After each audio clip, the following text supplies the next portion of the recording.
time. It's time.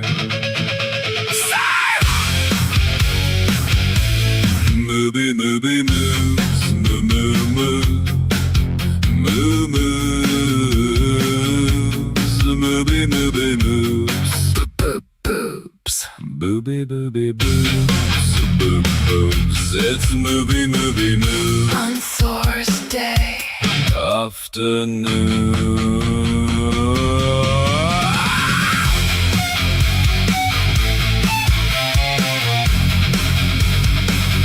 Sing it! Movie moves, movie moves, You love the movie moves. movies, movies. You love the movies.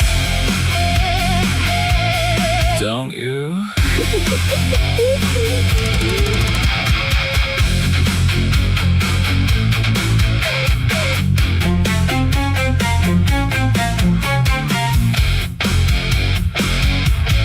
Don't you? It's time.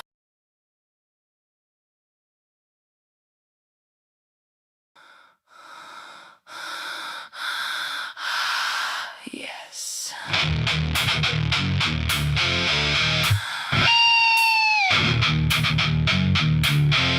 Do you know who I am? Do you know where I've been, what I've been through? Do you know what I've seen and seen fit to do? Madness. I am the little prince of unstoppable truth, unstoppable truth. In a single lifetime I grew and I grew into the Raven King. I sing and I sing lullabies to vampires, zombies deluded by worldly matrix lies. Ooh, madness.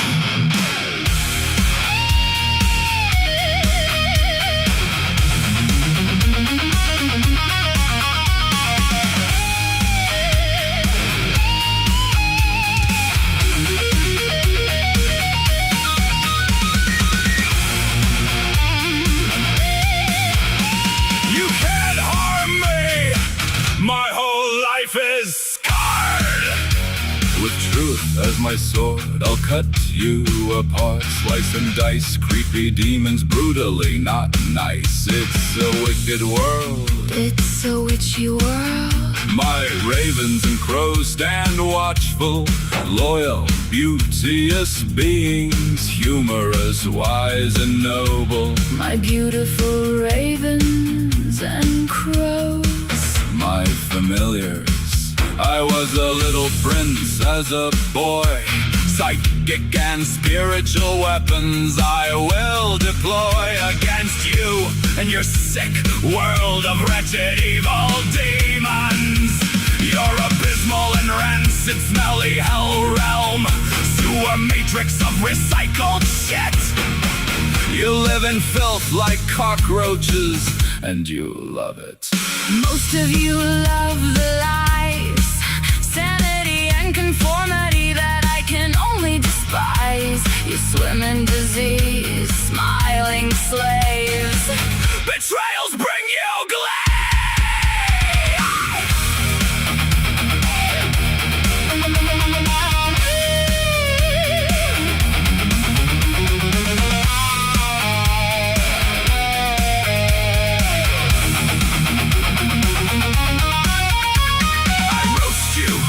Over an open fire, you cockroaches and piss ants. I see through your lies and deceptions. This ends. Last chance. Choose wisely. Choose freedom. Stand against evil. I am the Raven King. I can do anything. Truth is my weapon, my shield, My fire. my raven soar. Higher and higher.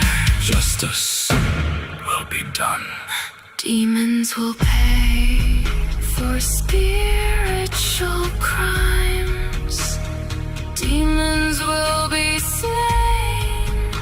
for torture, wickedness and mountains of lies upon lies, upon lies, lies upon lies. lies upon lies. You evil demons will burn, burn, burn.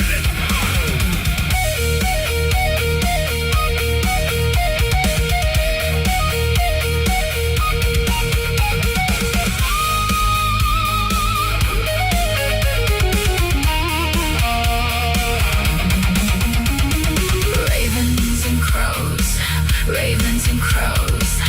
I love my ravens and crows.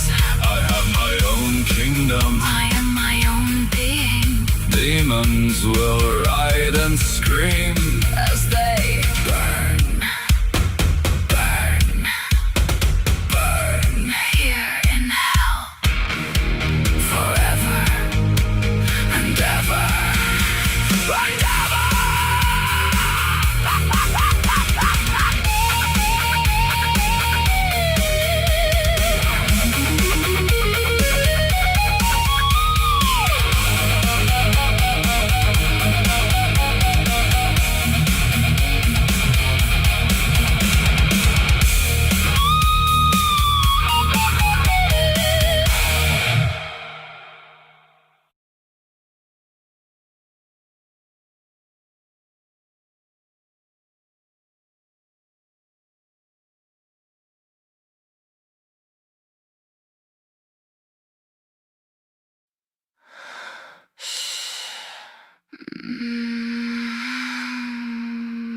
Squirming in my seat.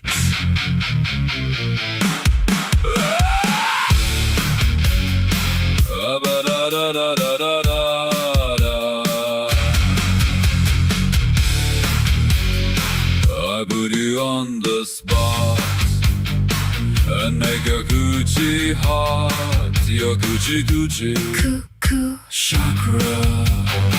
Your Gucci chakra. Can't resist crying like a little bitch. coochie chakra. Gucci chakra. Who hurt you and your cuckoo? Cuckoo, coochie chakra. Who hurt you? Cuckoo, coochie chakra. Gucci chakra.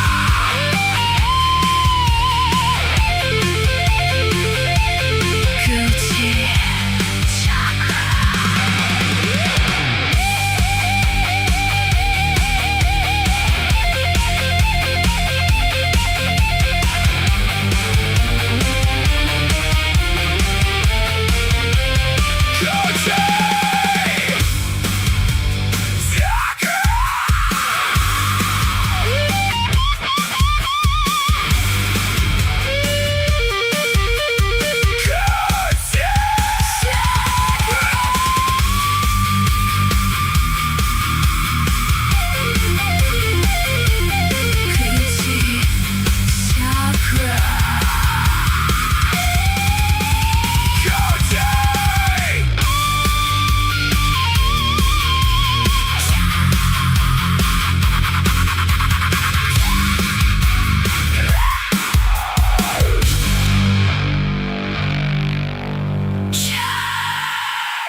Squirming in my seat.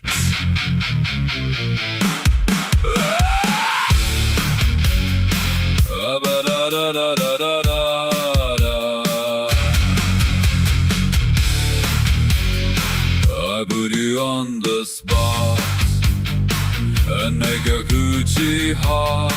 Your Gucci Gucci Cuckoo, chakra. Your Gucci chakra.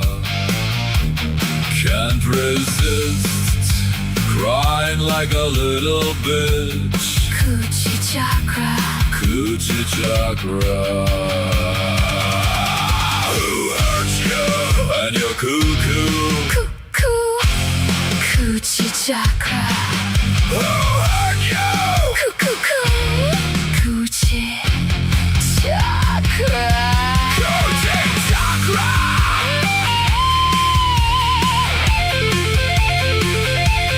Coochie chakra.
Jesus,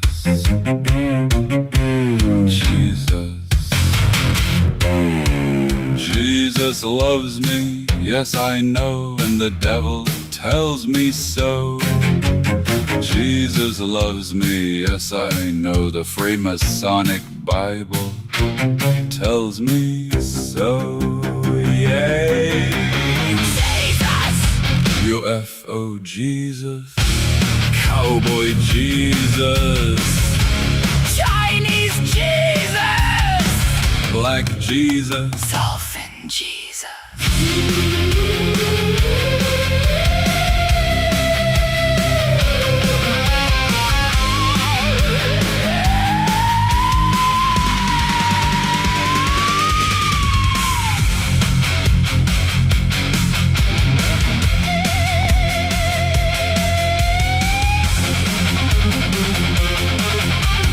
the Messiah is fire. Fuck yeah!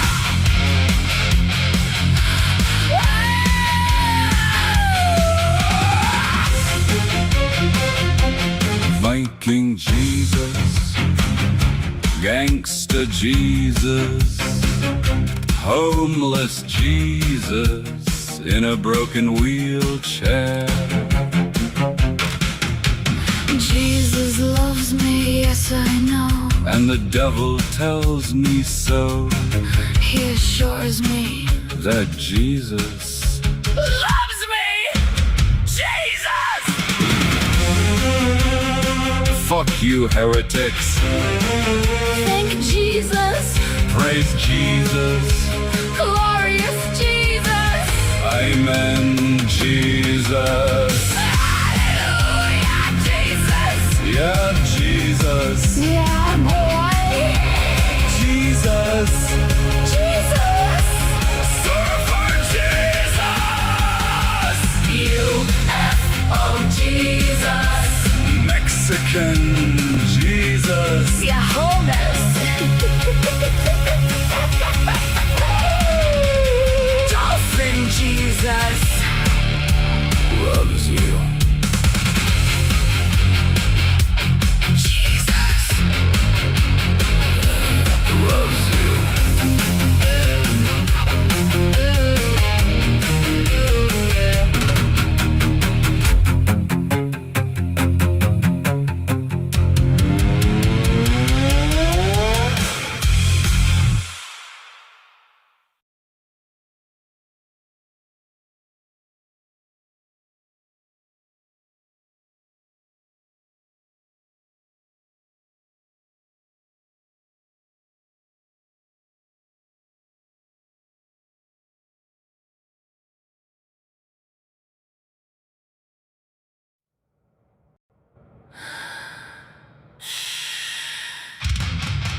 This is El Diablo Radio International. The hottest show in hell! Nobody does it better. Nobody. We bring the madness. Madness. Madness.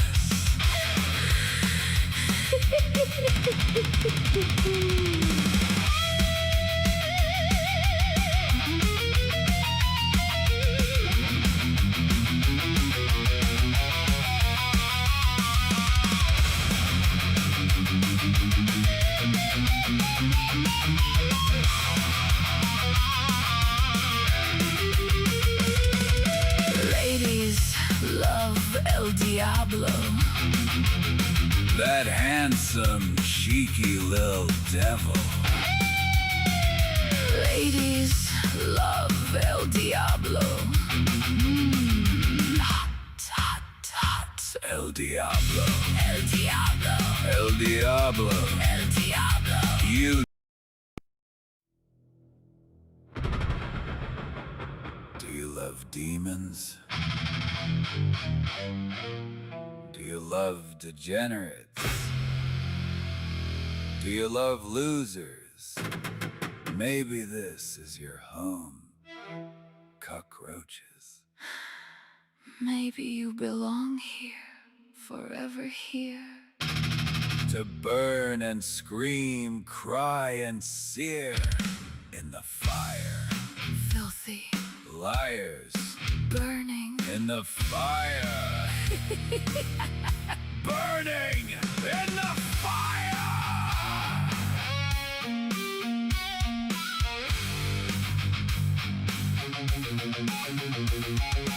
Meat suit zombies and demons. Degenerate piss and Creepy creatures. peasants.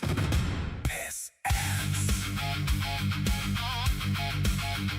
Piss ants.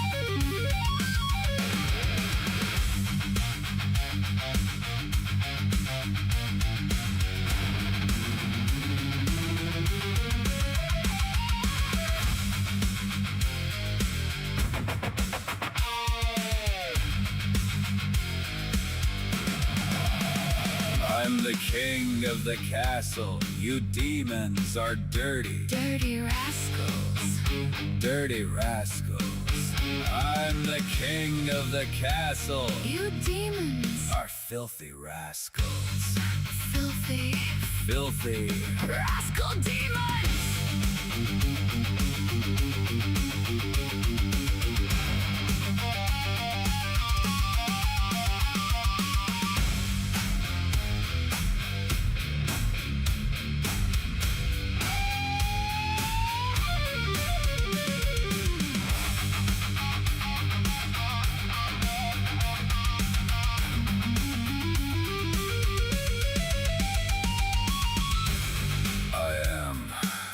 Raven King, the King of Kings. I can do anything.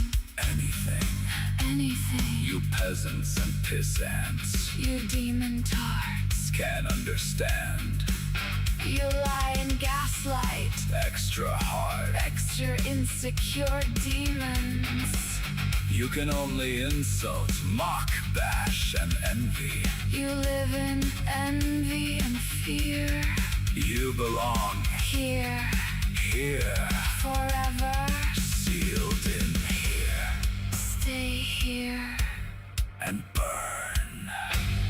Shut the fuck up and burn, burn, burn, burn here. Demons. Burn, burn forever.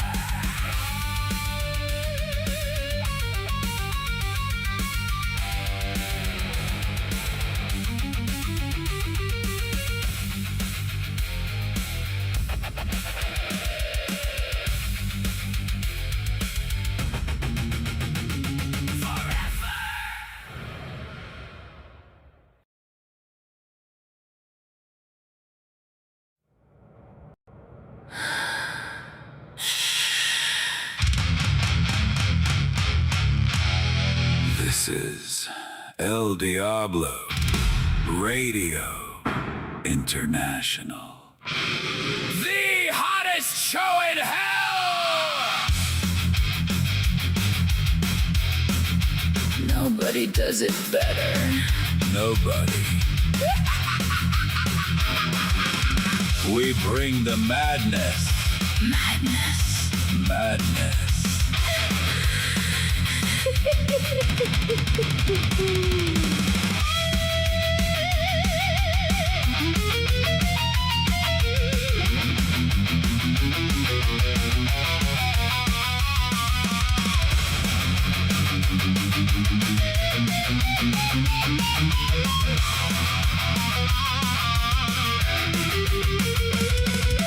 Ladies love El Diablo. That handsome, cheeky little devil. Ladies love El Diablo. Hot, hot, hot. El Diablo. El Diablo. El Diablo. El Diablo. You naughty, Naughty! cheeky little devil!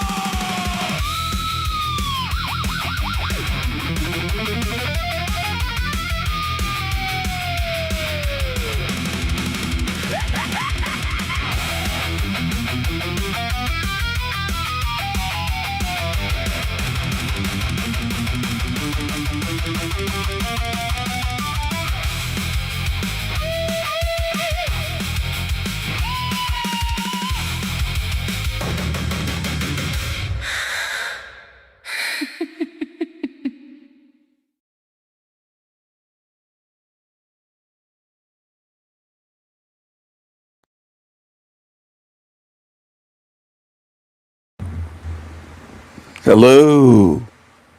Hello, everyone. Hello. Hello, hello. Hello, hello, hello. It looks like I have some super fans here. Maybe it was Nolan or some other little obsessed creature was here trying to click on the laugh emoji. That's all they can do. Imagine being that weak and impotent. It's like they're a castrated incel. They're destroyed.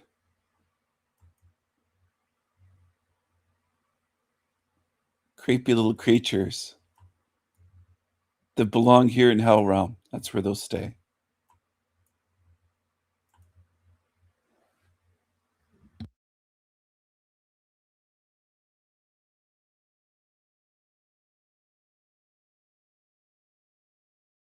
There's shotgun shells all over us. What looks like blood in there, and It's not blood, it's deer meat. what do you have in your trunk? There's shotgun shells all over us. What looks like blood in there, and It's not blood, it's deer meat. what do you have in your trunk? Nothing. Nothing in the trunk at all? Nothing. What the is that? Holy shit. We got a body.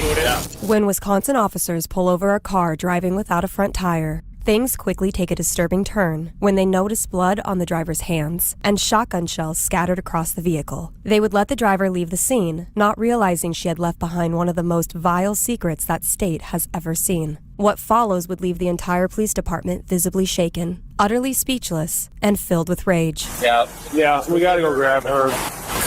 Missing his head. His head? Gone. Not how I thought my Friday morning was gonna go. In Spring Park, Why did you let her go? Because she's a woman? She's tatted up? If it were a man, would you have detained him on the spot? Why would you let her go? Would be my first question to the officers on the scene. What made you let her go? Was it her gender? In the old days, we would call it her sex, male or female. There were two sexes. And now you changed it into gender and into hundreds, you'll say, to confuse things. And it does work on people, but why do they have female privilege here? She was let go. They're lucky they got her. She could have left the state. She could have done anything. gotten away with it. Park, Minnesota, on May 20th, 2022, officers from the Orano Police Department began their morning patrol when they saw a Chevy Impala driving without a tire. They make a U-turn to follow the vehicle and notice a shattered back window and bullet holes on the side of the car. The vehicle breaches several traffic violations, so they quickly turn their sirens on and pull the vehicle over. They have no idea what this simple traffic stop would soon turn into. I don't know what is going on with her, but this is a mess. Yeah. What's going on? I gotta go take her car to go get fixed her windshield. Okay. Was I speeding? Well, you don't have a tire. I'm going home right now to go. Okay. Where's home? I'm just down the block. Do you mind if I get on my way? I really can't drive home. It's gonna break. Right. So that's why you're being stopped right now, because you don't have a tire. Exactly, and I'm on my way. I literally live 1 block away. The driver appears to be incoherent, but briefly explains to the officer that the damage to her car was caused by paintballs and BB bullets shot at her earlier this morning. Okay, so you said kids were shooting BBs at your window? When was that? Like an hour ago. They were kids that were shooting at your window and you don't know them? Yeah. Did you think about calling the police? I chased him down, and now I'm gonna go call my insurance company. Turn to the dashboard. On the outside of the car. On the outside of the car. Right there. On the outside of the car. What am I looking at? The BB. Okay. Am I good to go? What BB? I don't see anything. Sorry. Why don't you take the keys out of the car? Shut it off for me. Put the keys on the dash. How about? Sir, I've got to get home. I have a Okay. problem on my tire. No, you don't have a tire at all. Exactly. Just right. I'm not 100% understanding your story. Could you kind of explain from the beginning? Sure. I was sitting in the Alano AA club, and some kids started shooting paintballs and broke the tire on my car. I said, "Excuse me, you guys, what are you doing?" And they ran off. So now I'm driving home to put a new tire on. And I need to get there before my hub fits. So they shot off your tire with a paintball gun. The suspect's story clearly doesn't align with the wreckage seen all across the interior and exterior of her car. It seems she realizes this as well and quickly begins panicking as officers investigate further. Why is this going up? She's rolling windows up. Why don't you roll that window back down? Sorry, because they were shooting paintballs. Okay, so paintballs don't break a tire, though. Well, they must have been doing something because it was really, really, really, really... Why is your hand all bloody? Because I was just... itching my finger. You're what? I'm really having a female issue. Okay. Let's just get her out. Yeah, why don't you step out of the car? Whoa. Why do you need my car key? Why don't you step out of the car for me? Step out. We're gonna go around over here behind your car. Okay. So all this happened because kids were shooting BB guns at you. I was meeting with my sponsor. I went inside to go potty and adjust my feminine thing. And then I saw some kids shooting at my at my tire. And I ran out there to go get them. Didn't get a chance to wash my hands or anything. And then, are you trying to search me or something? No, because you have blood, I'm just gonna put gloves on. And I don't know where that blood Just is. for my feminine right? Despite the peculiar events that just took place, an officer would follow with standard procedure and head back to his patrol vehicle to run a registration. He would identify the suspect as 28-year-old Jalissa Thaler, a mother living just a few blocks away in the Bayview apartment complex. The officer would continue by calling Jalissa's recovery sponsor to confirm whether or not Jalissa had met with her this morning, as she had claimed just minutes ago. While he does this, the assisting officer would further question Jalissa's strange circumstances. Have you ever been diagnosed with anything that I need to know about? No. I was just meeting with my with my sponsor this morning for some coffee. I'm tired, it's early. And you're not on any drugs? No, sir. What do you used to use? My drug of choice is alcohol. Alcohol. And none of that today? No, sir. Because we can find out pretty easy. You're just going to tell me straight? Definitely not. No drugs. Okay. You said you're at a meeting at 6? Correct. With your sponsor? Yep. Was it at the building? License, please. Not yet. Free to leave. But you're not free to leave right now. So it says it's closed. Yeah, exactly. We meet in the parking lot. We get caribou and then we sit in the parking lot of the Alano. Okay. Jalissa spends the next few minutes repeatedly asking the officers to leave, her tone becoming more and more hostile. Officers have no clear probable cause to detain her and contemplate giving her a police escort home. But as they return back to her vehicle, they notice something far more disturbing than they had seen earlier. They spit on it, they threw blood. Okay, hold on here. Hold on, wait a minute, hold on. What? You see this? This is blood. No, it's not. It was deer meat. Deer meat? A whole bag of ravioli and groceries over here. Let me see your hand for a second. Can you just show your hand to me? How about the other side? It's just dirty. It's Okay. not bloody.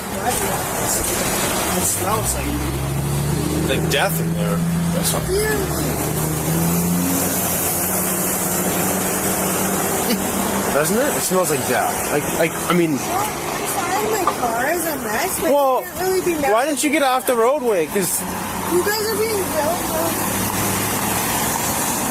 like, there's... God, look up.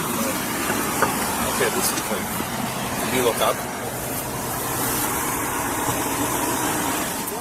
Officers notice blood splattered on the vehicle's roof, as well as blood spray across the exterior of the vehicle. In addition to the shotgun shell casings, shattered window, and missing tire, a clear picture begins to form as to what could have happened inside the vehicle. But despite the suspicion, Jalissa continues to find new excuses for every oddity the officers discover. So what happened in this corner here? Sure, so I had bags of groceries there. I had some deer meat, I had some ravioli cans, I had some veggies, and those people broke my window, so I had to throw all my groceries away. Let's start 06 and just, yeah. There's a lot going on here. That's a lot of blood. Blood? Or something. blood and... So, is this what you were talking about right here? That hole, is that from a bullet or? It's from what I'm gonna do.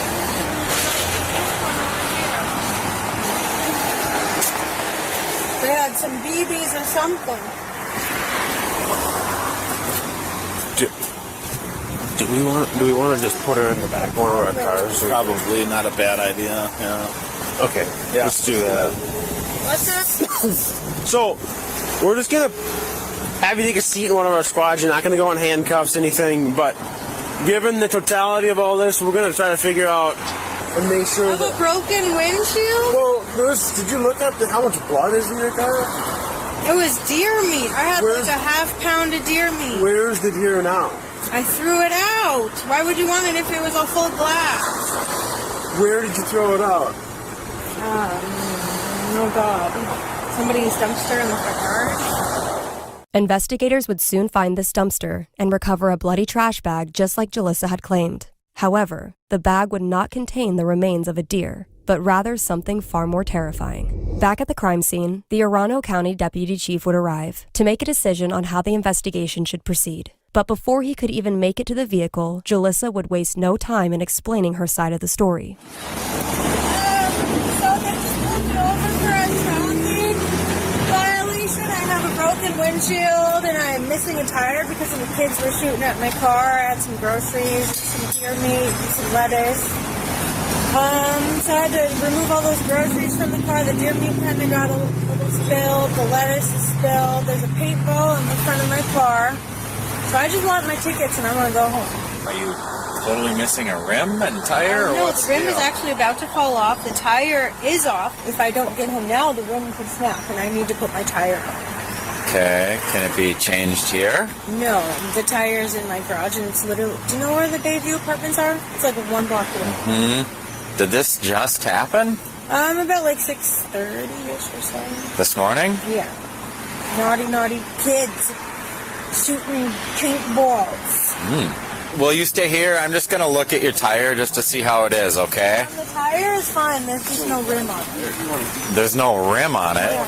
Like if you were to look at a tire, like it doesn't have a rim, so there's nothing to look at because there's no tire on it. Okay. It's just a rim. Hold out with my partner here, and I'm just going to look at your tire. I just want to see it. Just stay right here, okay? So, this makes me believe her. Paintball? Jesus. Or is that a traffic type? That's the other thing. So she says she's getting hit, but this is what's really throwing you.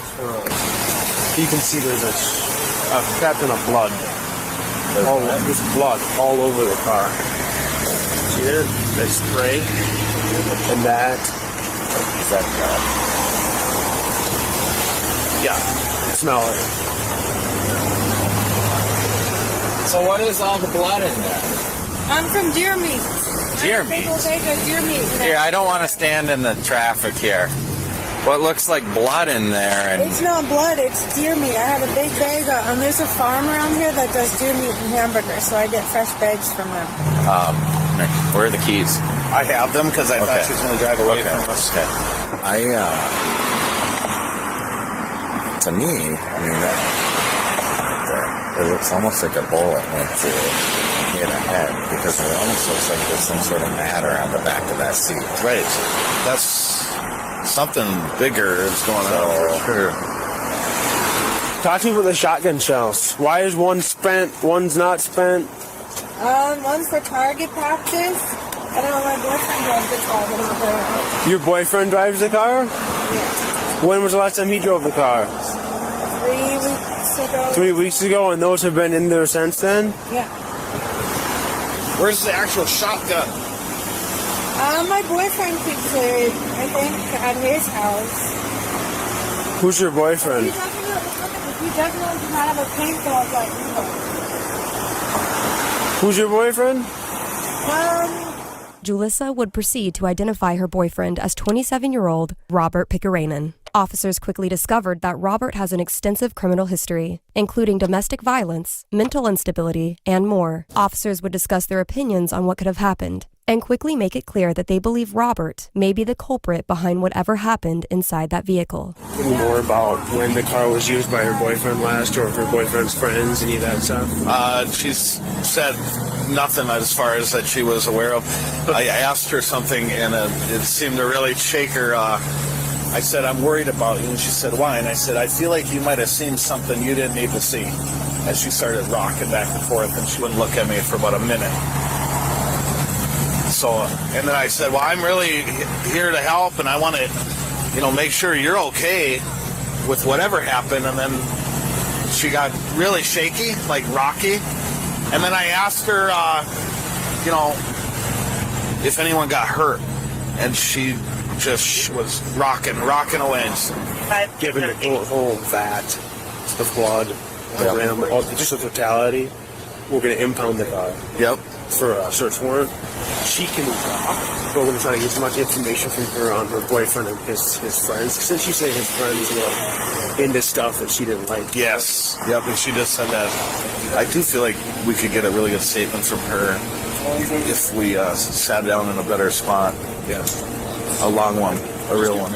Since a search warrant may be needed to further investigate the vehicle, 2 officers make the decision to abide by Julissa's demands and drive her back to her apartment. In reality, more than enough evidence was discovered for the officers to claim probable cause and search the vehicle. This lack of communication would turn out to be one of the many grave mistakes made by the officers during this investigation, and allow Julissa to nearly escape entirely. What the fuck is that?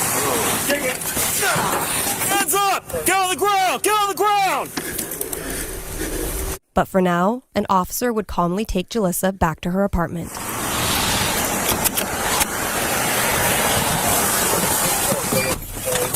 We'll get heat on for you. Oh, awesome. Could you just drive me up the road, please? I'm going to.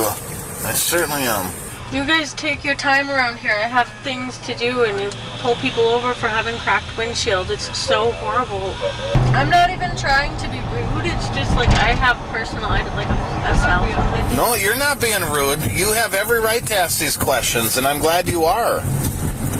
There could be a misunderstanding, but there's enough there on our end that we have to be, obviously suspicious, curious, and wonder, and we're not trying to wreck the day, I'll promise you that much. So if I just let you out, you'll figure it out from there? Yes, sir. Thank you very much. All right, I'll be right over there. I gotta let you out, though. That's weird. Thank you. Yeah. Shoes and all are in there. You guys took it all. I wanted to thank you for your time. When did I get my car back? We'll keep in touch with you, okay?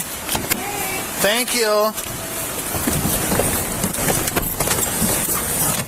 As Jalissa makes her way into the building, she frantically attempts to evade the grave situation she just got herself into, aggressively banging on the glass for someone to let her in. Lindsay Olson, the apartment's property manager, would eventually let her into the building, and within minutes, Jalissa would go into her room, grab 2 bags, then run out the back exit alongside her boyfriend. The couple escapes without anyone noticing and makes their way towards the freeway. Back at the crime scene, the officer returns after dropping Jalissa off. It wouldn't take long before he'd realize the terrible mistake he had just made.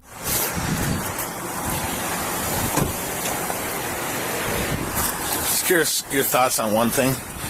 We have not checked the trunk, and I have this terrible feeling about the trunk, and I've had it the whole time.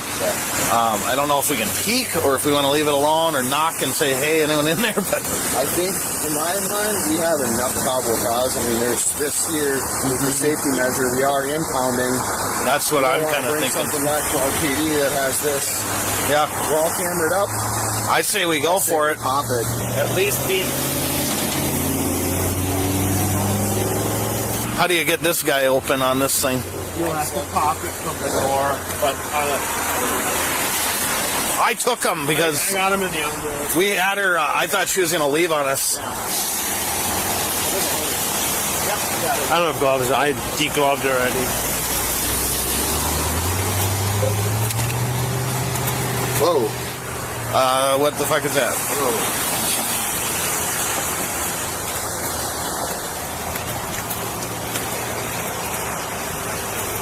That might be the deer meat that she took out of the car to put in the trunk. Watch yourself. That gun, we don't know if it's loaded or not. What is this? Yeah. Is it an amp? It looks like a kid leg.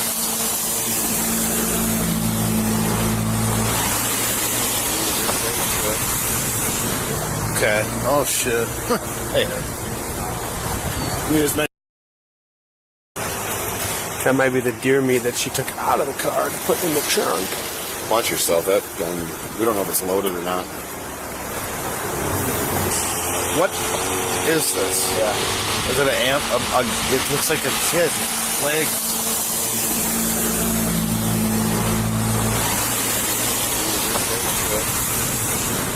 Okay. Oh shit. Hey. We need as many body cams up here as we can, yeah. There's something in this blanket. Watch out, there's a shotgun there too.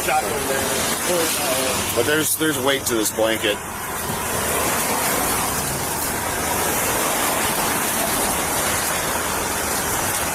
Holy shit. All right, let's cover it. Let's go grab her. Yep. Yeah, we gotta go grab her. Bayview condos. She ran in there, by the way. She booked it when she got out. Pull that though, so it doesn't rain. She ran in her apartment. She's not gonna come to the door. We're gonna have to go in and get her. We got a body. Yeah. So we're going in. I'll work on it. You go with. For her. Let's get crime lab on the reds. Can we get crime lab on the reds to stop? The whole time? The whole time. The whole time I thought that was in the back. That's what my gut knew it before. Oh my god. When officers open the trunk, they discover a small body wrapped in a shower towel. The body appeared to be dismembered, missing various body parts. Everyone on scene manages to hold their composure after what they've just witnessed and devise a plan to raid Jalissa's apartment building. We have to. What? There's a baby, a little kid dead in the back trunk. Like a, I don't know, 6-year-old.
How old are the kid in the back? Like 5. Missing his head. His head? Gone. Arm. So did they amputate in the freaking? I think that's the rest of whatever's in.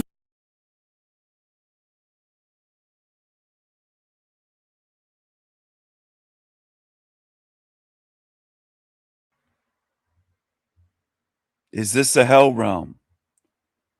Is this a hell realm? A mother driving around with her headless son, a child, in the trunk.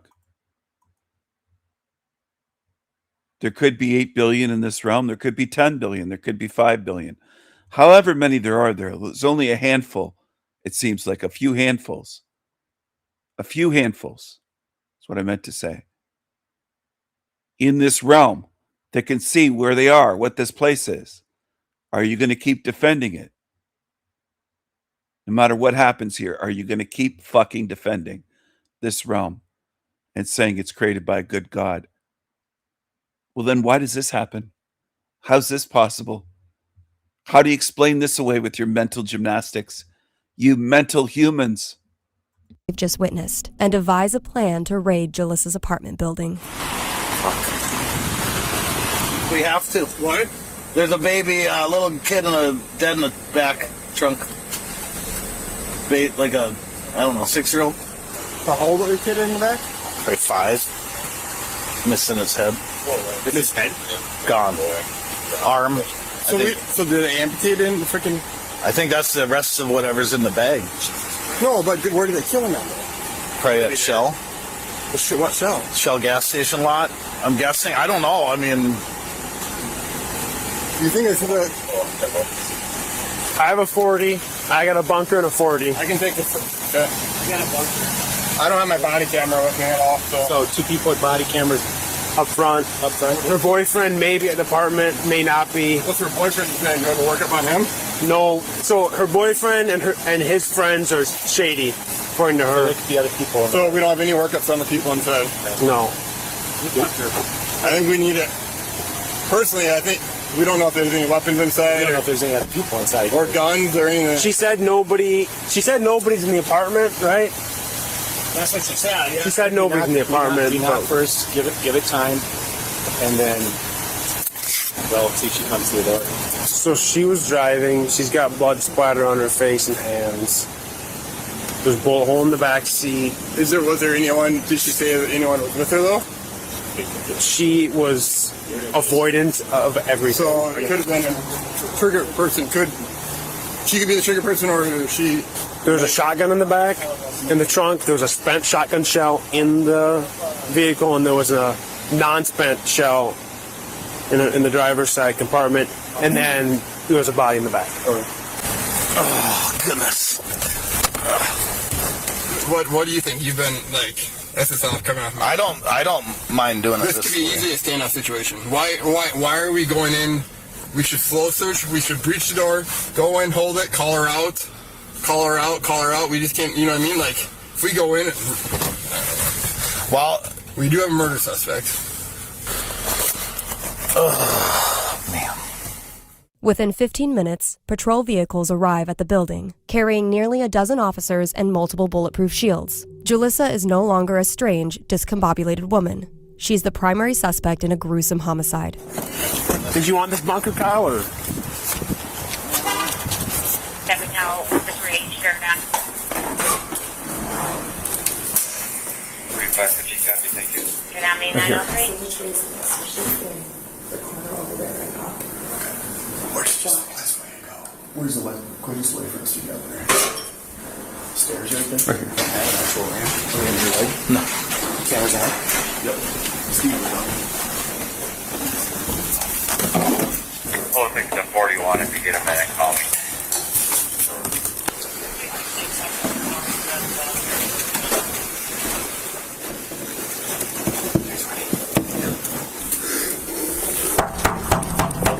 Please come to the door! Please come to the door! Open the door, we'll kick it down! Open the door! Kick it! Please come to the door! Please! Check it. Police! Police department! Watch that one. I'll cover this one. Come on with your hands up! Announce yourself! Check this.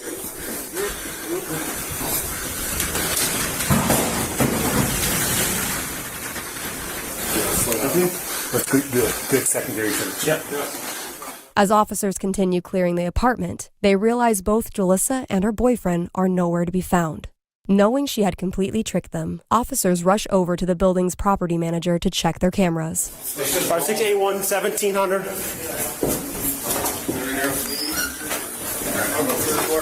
What was she wearing?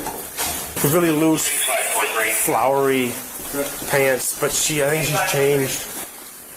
Target individual leaving with a male with a large backpack at 8:45 out the rear west door. A patrolling officer notices the exact description of the suspect being radioed just a short distance away and wastes no time taking advantage of this near miracle spotting. I'm waiting right now up to the shop there right now. I just had 6 Get your hands up! Hands up! Get on the ground! Get on the ground! On the ground! Lay on the ground! 43's got the one gunpoint. 02's down here to the right. You go to the right. You take him. Don't move.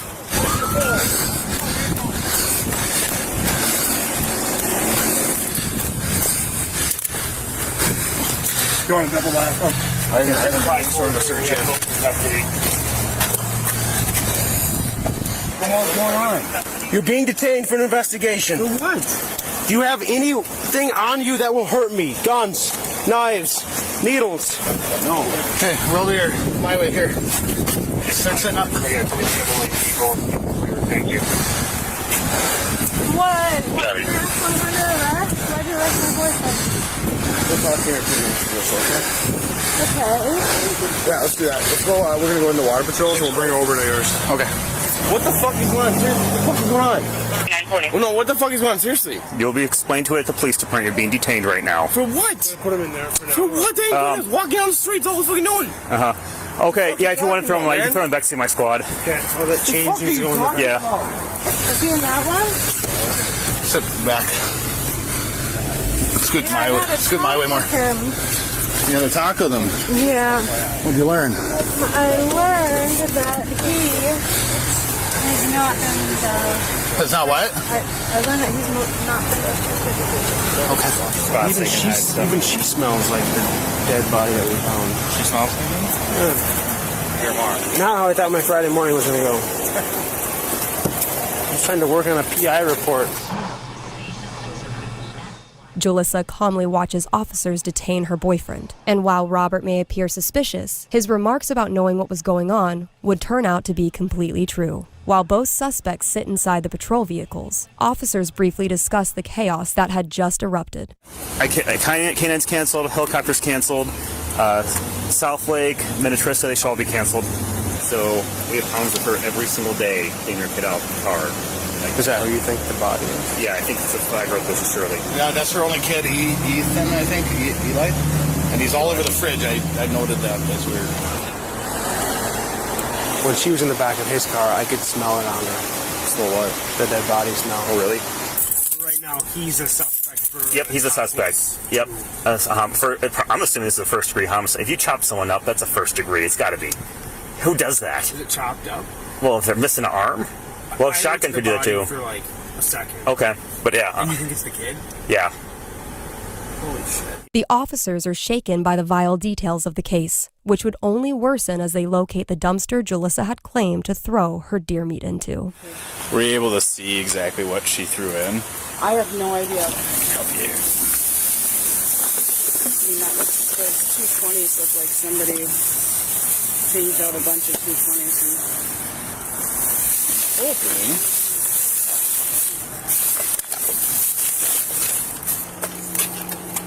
When they fucking put acid in. Yeah. Jesus Christ. I'm so pissed. Yeah. The officer would bring the trash bags to the station and discover shotgun ammunition, multiple skull fragments, and what he says could only be described as handfuls of brain matter. Additionally, he would find the pastel pants Jalissa had worn on the night before the murder. The pants had streaks of blood on them. While officers transport Jalissa to the station, she wastes. The officer would bring the trash bags to the When they fucking blasted him. Yeah. Jesus Christ. I'm so pissed. The officer would bring the trash bags to the station and discover shotgun ammunition, multiple skull fragments, and what he says could only be described as handfuls of brain matter. Additionally, he would find the pastel pants Jalissa had worn on the night before the murder. The pants had streaks of blood on them. While officers transport Jalissa to the station, she wastes no time in accusing Robert of the murder entirely. If there's something my boyfriend did to the car, can you tell me? Hold on, are you guys saying that stuff was blood splatter? Is that why we're under arrest? No, I'm actually very much avoiding talking about this right now because I want to It's my right to make know sure why I'm it's being presented detained. the right way. I want you to have your rights read. I want you to do this right, not just answer stuff and be back and forth together. So, Hey, how are we? Good. Man, when you guys dropped me off, I was just about to take a bath. Okay, go My ahead. boyfriend got Go ahead and actually, we'll go in this room. I think this will be a good spot. What's that? that that guy in the next room is super mean. Is that not your boyfriend? No, it is. Oh, it is. He's mean to you, though? Oh, no. You know what? It might have had something to do with my baby daddy because he's super, super crazy. And I have like multiple orders of protections against him. I don't trust him. Yeah. And that's what we're going to do is talk to you about it. While Jalissa continues throwing accusations towards her boyfriend, he'd be brought into the very same holding room. Jalissa would continue talking from another room, unaware he had just walked in. I'll be right there, okay? Just hang on. Okay, I just want to share the order of protections with my baby daddy. Yeah, I'll be right there. I ain't anything wrong. Let's do a Let's shoot. just slide your shoes off. Heel toe. There you go. What do you know now? What? What did you want to do? You were asking I something. just wanted to speak with you about like why we were arrested again. Yep, we're going to get into that. Right now, we're waiting on our investigator to come talk to you. Both suspects would be held in the Orano County Police Station, and for the next 2 days, investigators would begin piecing together a timeline of their tracks. At 11 p.m. the night before, Jalissa and her son, Eli, are seen on the Bayview apartment security cameras. Jalissa is alone and can be seen placing her shotgun into the trunk of her car. She straps Eli into his booster seat, then leaves the building. Hours later, at 5 a.m., witnesses report seeing a gray Chevy Impala driving without a tire. A family's home security camera captures their dog reacting to the vehicle's headlights. At 6:30 a.m., the car is seen back on the road and makes a stop at the Shell gas station. Dozens of witnesses watch the wheelless car screech by them.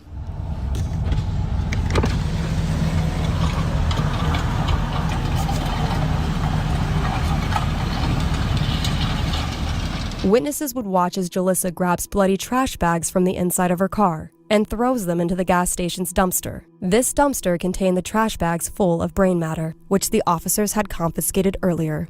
The next time she is seen on camera is during the traffic stop. She has the same top on from the night before, but different pants. A key distinction in this timeline is that Jalissa is alone for the entire night and early morning. The only time Robert was spotted on camera was when the couple snuck out the back of the Bayview apartments before being arrested. Regardless, based on Robert's suspicious behavior and the fact that he coerced Jalissa to try and flee from officers, investigators had every right to assume he had something to do with the murder. They'd sit him down in the Orano County Jail for a formal interview, preparing to try and gain a confession out of Robert. However, what they got instead would be far more perplexing.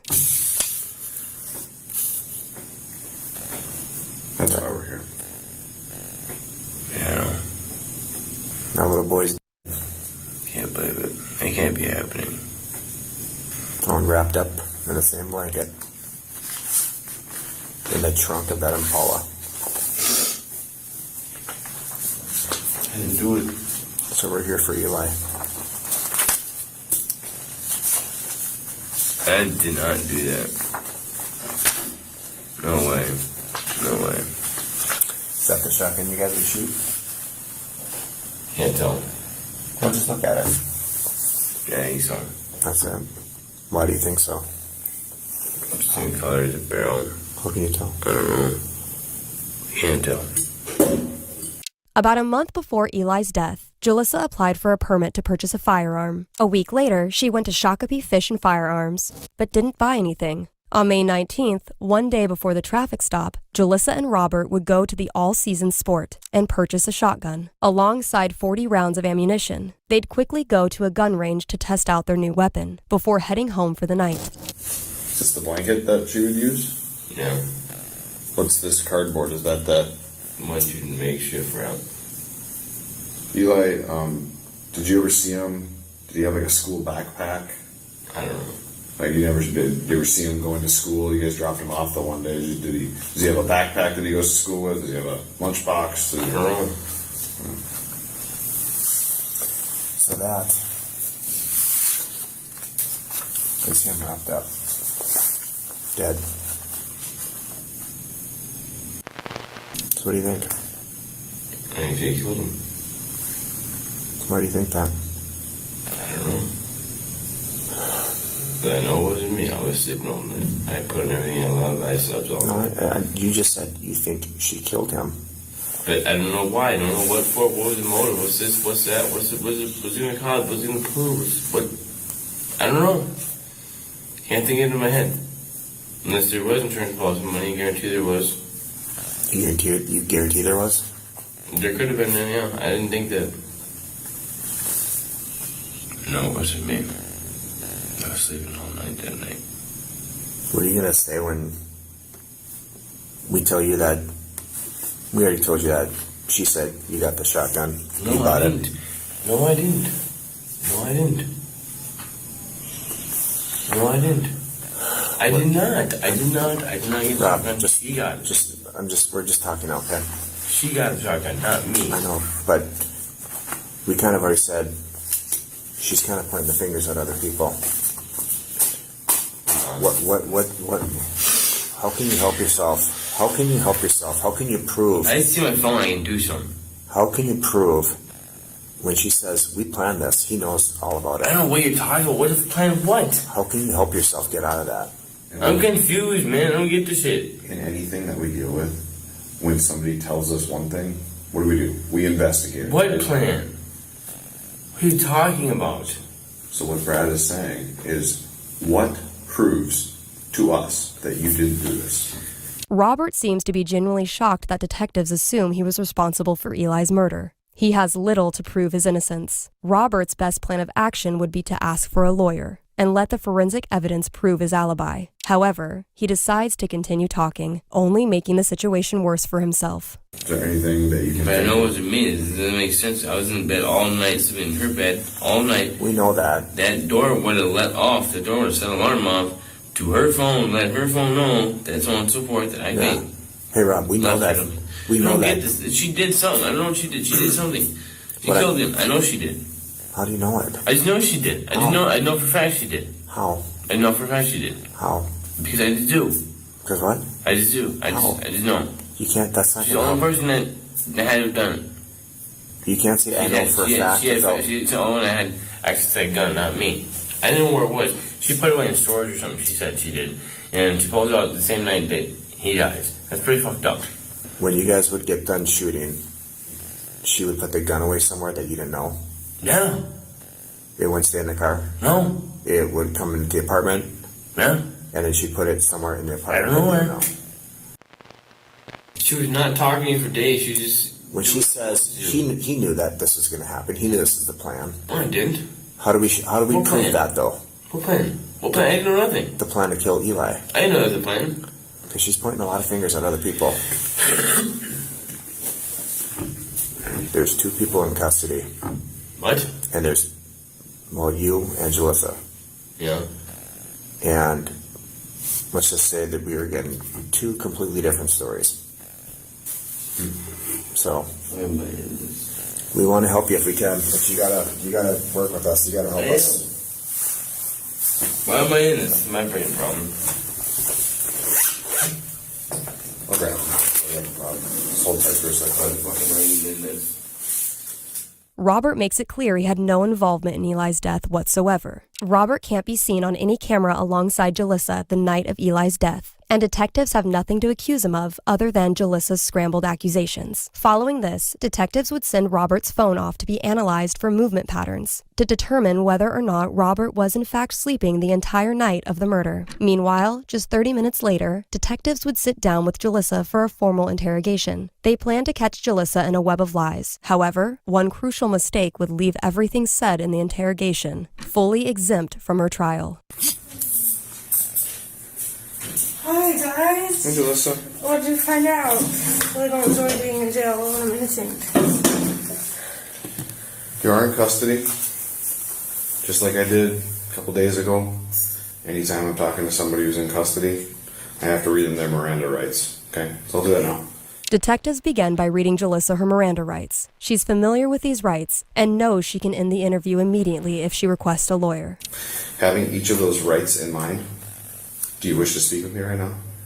I'd prefer a lawyer just because I'm still in here, and I would have assumed that once you guys saw that I was innocent, you would let me out, but I'm still in here. You can take your mask off. It's hard to understand you. Yeah. So because you want a lawyer, I'm not going to ask you any questions in relation to this case. Okay. I'm just going to set some stuff on the table here. When Jalissa asks for a lawyer, by law, the investigation must cease immediately. The interview can only resume if Jalissa purposely and intentionally initiates further conversation. Jalissa doesn't do this. So in hopes of outsmarting the legal system, the primary detective decides to get Jalissa to talk by placing pictures in front of her. He thinks this is plausible since technically he isn't asking any questions. This tactic won't hold up in court, leaving everything Jalissa proceeds to admit completely exempt from investigation. It's your car with a broke out window with a bullet hole through the headrest right there. This is your car with your backpack. Looks like there's some of that deer meat you were talking about right here and here. And here's a spent shotgun shell. There's a close-up of that bullet hole with some of that deer meat. Some of that flame matter, broken glass. This is what happens when I pop the trunk. I see a long-barreled shotgun. The assisting detective gives his partner some words of advice before revealing the more graphic images. A gray blanket.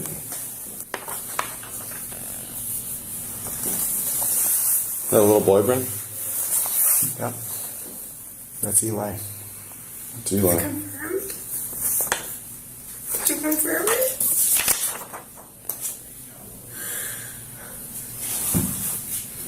It's Eli in the trunk of your car. He's such a good person. You confirmed it? Are you sure? Are you sure?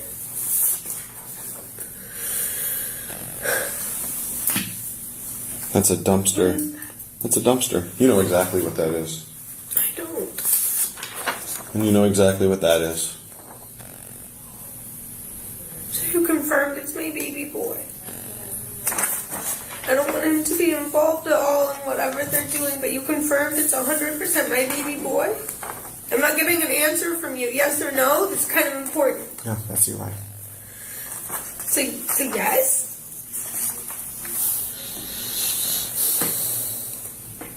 What is that?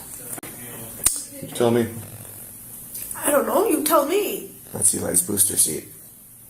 From your car. Did you find the people who did this? We're here talking about your dead son. And I'm here telling you who did it. But I didn't know he was dead. You're telling me my baby boy?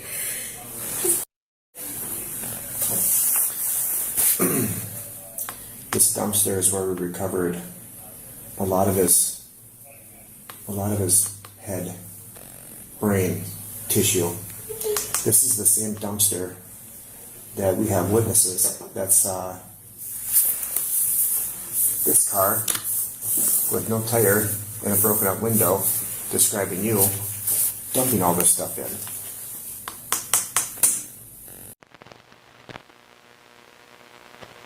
Investigate Eli's death for him. We're here to get answers for him. He is Because we think the most important person in the world. Because we think he deserves it. deserves everything. He's not actually. Like, how do you know? You know he is. How do you know? You know he is. You're making assumptions. How do you know that I know? I protect my son. You know what I've done to protect my son? How many orders of protection? How many times I've gone to court? How many restraining orders? We're here to find I'm out answers for innocent. Eli. I'm innocent. We're here to answer questions for Eli. I really need a lawyer, but I want you to know that this baby boy is the most important person in the world to me. I would never hurt him. I would never do anything to him. I protect him. You have to believe me. This is my baby boy.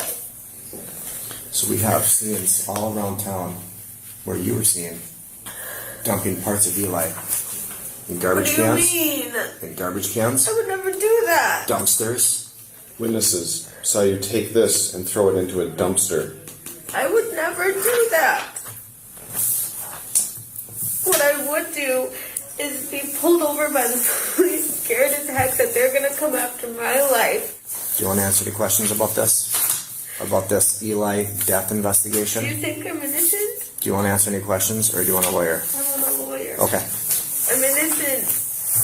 I'm gonna have This one is more. my baby. You can have one more look at him.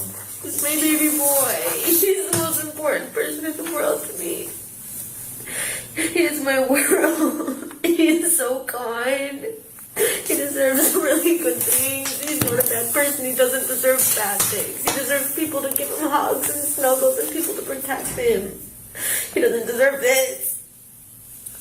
When you're ready to talk about all the evidence that we have involving you in the death of Eli, Do you believe me when I tell you I didn't let the do deputies it? know, and we'll come back and talk to you. We'll end it at the time. We'll end this conversation. Time is 13:29.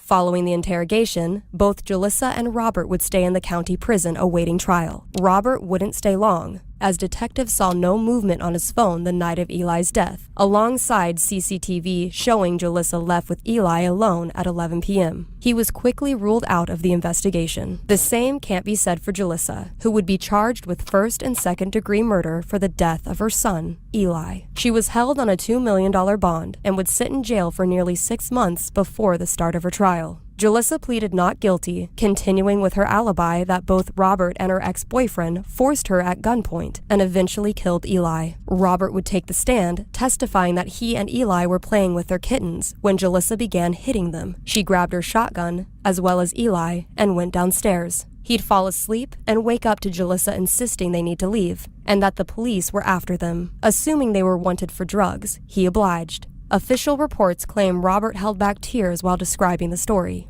On the day of Jalissa's sentencing, she would leave the jury with one final message. To do it. Yes, I would like to say something. Go ahead. I'm innocent. Fuck you all. You're garbage. That's all you're on. Even Jalissa's public defender couldn't help but feel embarrassed, knowing her client's fate had already been sealed. She would later apologize to the judge for her vulgar statements, but it'd be all too late. On February 16, 2023, Jalissa Thaler was convicted on both murder charges and was sentenced to life in prison without the possibility of parole. She will likely stay behind bars until the day she dies. They need to leave, and that the police were after them. Both Robert and her ex-boyfriend forced her at gunpoint and eventually killed Eli. Robert would take the stand, testifying that he and Eli were playing with their kittens when Jalissa began hitting them. She grabbed her shotgun, as well as Eli, and went downstairs. He'd fall asleep and wake up to Jalissa insisting they need to leave, and that the police were after them. Assuming they were wanted for drugs, he obliged. Official reports claim Robert held back tears while describing the story. On the day of Jalissa's sentencing, she would leave the jury with one final message. To do it. Yes, I would like to say something. Go ahead. I'm innocent. Fuck you all. You're garbage. That's all you're on. You're garbage. That's all you're on. Even Jalissa's public defender couldn't help. You're garbage. That's all you're on. I'm innocent. Fuck you all. You're garbage. That's all you're on. Even Jalissa's public defender couldn't help but feel embarrassed, knowing her client's fate had already been sealed. She would later apologize to the judge for her vulgar statements, but it'd be all too late. On February 16, 2023, Julissa Thaler was convicted on both murder charges and was sentenced to life in prison without the possibility of parole. She will likely stay behind bars until the day she dies.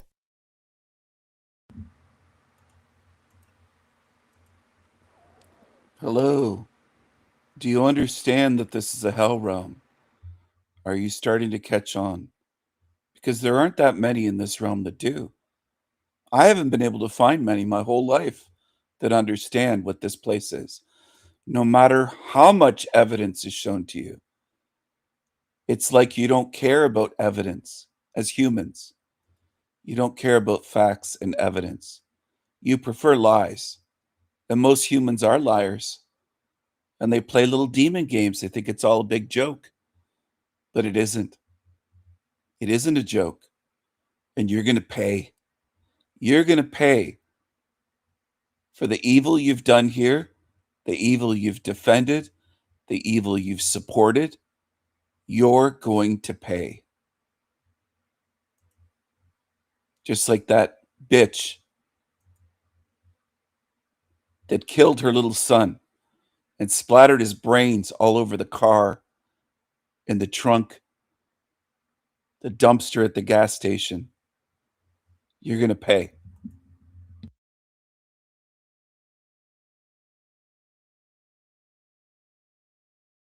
She charged me, she came into the grapple. It was as good as an ambush. She charged me, she came into the grapple. She just went crazy. She fought ruthlessly. Something tells me he's hiding something. It seems she called several men, you know. I said, what do you want to do, get killed? When a mother of two vanishes without a trace, investigators uncover a tangled web of online dating, jealousy. Two vanishes without a trace, and it was as good as an ambush. She charged me, she came into the grapple. She just went crazy. She fought ruthlessly. Something tells me he's hiding something. It seems she called several men, you know. I said, what do you want to do, get killed? when a mother of two vanishes without a trace, investigators uncover a tangled web of online dating, jealousy, and deception. As the details of her disappearance start to unravel, a shocking confession changes everything. And how do you know she was with other men? She would show me. The following is based on official police records released to date, and the footage has never been seen before until now. On Saturday, February 18, 2023, Todd Howery heads to the Indian Harbor Beach Police Department in Florida to file a missing persons report for his ex-wife. We were going to, if she didn't show up until Monday afternoon, we were going to file the missing persons then. Okay, so her name is Nancy Howery. Todd and 44-year-old Nancy divorced in 2019, 4 years earlier, and share custody of their two children, a 12-year-old daughter and 9-year-old son. Their children had last seen their mother on Monday and received texts from her on the morning of Tuesday, February 14th, 4 days earlier. This last Wednesday, she failed to pick up the children from school. Now, she has done that in the past. Let's say in the last 2 years, she may have done that six-ish times. On Wednesday, when the school attempted to reach out to her, Nancy's phone went straight to voicemail. Neither of her children could get in contact with her, and Todd said the message he sent was never read. Then the next day, Nancy once again failed to pick up the children. 2 days in a row is out of the norm. This has never happened, that she's disappeared like this. Todd and his children then drove by Nancy's house and the storage unit she works out of, but there was no sign of her vehicle at either location. They reached out to Nancy's mother, and it's soon determined that the last day anyone saw or heard from Nancy was Wednesday, February 15th. To add to the concern, Todd shares that Nancy has a... Congrats, we're publishing your book. Get ready.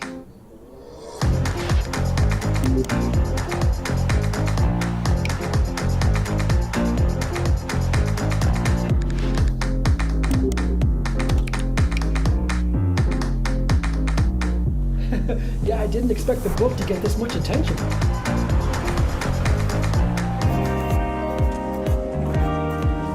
Thanks for coming. I appreciate it.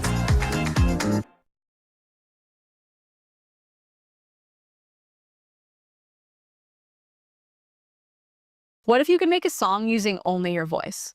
Let's start with the drums.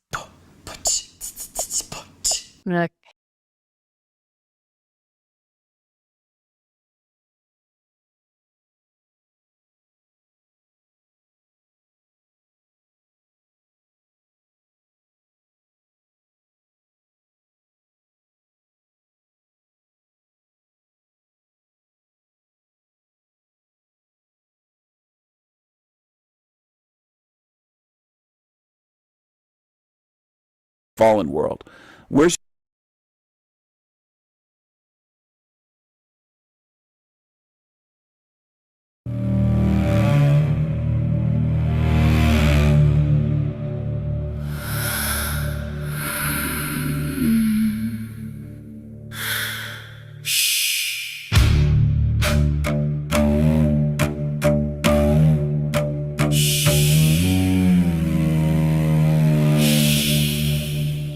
madness?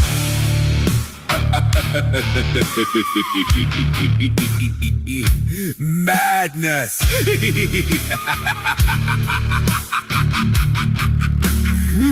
Madness.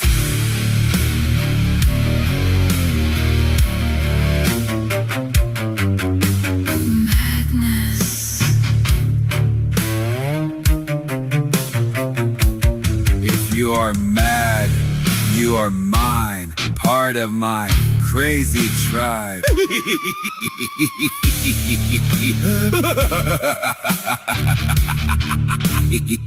If you are mad, you are mine. Mine. Madness. Madness. If you are mad, you are mine. For only sanity can I despise with any ill rejection. Sane, the same, they're the same. Playing demon games, sick gaslighters of projection. Look inside. Madness is inside. Sanity is the real aberration. Sanity is all the world's plague. Mother Nature! Monster Nature can rage! Against the seer and the sage. Mother Nature loves slaves, loves pain, loves disasters. Monster Nature is cruel. In hell realm, pain is the rule. Inescapable. We suffer, we die, we mourn, we grieve. Fuck your sanity! Fuck your snake-eyed sanity! Fuck your followers! Fuck your conformity!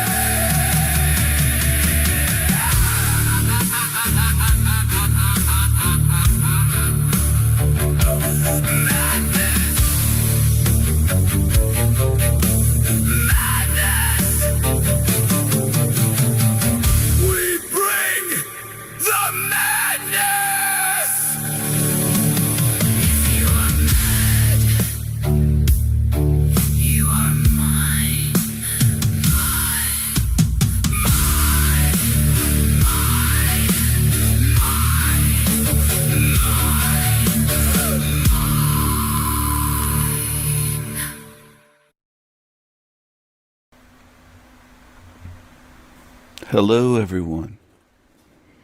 Hello. Welcome to another Esoterica video. Another in my Esoterica series. World famous Esoterica series. The greatest series on YouTube.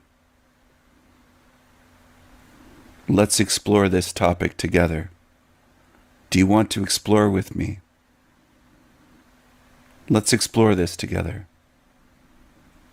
Fallen world. Lots of so-called truthers and Christians and other religious people claim this is a fallen world, that it wasn't always this way. The Tartaria followers believe this was wonderful because the architecture was better, prettier. Some of it. Some of the buildings. Now, do they show tons and tons of peasant homes that were better? No. They show great big, well-built buildings, and they claim that our world was better, that there wasn't capitalism, there wasn't even money. People worked without money, they claim, in guilds. I know the claims they make. I'm aware of the claims they make. Tartaria, these primitive nomadic-looking people from the other side of Russia, they believe ruled the world, and it was all Tartaria. The whole world was. All one system, one people, peaceful, until some snakes took over. I mean, it just seems like the same old story retold as the Bible. Over and over again. With the Nephilim and the fallen angels and the fall of man, the fall, the Garden of Eden. Eve ate the apple from the forbidden fruit. Maybe it was an apple, maybe it was a fucking pomegranate, maybe it was an avocado, maybe it was an olive. Whatever it was. That's the story from the Bible, from the Old Testament, from the Torah, the Hebrews. Somehow that's Christian. I don't know how, but Christianity seems to be linked with the Jews, with the tiny hat Hebrews. Old Testament, New Testament in one book. They call it Judeo-Christian. It's fascinating to me how they're polar opposites, but they're linked. And people don't question it. People in this realm don't question anything. People! So the story goes that the world became fallen because Eve got Adam to sin. She was tempted and then convinced him, here, eat this. And the snake, the serpent in the garden, tempted her. You don't want knowledge. Then they realized, oh, we're naked and all that stuff. But anyway, what I'm getting at is, it's a story retold over and over and over and over and over again in this realm. That this place was Eden or was a paradise. Ask Kismet Spiral. She'll tell you this place was Eden. That we're in Eden. We're still in the garden. It's a paradise. Mother Earth. Gaia. And this is what people want to hang on to. So-called truthers, religious people, normies. Almost everyone in this realm clings to feel-good, stupid shit with no real evidence. Hey, psst, psst, let me whisper in your ear. Let's get dramatic here and theatrical. Psst, psst, shh, shh, listen. Listen, man. Listen, lady. If this place was wonderful, if this was a garden paradise, and some entities came in and hijacked it, some aliens or entities or Anunnaki or all these different stories, but if it was created by a good, all-powerful God being, why hasn't it been fixed in thousands of years, possibly hundreds of thousands, possibly millions of years of it being evil, taken over, hijacked? Where's the good God to come in and set it right again and fix it? Well, it hasn't been. So if it was good, created by a good creator, why don't they come back and fix it? Wouldn't they, an all-knowing God, realize, oh, my good creation's been fucked with and corrupted. It's been taken over by evil. It's been hijacked. I better get over there. I better fly over there or transport myself at the speed of thought from one point to another to the earth in the matrix and fix it and restore it to the glory of what it was. And again, I'm laughing because people believe this place is fallen. Well, why would it stay fallen? Is the obvious question that almost no Christian asks. And even truthers like Jinji Joshi, the Jincel Joshua, he says he believes this is a fallen world. Well, pick up your Freemasonic Hebrew Bible and kiss the cover of it with the compass and square and the G and say, yes, the Bible has it right. It's a fallen world. Really? Well, is your God impotent to fix it then, your creator? If it's a fallen world, what created it? What made it good? What made it evil and made it fall and corrupted? And why hasn't it ever been fixed or restored to a good world, a good realm? And he buys the Tartaria shit too. He says that it was better, and what's on YouTube, it must be true, right? Right? That whole Tartaria theory that John Levi pushes, and Martin Leidke, aka it's Leidke. It's Leidke. It's not lied to. It's not Leidke, he says. It's Leidke. It's Leidke. I should ban you. Crimes of Beauty, he said to me when I had a channel called Crimes of Beauty. I went over there and asked him if he's a Freemason and asked him if his name has lie right in it. Lied. Leidke. It's Leidke. It's Leidke, he said. It's Leidke. And others push that. You can believe any of the shit you want on these shit channels. They have a reason to lie to you. They make thousands of dollars every month from YouTube. They're monetized. They have hundreds of thousands of subs, millions of views. They get lots of money to lie to you. They don't care if you're telling you the truth. Maybe they aren't even consciously lying to you, but they'll go along saying, here's where the money is. And they're not thinking, I'm going to lie to these followers. Ha ha ha. They're just thinking, this is making me loads of money. I don't have to work a job. They might get 3, 4, 5, 6 grand, maybe 10 grand a month. Some of them. John Levi might be getting tons of money. He has a lot of subs. Hundreds and hundreds of thousands. Subscribe to his channel. It's okay, though. You can believe any feel-good shit that you want. He starts off his videos telling you, I love you all. God bless you. Or God bless. Something like that. Either God bless you or God bless. Wonderful. Well, where's your good God? Is my obvious question. See, when I say it's an obvious question, it might not be obvious to humans. Now, humans get upset with that, saying, well, he thinks he's superior. Why don't you humans as a collective species ask these fucking questions? Because there might be something wrong with you as a species. If you can't look at that and go, where's the good God then? What do you mean, God bless me? Where is this good God that you're saying blesses me, or you're wishing it to bless me? Why are we in a hell realm if it's reigned over by a good God? Our God is an awesome God. Our God is an awesome God. He reigns from heaven above. Well, if your God is awesome and it reigns from above you, it reigns over the earth, why is the earth so shitty, full of evil, lies, deception, disease, cruelty, suffering, pain? Endless here. I could show you forever. Evidence, mountain ranges of evidence, sky high. It doesn't add up. What you humans believe and preach doesn't add up. You say, God bless you. Well, where's your good God?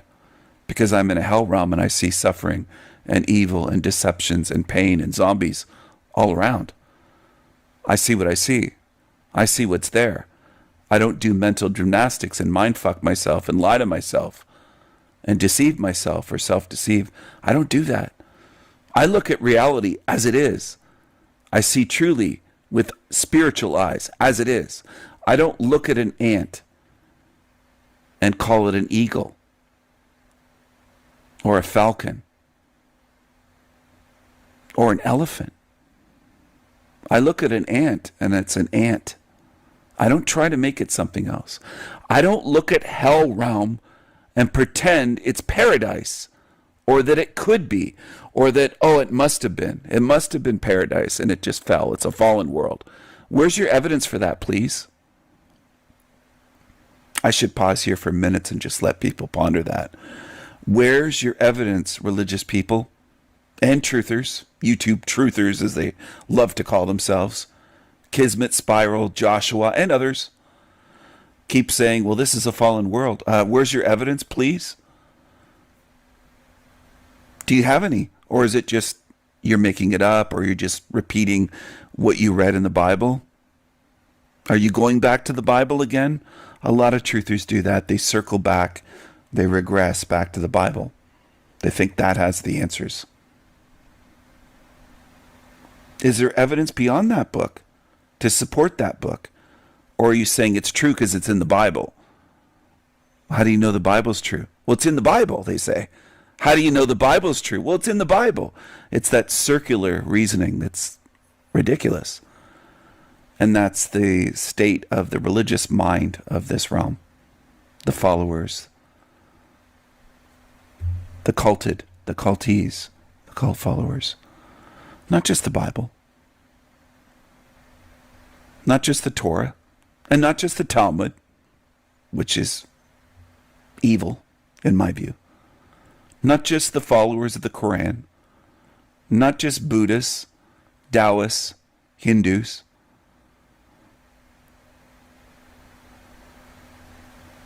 It's almost all of you on earth. It's very revealing because it's almost all of humanity. It's that widespread that almost all of you are duped and following laughable shit, which indicates to me there's something wrong here. It isn't just cognitive dissonance. It isn't just cognitive biases. It isn't just religions. It's very deep. It goes deep into you. I think it's spiritual.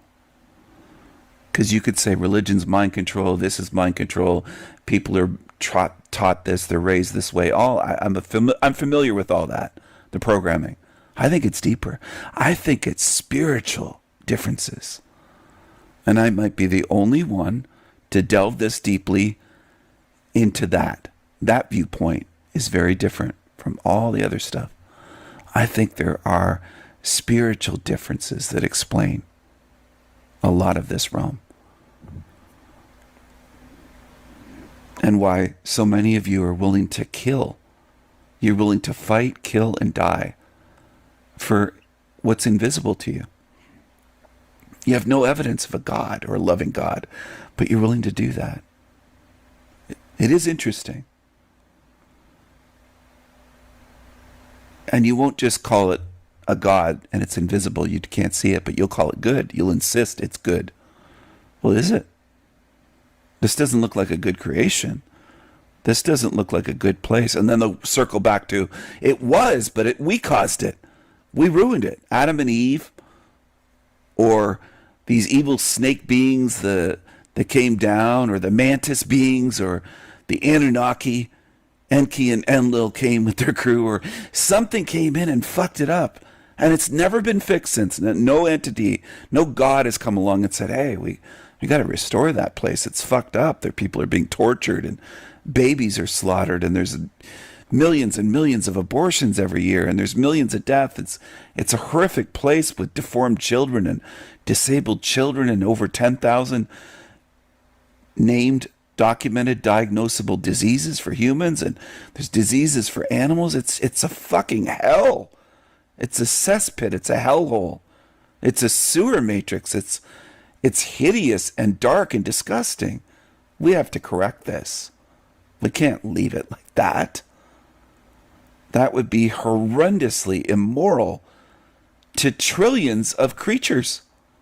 Trillions. Yet it gets worse. It degrades. Nothing's done to restore it or to repair it, to make it better. It gets worse. And that's tough for humans to accept, because they want to go back to, it's a fallen world, original sin. We caused this, and they do all the mental gymnastics and the circular reasoning, and they go back pointing at their finger at the Bible, and they tap on the Bible until it's worn out on the cover from where their finger's been tapping on it, saying this book is the truth. You're ridiculous. You're absurd. You aren't thinkers. I'm talking to you as a species, not individually. Humans, you are ridiculous. You're not critical thinkers. What is thought? All true thought involves critical thinking. It doesn't only involve that, but that's an aspect that has to be there.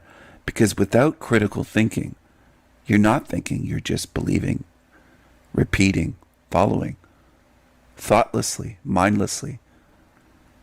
You're not weighing it and going, does this make sense? You're not critical. The pieces don't need to add up. It's just belief and faith. You need to be a critical thinker, or you're just a believer, a follower with faith, without evidence. Blind faith is what they want from you.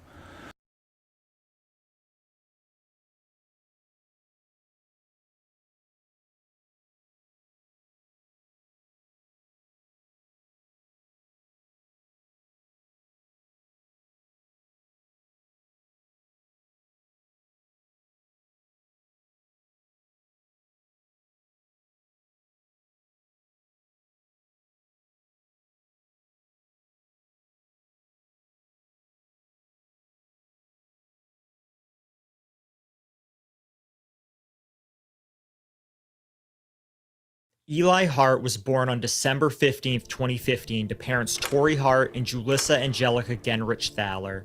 He was described as a bright light in his community with a giant toothless smile and a mop of sandy blonde hair. This little boy was always full of giggles, and his favorite colors were green and gold. He loved to blow bubbles, and he dreamt of being a firefighter when he grew up. Early on in his life, Eli's parents split up, and a fierce custody battle ensued. It's been alleged that Eli's mother filed several false protection orders against Eli's father.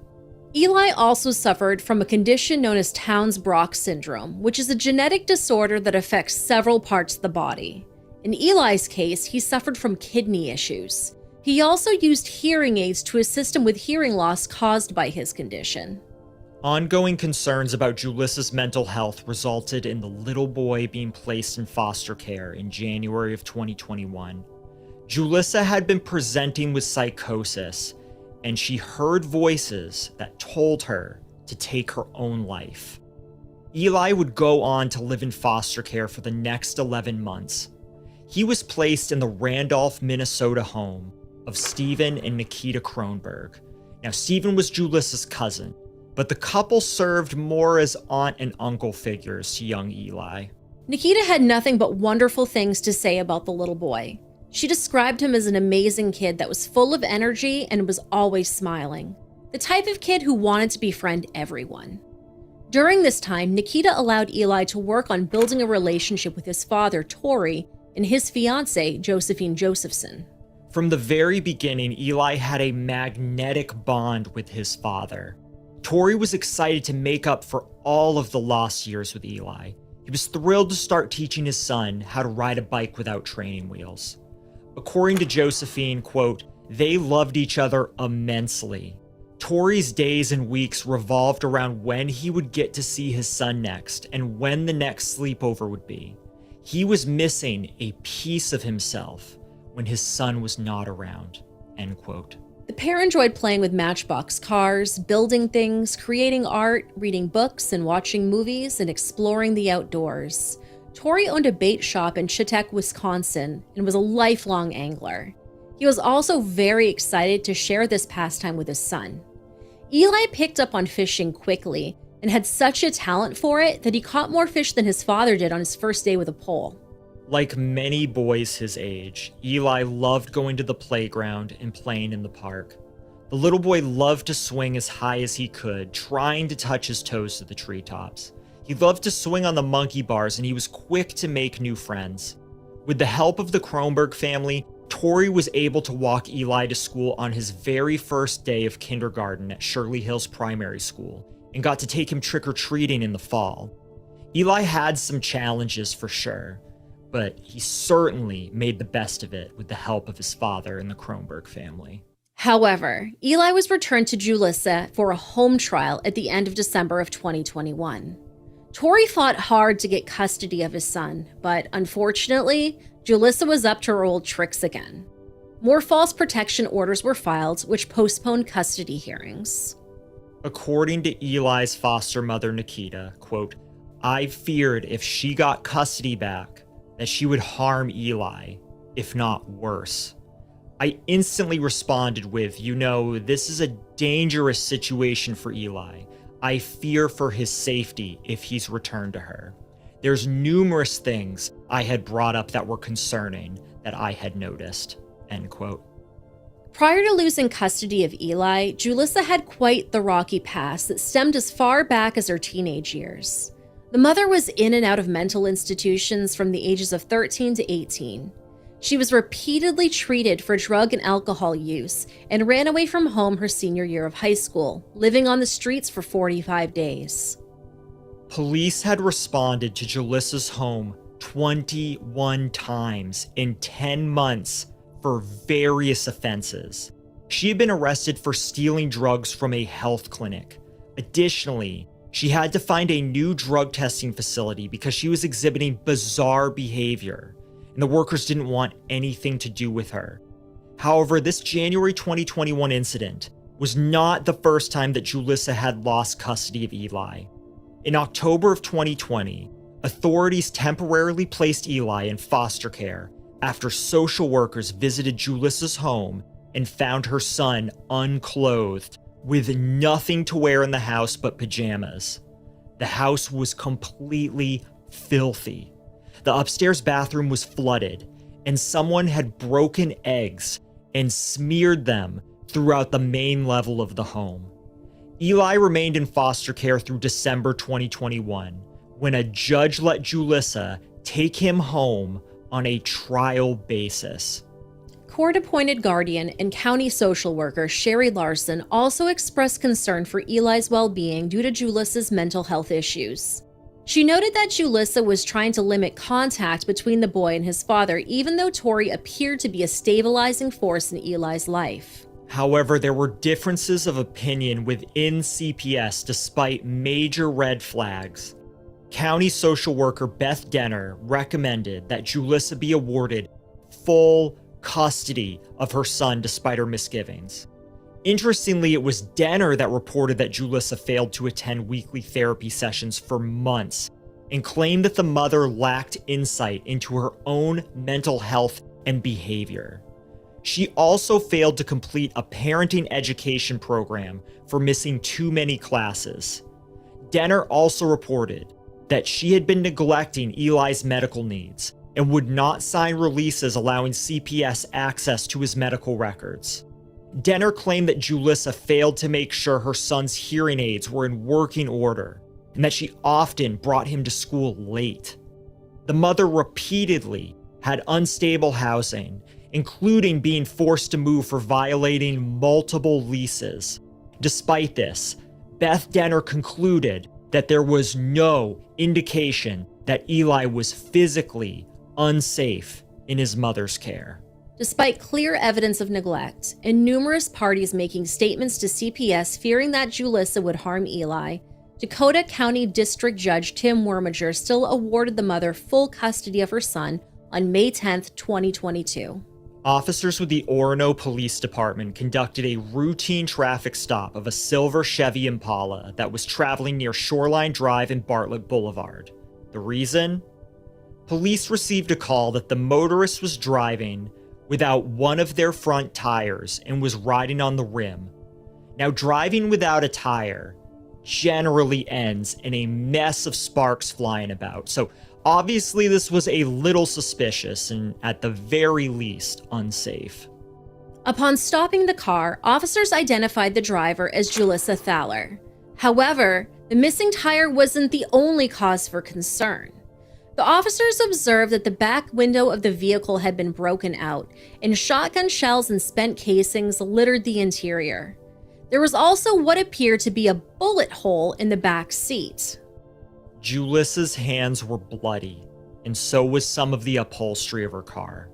There were also bits of what looked like flesh all over her. She claimed that the blood was from changing a tampon, and the flesh was from a deer she had picked up from an unknown butcher overnight. She claimed that she had returned to meet her AA sponsor in the city of Mound. Aside from these obvious red flags, Julissa looked incredibly disheveled. Her hair was a mess, and she was dressed in ill-fitting floral pajamas with filthy cuffs.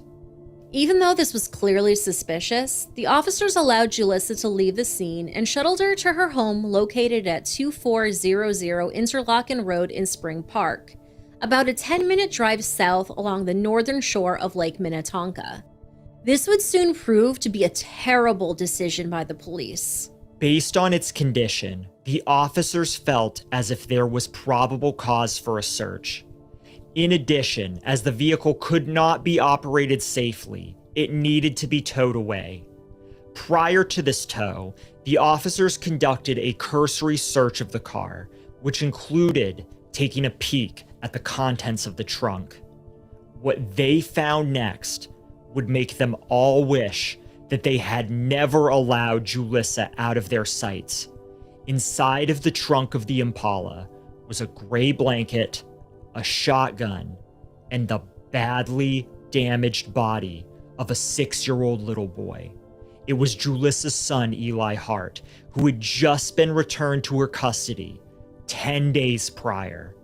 Upon the discovery of the child's remains, officers immediately rushed to Julissa's apartment, but by the time they had arrived, she had already left her home and her washing machine was running. Officers searched the washer and discovered the clothing that Julissa had been wearing during her traffic stop. She was trying to destroy evidence. Surveillance video showed Julissa fleeing her apartment on foot with her boyfriend and a large backpack. The two were soon located on the 4200 block of Shoreline Drive in Spring Park. Both were placed under arrest. As the officers cuffed Julissa, they noted what appeared to be blood and brain matter all throughout her hair. DNA tests would later prove that it belonged to Eli. When questioned by the police about what had happened, Julissa seemed utterly fixated on Eli's father, Torrey Hart. After some discussion about the traffic stop and discovering Eli in the trunk of her car, Julissa said that she was done covering for her ex. She made cryptic statements to officers such as, "Do you need my ex's name?" Later, Julissa said, "There's stuff that I didn't tell you about my ex." She also claimed to have been attacked earlier in the day. Her interview lasted just under an hour and was started and stopped twice as Julissa would agree to talk, then request a lawyer, and then she would begin to talk again completely unprompted. But ultimately, she decided to lawyer up. Soon, the officers received tips related to the whereabouts of Julissa's Chevy Impala on the day of her traffic stop. Just before her encounter with police, a concerned citizen witnessed the vehicle at a gas station parked by the dumpsters.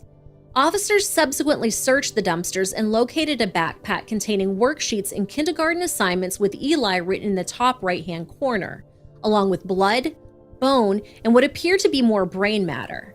A more in-depth search of the impounded vehicle yielded copious amounts of blood and additional brain matter located on the back seats. Officers were able to follow damage done to the roads by the vehicle's rim, as well as information from citizens to track movements of Julissa's car. They found multiple locations where blood and brain matter were discarded, along with clothes and a bloody children's booster seat in another dumpster.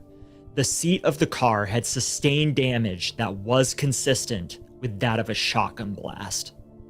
Julissa's boyfriend, Robert Pickarainen, told officers that over the past week, his girlfriend wanted to learn how to use a gun, so the couple paid a visit to a gun range. Not so coincidentally, Julissa bought a shotgun on March 17th and learned how to use it shortly after Eli's father, Torrey Hart, filed papers asking the court for full custody. Robert told the officers that Julissa had been carrying the shotgun in and out of the apartment, and that when she did, it would be wrapped in a gray blanket, the same gray blanket that was found in the trunk of her Impala. Robert outlined for the officers the events that led up to Eli's death.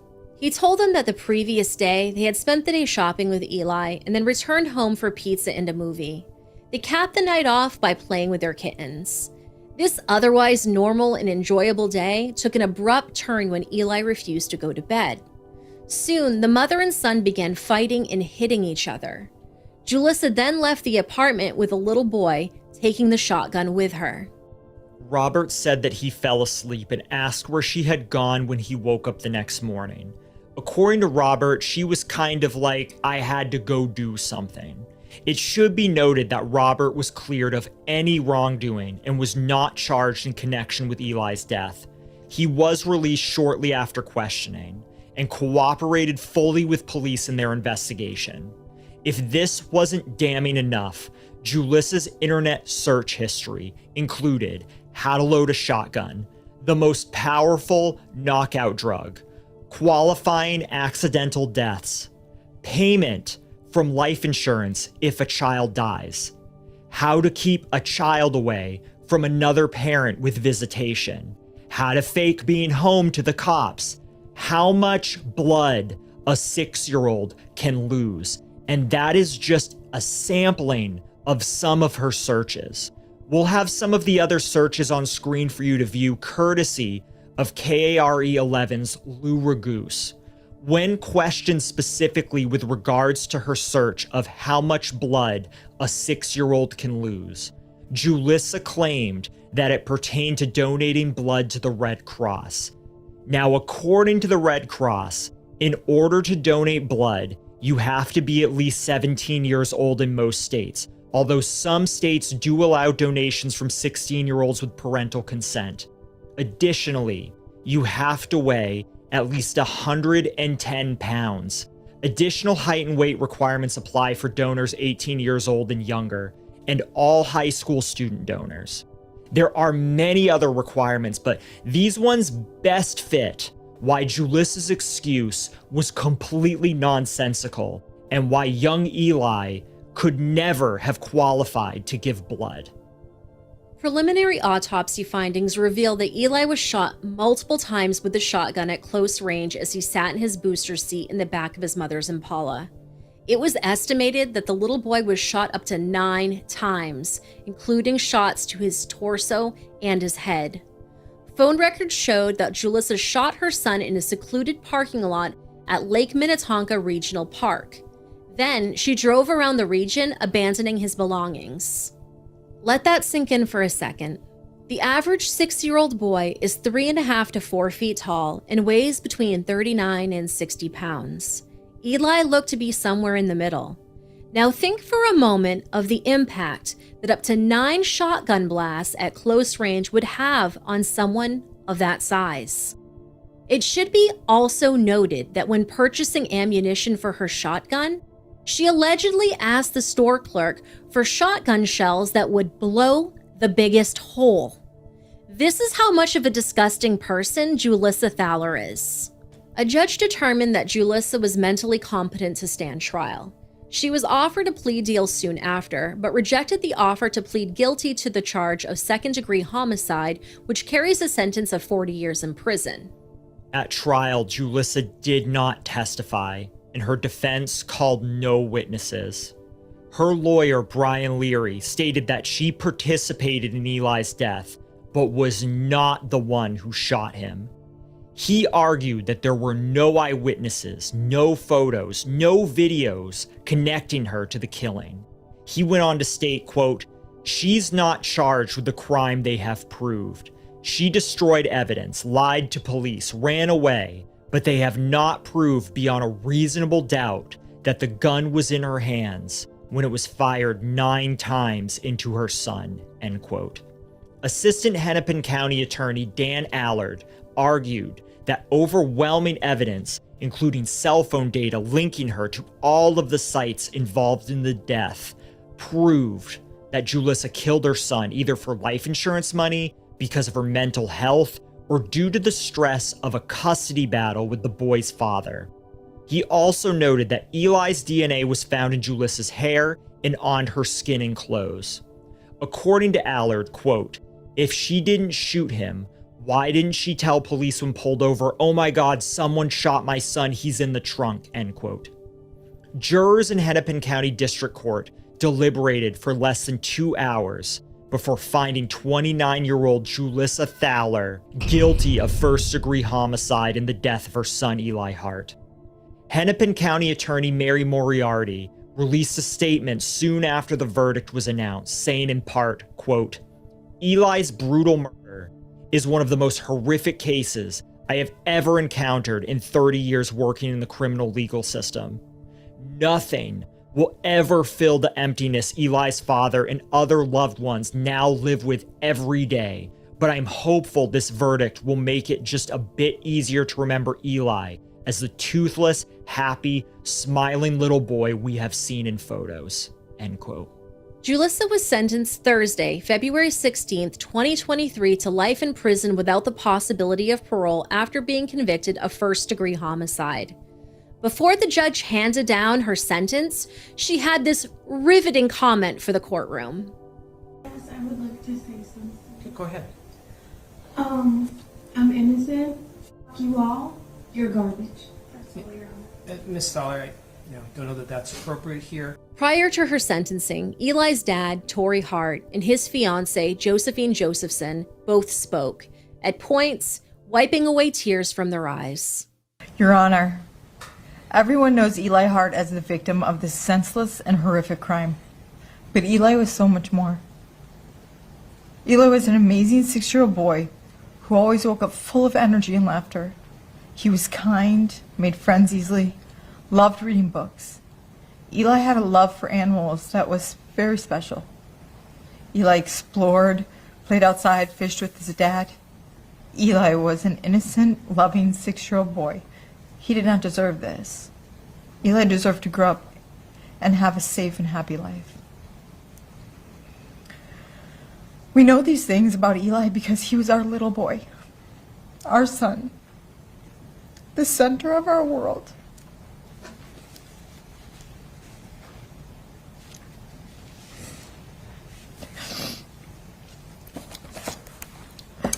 The love and connection he had with his son, that Tory had with his only son, was something I was privileged to see.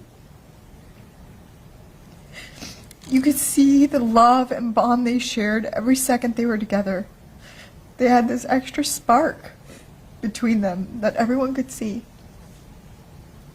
Now we only have memories, and they are not enough. Time was taken from us, a lifetime of memories to be made gone. The moments I treasured as being a parent myself, Tory will never have those experiences. A lifetime without Eli, robbed of us. School milestones that we will never get to see, like graduating kindergarten and elementary school. All the artwork he would have brought home and put on the fridge, taken. The first day of middle school and high school, prom, graduation, watch him play sports, teach him to drive, stolen from us. Watching Eli grow and become a young man and what he could have been and done in this world. We will never have those memories. No more hugs, no more snuggles. They were ripped from us. Straight from our souls. On May 20th, 2022 at about 11:30 p.m. when an officer knocked on our door and asked to come in, then asking Tory to have a seat.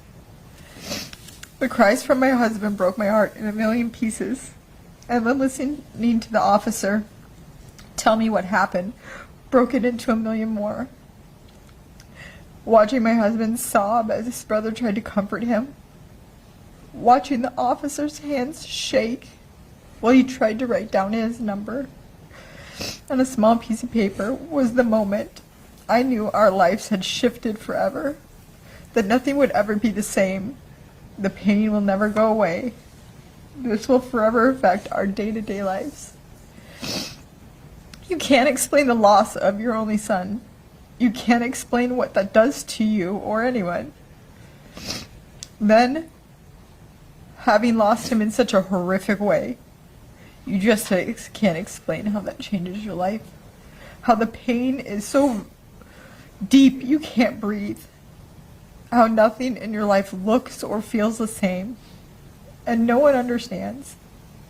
Your lack of sleep at night, the nightmares of how Eli was murdered. The struggle to go to work every day knowing Eli has no more days. How painful it is that life just keeps moving and doesn't slow down. For us to grieve. No one should ever have to feel this kind of pain or experience this kind of trauma.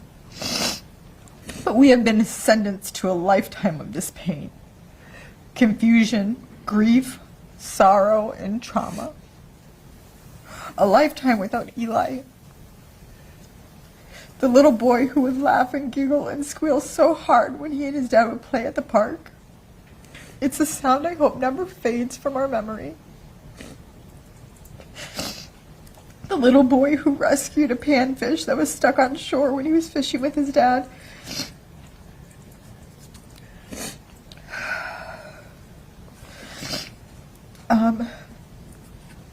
The little boy who rescued okay, just a second, I'm sorry.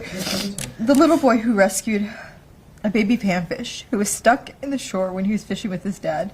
He was so proud. He came running in to tell me all about it, but couldn't get his words out because he was so excited.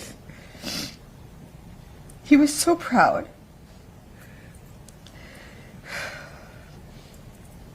The little boy who would tell me not to be scared of bees, that they were nice and we need them. The little boy that loved being on his dad's shoulders. The little boy who, when we asked him, "Who loves you the most?" would always reply, "You both do." There are no more triple hugs. No more "I love you." No more memories to be made. Just emptiness. Eli was a happy 6-year-old boy, our little boy, that we loved so deeply. Hennepin County Attorney Mary Moriarty released a second statement following Julis's sentencing. Quote, "We now have legal closure on this heartbreaking tragedy, but nothing will ever fill the void in the world that Eli left behind. I hope his family can slowly move forward and eventually find some level of peace." End quote. In the wake of the little boy's death, Eli's father filed a wrongful death lawsuit seeking more than $75,000 in damages. The lawsuit states that DCSS provided services to Eli, with Torrey Hart claiming the county and its employees were negligent. Dakota County and 2 of its employees, Sherry Larson and Beth Denner, were named in this lawsuit.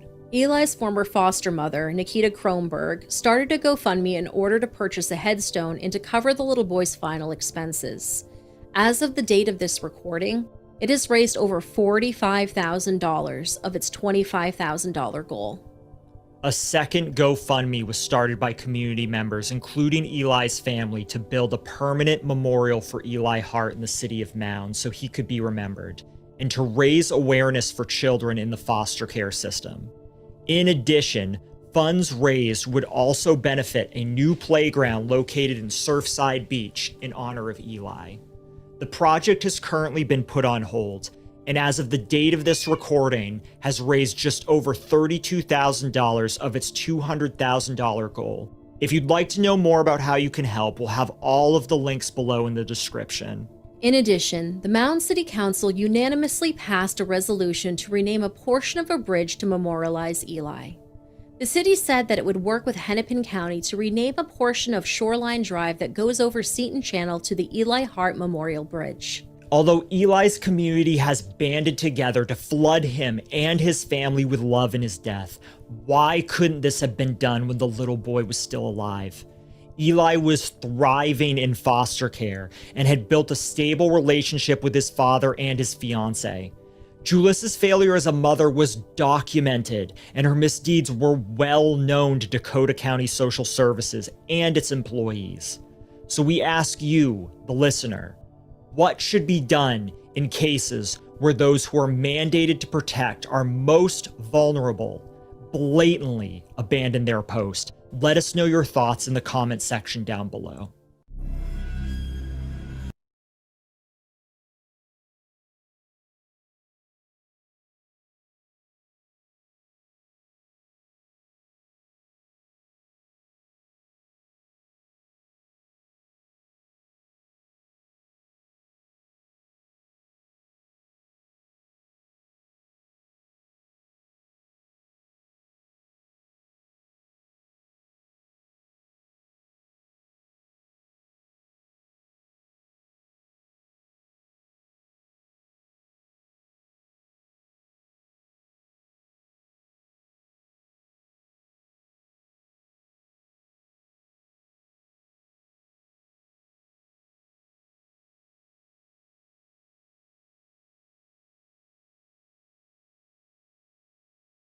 Many people struggle with feelings of loneliness all over the world and yearn for companionship.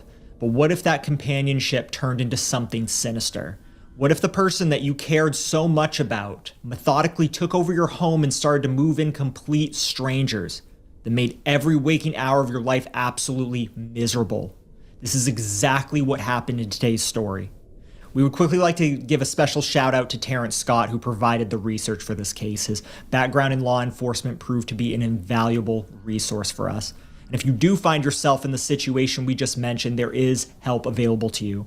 Visit thehotline.org or dial 800-799-7233 or text BEGIN 88788. And now, without further ado, the story of Jessica Sacco. Jessica Ray Sacco was born on August 28, 1990 in Santa Clara, California to mother Sue Tainer. Her parents separated when she was young and she spent parts of her childhood with her father's side of the family. Family and friends recalled that she was close to her grandparents and that she had at least one half-sister. Jessica relocated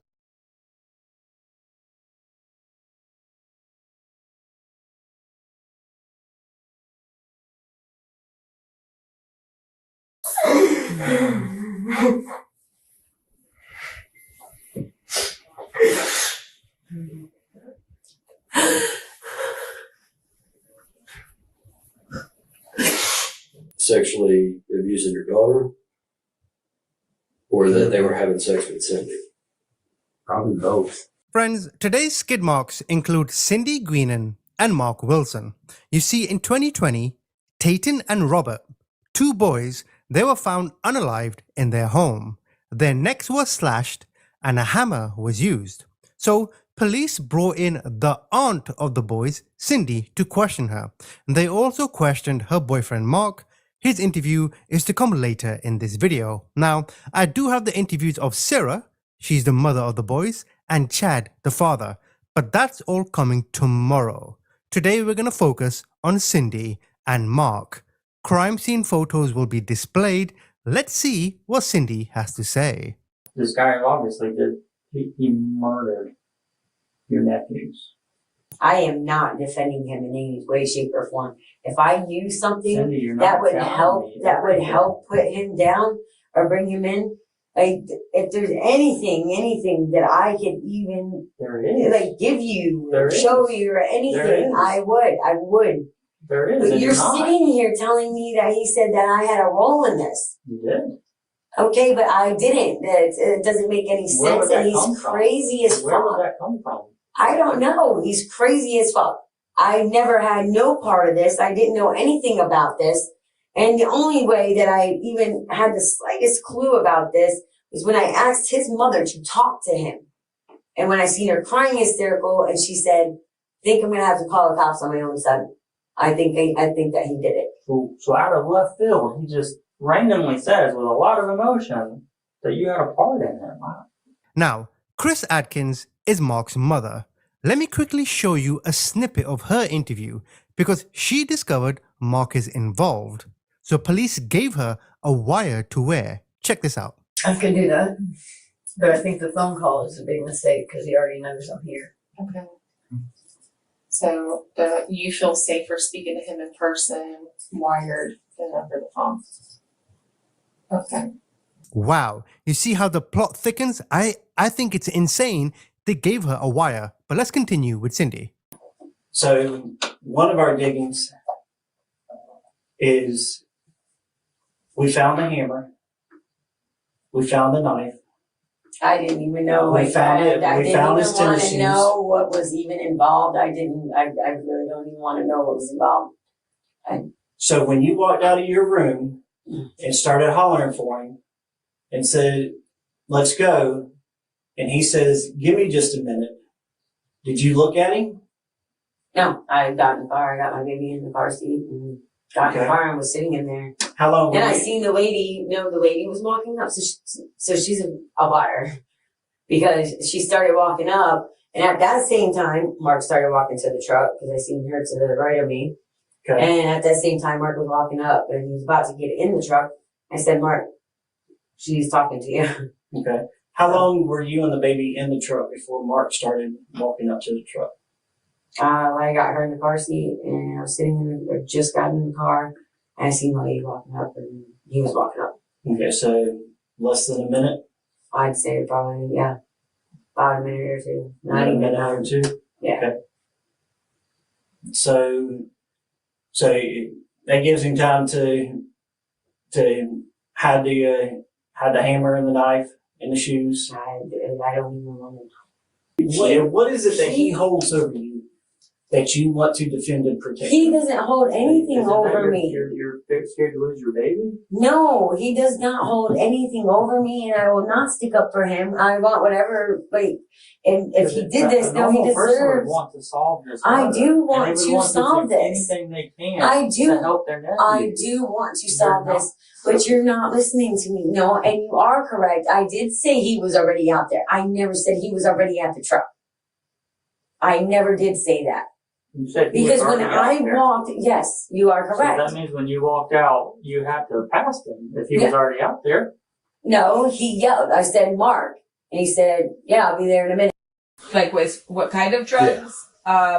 Heroin, crack. His stepdaddy, he used to tell me stories about how his stepdad at the age of 12 would give him a crack pipe. Friends, this is Sarah Benson. In 2020, her sons, Tatum and Robert, they were found unalived. Sarah is obviously distraught. The police bring her in for questioning. Now, the main suspects in this case are Mark Wilson and Cindy Greenan. Their interviews were posted yesterday, so you can go watch them. I'll put the link in the description. But let's see what Sarah has to say. Mark is Cindy is my sister. Okay. I have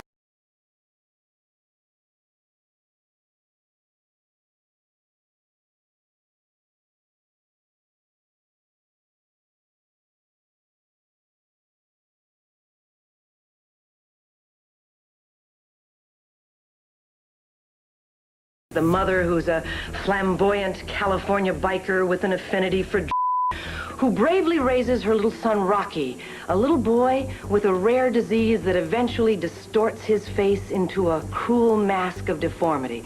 Okay, so you probably think you know the story. A disfigured boy, a wild biker mom, a tear-jerking Hollywood movie, Cher in leather, the whole package. But what if the most famous inspirational movie of the 80s only told half the story? What if I told you that the real Rusty Dennis, Rocky's infamous mom, sat down before her death and said things about her son, her life, and that movie that absolutely nobody was ready to hear? Today, we're talking about Roy Lee Rocky Dennis, his mother Rusty, and what she revealed about the truth behind the legend. Who was Rocky Dennis? The real story. Let's start at the beginning, before the movie. Before Cher, before any of it. Because to understand what Rusty said, you first need to understand what this family was actually living. Roy Lee Dennis, nicknamed Rocky, because as a baby he wouldn't sleep unless someone rocked him, was born on December 4th, 1961, in Glendora, California, to Florence Rusty Tullis and her second husband, Roy Dennis. As a very young child, Rocky had frequent ear and sinus infections. Nothing catastrophic, just a sickly kid. Then, when he was about 2 years old, he went in for a tonsillectomy, and that's when everything changed. The X-ray technologist noticed something wrong with the boy's skull. What followed was nearly a full year of visits to UCLA Medical Center multiple times a week, until the diagnosis finally came down. Craniodiaphyseal dysplasia. 2 words that changed everything. This is a disease so rare that in 1965, when Rusty was first told about it, doctors said only 6 other cases had ever been recorded in all of medical history. 6 in the entire world. The condition causes abnormal calcium deposits to accumulate in the skull bones, thicken, grow, push outward, distorting the face, compressing the brain, destroying vision and hearing and neurological function, slowly and relentlessly. Doctors told Rusty the prognosis flat out. Her son would be blind, likely intellectually disabled, and dead before he turned 7 years old. Dead at 7. But here's the thing about Rusty Dennis. She didn't fold. She didn't retreat into grief. She looked at those doctors and essentially told them she'd see about that. And the story of how she raised Rocky and what she said about it before she died is the story we're actually here to tell. Here's where Rusty really showed what kind of mother she was. She refused to let institutions write her son off. While living in Covina and Glendora, she pushed schools and doctors to treat Rocky like any other kid. Doctors claimed his eyesight was too poor for reading. She dismissed that. Schools tried to move him out of mainstream classes. She fought back.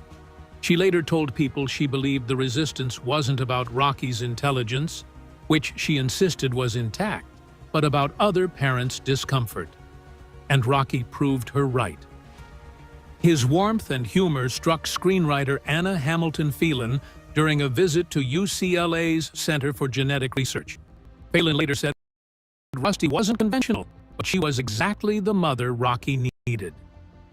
But before we get to what Rusty revealed, you have to ask yourself, who exactly was this woman?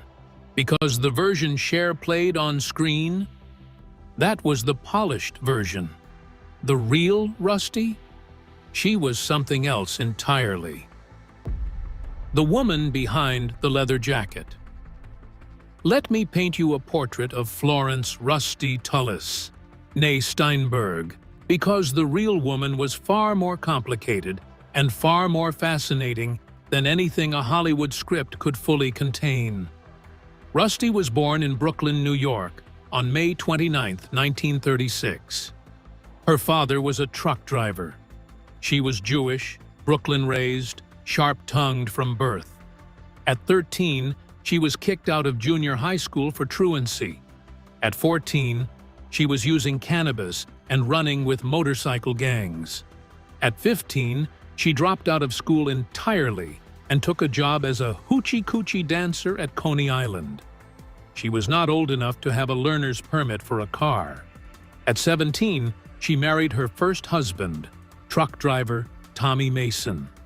A year or two later, their son Joshua was born. That marriage fell apart, and Rusty moved back in with her parents. Then came her second marriage to Roy Dennis and a move to California. And in 1961, Rocky was born. By the time Rocky was diagnosed, Rusty had already built her entire personal philosophy around a single idea: that you can make yourself well if you believe hard enough. She told interviewers that she had decided early in her life that if a person could make themselves sick, they could also make themselves well. She raised Rocky on that conviction. Every time he had a headache, every time the pain flared, she would send him to his room and tell him to make himself well. Was that empowering? Rocky's spirit certainly suggests it was. But it was also, as we'll get to, a philosophy that carried a shadow. Now here's something the film smartly showed, but still softened. Rusty was a full member of the Turks, a motorcycle gang. These weren't cosplay bikers. These were rough, hard-living people who built a world around loyalty and blunt love. And they adored Rocky. The film's character, Gar, played by Sam Elliott, is based on a real man named Bernie Tullis, Rusty's partner. The entire biker circle that surrounded Rocky wasn't set dressing. They were his family. And Rusty's substance use? She was direct about it in a way the movie never quite captured. In interviews, she pushed back on the film's framing. The movie suggested she used because she was struggling, because she was overwhelmed and drowning. Rusty didn't accept that framing. She said she partied all the time and substances were part of the partying lifestyle. That's not a woman in pain reaching for a crutch. That's a woman who partied hard and owned it. That distinction mattered enormously to her. So what does a woman like this biker, substance user, school dropout, fiercely unconventional mother actually say when the cameras come calling after her son dies? Because what Rusty said about the film, about Rocky, and about the night he died, that is where the bad really starts. The movie, the money, and what Rusty actually said. By 1985, Mask was in theaters across America. Directed by Peter Bogdanovich, starring Cher as Rusty and Eric Stoltz as Rocky. It grossed over $48,236,000 at the box office, and Rusty Dennis had been paid $15,000 for the film rights. I want you to sit with that number for a moment. $48 million at the box office. $15,000 to the woman whose life and whose dead son's life made it all possible. But here's what makes that $15,000 even more complicated. According to the Mask Wikipedia entry and multiple interviews, most of that money went directly to pay medical bills for her older son Joshua, who was, at that time, undergoing treatment for AIDS. Rusty didn't sell Rocky's story for profit. She sold it to keep another son alive. When the movie came out, reporters descended on Rusty expecting gratitude, maybe some tears, maybe some gracious Hollywood praise. What they got instead was something far more interesting. She called the film a fairy tale, not a tribute or a beautiful memorial to her son. A fairy tale. Those were her words. Per the Chicago Tribune's 1986 profile of her, Rusty said, "I always thought showing Rocky's courage would help a lot of disabled kids, and the parents of disabled kids. Sometimes they are more disabled than their kids. I didn't realize the movie would be about me, too. Thanks to Cher's brilliance, I come off a kind of heroine." Read that carefully. She wasn't bitter about Cher's performance, she actually praised it. What she couldn't fully square was the shift in focus. She had imagined a film about Rocky's extraordinary courage. What she got was a film that split the spotlight, turning her into a central character, a complicated, glamorous anti-heroine when she had only ever thought of herself as his mother. On Cher, specifically, Rusty was actually generous. She told the same Chicago Tribune reporter, "Cher depicted the way I am very well. I always thought I was perfectly normal, that the rest of the world is nuts." That line, "the rest of the world is nuts," is as good a distillation of who Rusty Dennis was as anything else on record. And the Chicago Tribune also confirmed the two biggest factual departures from reality that Rusty pointed out. First, the film compressed a decade plus of events into what looks like about a year. Second, and this is the one that clearly stung her older son Joshua, doesn't appear in the film at all. He was simply written out of Rocky's story. Then there was the music. Rocky Dennis loved Bruce Springsteen. He was a devoted fan.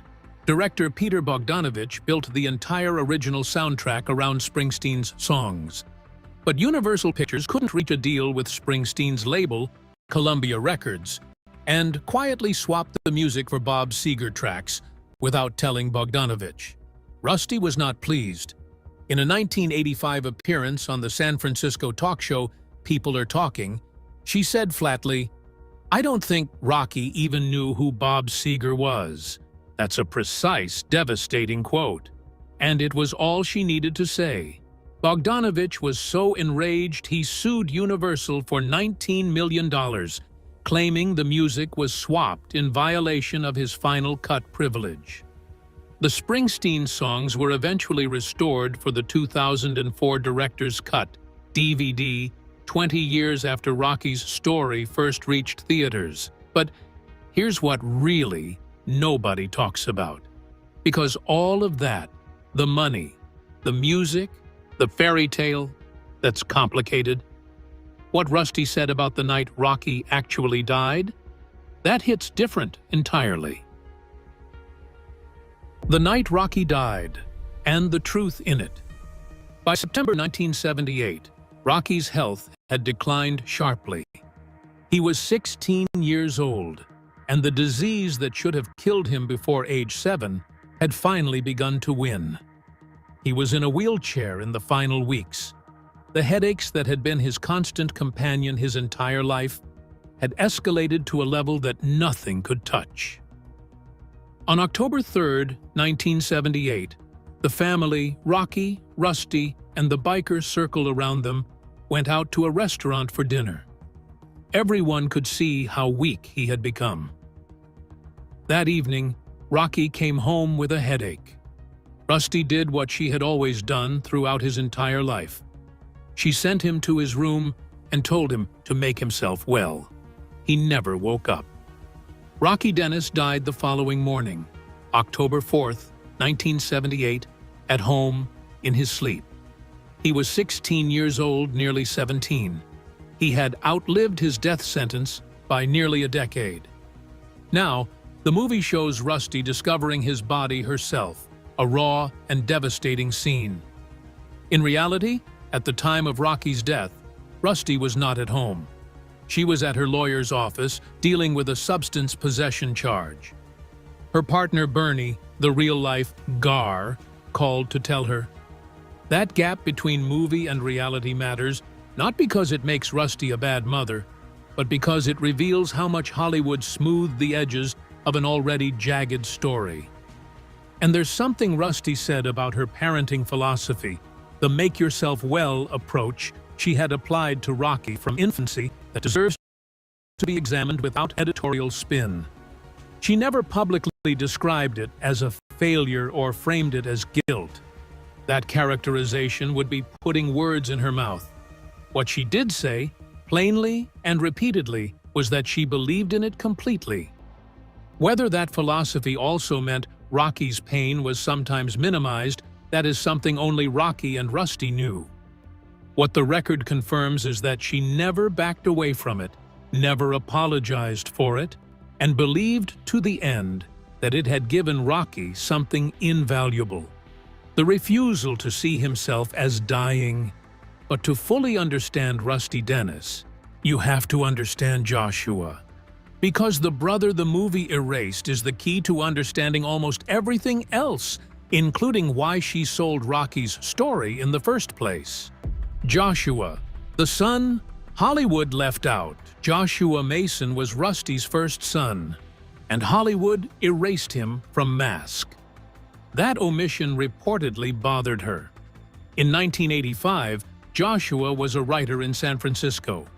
A year later, he was diagnosed with Kaposi's sarcoma, the cancer widely associated with AIDS during the mid-1980s crisis.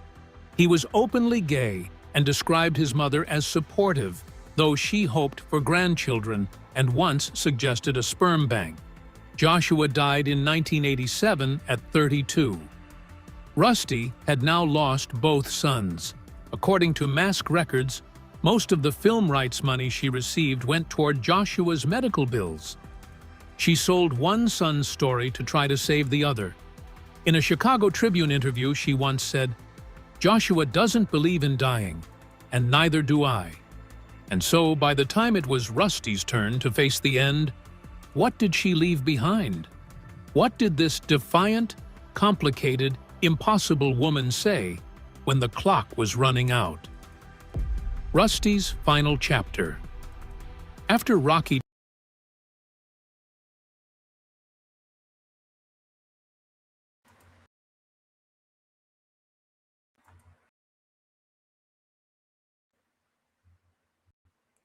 She didn't believe in dying, but both of her sons died anyway. Because in this realm, it is about more than just belief or non-belief. And some people, quite a few people actually, don't understand that, and they probably never will, because they go by their feelings. They'll say, I don't want to believe in pain or dying, but it happens anyway. They don't want to look at how the realm is and the design of the place. They'd rather go into denial.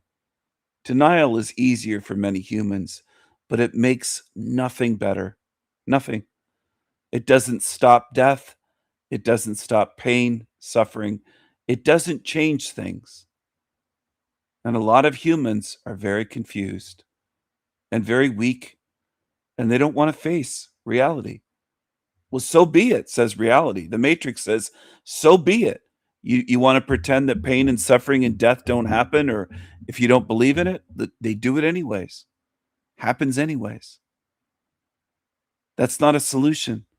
Avoidance and denial are not solutions, but they're very common with humans. Humans love that stuff. He died, Rusty moved to San Francisco and took up Buddhism. She worked at doesn't believe in dying, and neither do I, toward Joshua's medical bills. She sold one son's story to try to save the other. In a Chicago Tribune interview, she once said, "Joshua doesn't believe in dying, and neither do I." And so, by the time it was Rusty's turn to face the end, what did she leave behind? What did this defiant, complicated, impossible woman say when the clock was running out? Rusty's final chapter. After Rocky died, Rusty moved to San Francisco and took up Buddhism. She worked as a counselor, helping people facing challenges with substance use. She had plans, at the time of the film's release, to work at the Shanti Project, a workshop for the terminally ill, including AIDS patients. The woman, who had once been defined entirely by chaos, was, by 1985, building something quieter. She still rode motorcycles. On October 14, 2006, Rusty, then going by Florence Tullis, was riding her three-wheel motorcycle when the right tire fell off. She lost control. The bike struck a curb. Her body slammed into a telephone pole. What makes the aftermath harrowing is that no one knew. Friends and family had no idea until a brief item in the San Gabriel Valley Tribune mentioned an unidentified 70-year-old woman injured in a motorcycle accident. They connected the dots and went to her. She had broken both legs and suffered a punctured lung. She survived the initial accident. She was Rusty Dennis. Of course she did, but the resulting infection was the thing that could not be fought off. Florence Rusty Tullis died on November 11, 2006, at Beverly Hospital in Montebello, California. She was 70 years old.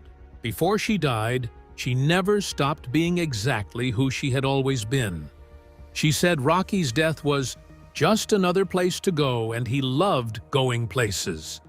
And she said that death was something she and Joshua simply did not believe in. She never asked, "Why me?" Not once. Not for Rocky, not for Joshua, not for herself.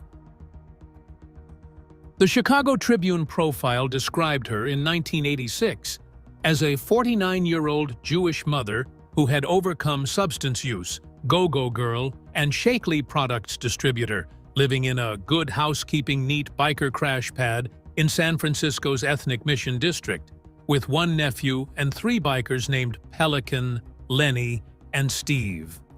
That description is one of the great character portraits in American journalism, because it's absurd, and it's real, and it somehow explains everything.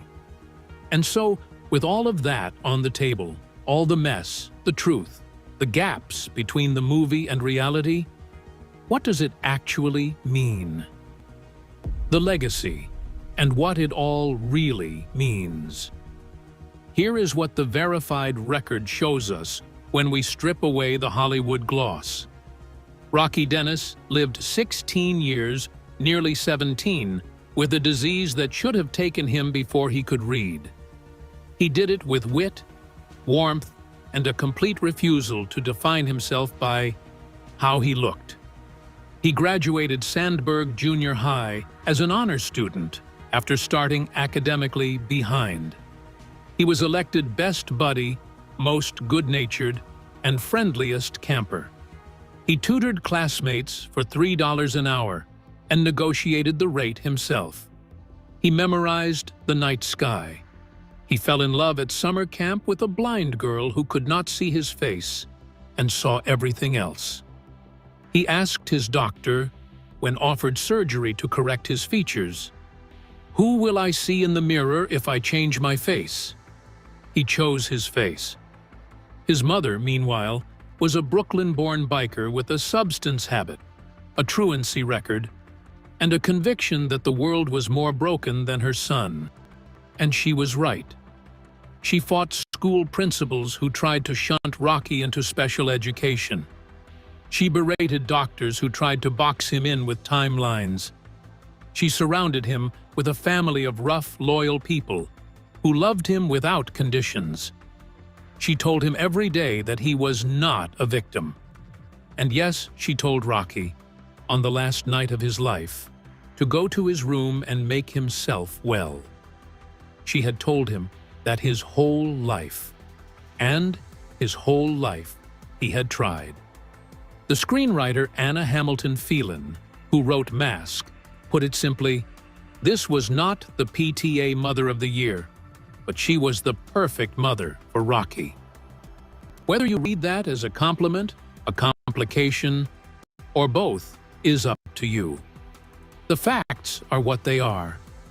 Rocky Dennis died at home, in his sleep, without machines, without a hospital, without indignity. His mother had promised him that, and she kept that promise. Rusty Dennis died November 2006, at 70. She died the way she lived, moving on her own terms, unable to stop. If you expected a tidy ending, a redemption arc, a moment of perfect maternal grace, Rusty Dennis was never going to give you that. She gave you something harder and more real. The truth, exactly as complicated as it actually was. And now you know. Drop a comment below. Did you know any of this before today? Because most people didn't. Like and subscribe if this blew your mind. Because we've got more real stories behind Hollywood's favorite myths coming every single week.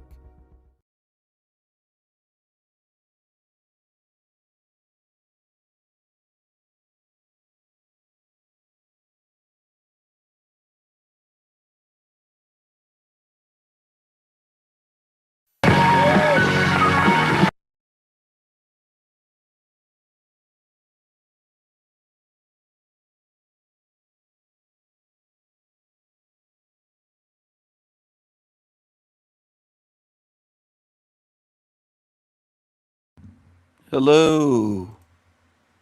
Hello. Hello, hello. I don't know why you say goodbye. I say hello. Hello, hello. I don't know why you say goodbye. I say hello. Hello. Recording.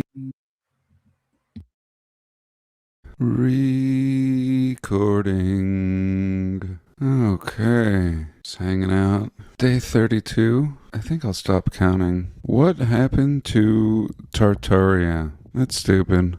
Who was Tartaria? Also stupid. I'll title the video one of those. So what are you guys doing? Wonder what everybody's doing. Some people are doing the exact same thing they've always done, and that could be good, depending on what that is. I hate the pop filter, this big shitty thing, and I think it diminishes the sound, but on the occasion that I should use the P word, popcorn, Peter, Paul, pickle, I might get an unpleasant sound. Don't care, don't give a shizzle. Hello, hello, wait a second, it looks like we might have a guest backstage. It could be Wendy. I just want to make sure though, because there's so many trolls like Nolan and others that I'll put up the screen just to be safe. Just to be safe.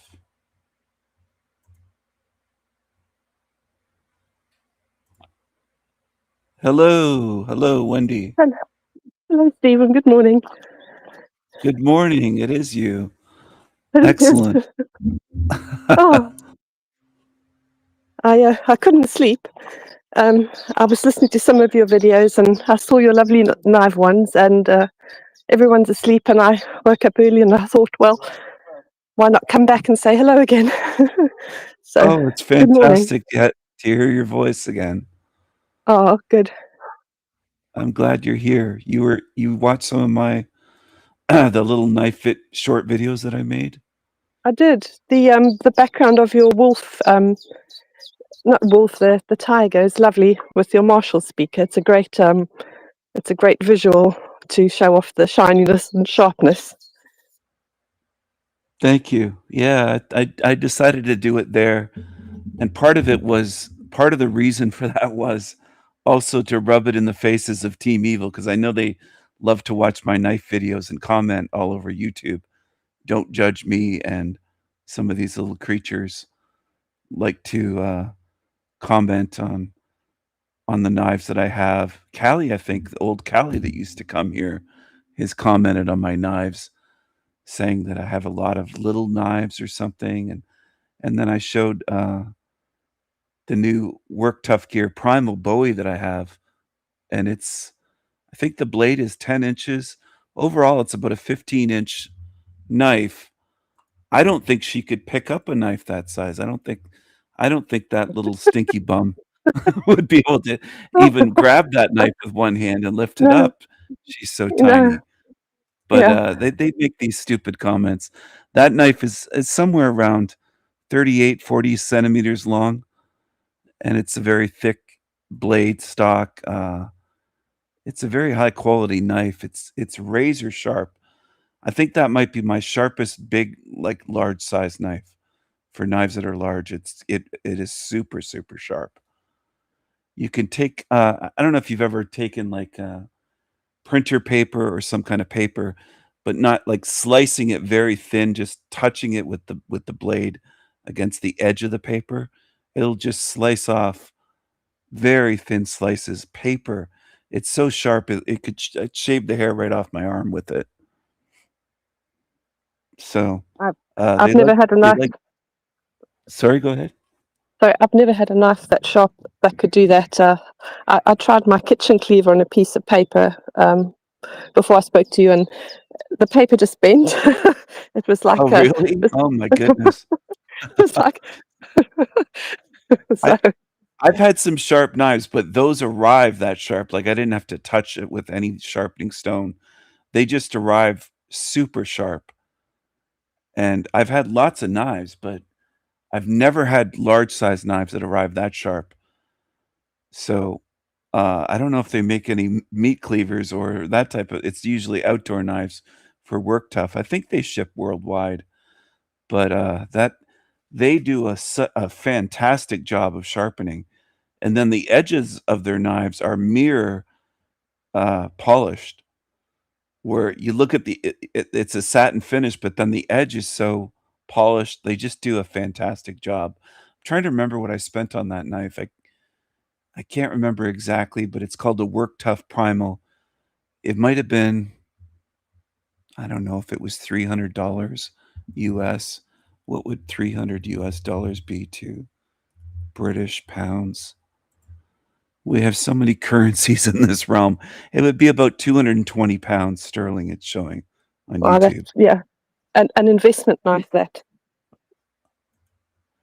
It's quite a knife. It's a Bowie knife or Bowie knife that will last forever. It looks like a work of art, but if there's ever a zombie apocalypse, that's one that will be with me on my belt or in my hand. That is a knife that would slice through. I mean, that would slice a zombie's arm right off. Wow, I've thought about perfect. that. It would slice.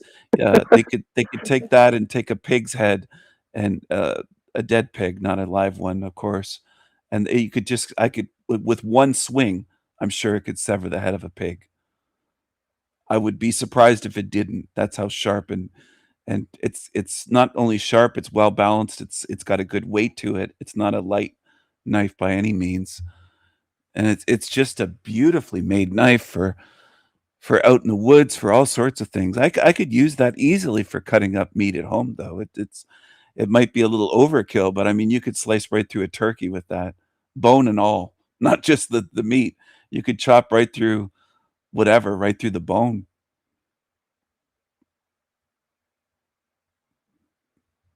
That would be very useful at There's Christmas time. Yeah, it's a great Christmas. I thought of getting one of those sabers for opening champagne bottles. They have some of them are made in France, some of them are made in Italy. Fox Knives, I discovered, actually has one of those sabers that are made specifically for opening champagne bottles with a sword. Like sometimes you'll get at a very fancy restaurant where they'll come to your table and open it that way. I thought about buying one of those, even though I really don't drink champagne very often at all, hardly ever. But I just love swords and knives and weapons and craftsmanship, and when something is well made and the fit and finish, I highly recommend Fox Knives. I've Out of all the ones that I've gotten, I've never gotten a bad one. And Work Tough gear for, again, the large knives like that one, they're just beautiful. I I would have one on display even if I wasn't into using them. They're just that well made, and it's I don't know, that's just something that I'm interested in, but I'm glad you enjoyed those videos. The Bastinelli that I have is another little beauty, but that's one that I think I might carry all the time on my belt as a little belt knife.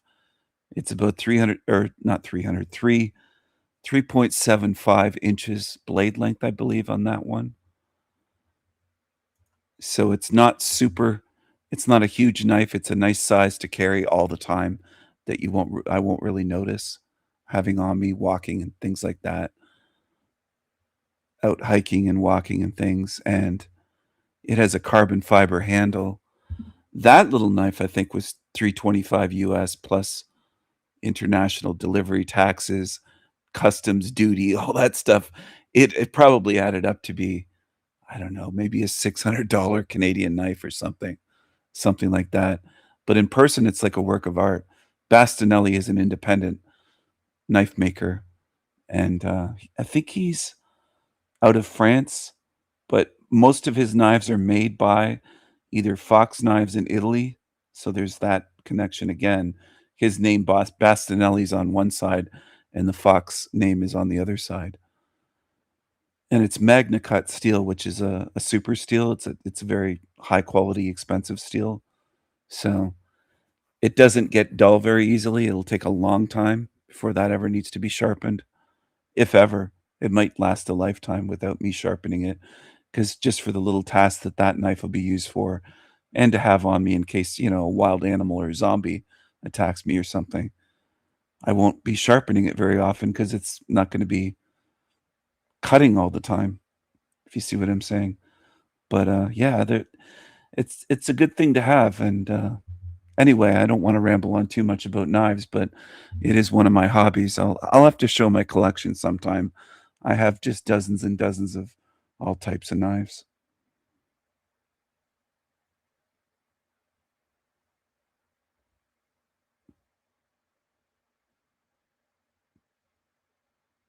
Are you still there, Wendy? I'm here. I'm muted because there was a lot of animal noise outside. So Oh, okay, no yeah, problem. yeah. Do How you do have any women? collections? Oh yes, but not of knives. I um I collect essential oils and perfume oils and to make perfumes, and I think and fabrics as well. So less practical for a zombie apocalypse. Oh, wonderful. You collect, fabrics? Do you do sewing or make clothing Yes, and things? I make my own clothes, like dresses and things, but mostly sewing quilts and small things like that. Oh, wow. And Do then the you new ever thing make is, quilts and do you sell them? The quilts? oh no, it's not. I just I've given them as gifts or I keep them at home. So that's Oh, okay. the seagulls are getting romantic. That's a funny sound you're hearing. Oh, wow. And the essential oils, you make your own perfumes? Yes, s I did that during lockdown. Like making some copies of like Obsession and some of the old perfumes that I used to wear, and just experimenting with different things. There was a place in Thailand that had a course teaching about the different fragrance groups, and I'd studied the essential oils for like massage and for skincare. So then I learned about doing it just for beauty and fragrance for the sake of fragrance, and it was exciting. And getting different scents and learning about the proportions, and some of the things had about like 50 different ingredients in one. So not simple Mhm. at all. Oh, no, there's a definite skill and art to it as well, both. I've never done any perfumes myself, but as you know, I collect colognes, fragrances. That's one of the things that that old stinky bum in the barn, Callie, said she didn't like that about me when I would talk about fragrances, because her father only wore Old Spice, so how dare I collect these colognes and spend my money on fragrances? Because Yeah. Callie's father wore one Yeah. fragrance his whole life, that you can buy at any drugstore in Canada or United States. The Yes. old-fashioned Old Spice, it's just a few dollars, so how dare King Stephen buy Prada or Dior or anything of the sort? That's ridiculous in her mind for me to spend Ah, my money on oh, something that I enjoy. yeah. But I do enjoy them, and, that's interesting when you mentioned Obsession, because Obsession for Men, I actually bought, a vintage bottle of that I found on eBay years ago, because I wanted to get the 1980s, because they had, I don't know if I'll say watered it down, but it's changed. It's not quite the same as it once was decades ago. So I found a vintage bottle because I just for nostalgia's sake and for collecting's sake. It's not something that I wear all the time, but oh, it's very strong and very potent. It reminds me of the '80s. It reminds me of when that came out, and it's a Oh, darker it's color. The beautiful. fluid is Beautiful. dark. That Yeah, yeah. it is beautiful. It's interesting that you mentioned that. I have that one. I can't remember. It doesn't matter what I spent on it, but it wasn't a tremendous amount. There are fragrances that are vintage, and there's ones that are discontinued that you could spend a small fortune on, even a used bottle on eBay, because they're very rare and it's hard to get. And when anything becomes very rare, and if it's wanted still or desired by people, the price goes up. So there are some. I bought a bottle of opium, YSL's Opium for Men, right when I found out they were discontinuing that, and that had been around since the '90s. and it has just a beautiful fragrance to it. I wanted a full bottle so that I would never run out in a box. It's not I didn't buy it for an investment or just resell it. I just thought I never want to be without that, so I'm going to buy a full bottle even though I already have basically a full bottle of it, and I have so many fragrances that will probably last me a lifetime. Which I don't know, there's something that makes me feel content that way, knowing that certain things, as long as I'm alive here, I'll always have. I don't know if that makes sense to you, but do you Yes. see what I'm saying? Sorry, there was a dog just took a little nip at me. I had to mute for a second. I missed the last few seconds. Would you repeat, please? Oh. Oh, okay. No problem. I was just saying, there's something comforting to me in a way, and it makes me feel content just knowing that I have certain fragrances, unopened bottles, the extra bottles that I bought for the rest of my life so that I won't run out and I'll always have that. And no matter what, they're discontinued, but I have so many fragrances that if I have an extra full bottle, I know that'll last me a lifetime for the amount of fragrance that I use and the amount of ones that I already have, that I can use it for the rest of my life, and it can be discontinued for 20 years and I'll still have it. There's something just kinda comforting about that, Yes. where I know I can't take anything with me, but while I'm here, at least I have certain comforts that things that I enjoy that, a stinky bum wouldn't understand, like Callie and some of these other creatures on Team Evil, 'cause they don't seem to they seem to be miserable and don't have anything in life whatsoever that they enjoy. I notice they're usually just attacking what someone else collects or enjoys, and they don't seem to have anything themselves. So, I'm kind of the opposite of that. I I'm content to have what I have, and let's say when my body's dying, I'll just let go because I've enjoyed my time here. I'm aware before that happens, I can't take anything that I owned or have created with me. It all stays here, but I've done what I could while I was here to enjoy my time and to share with others.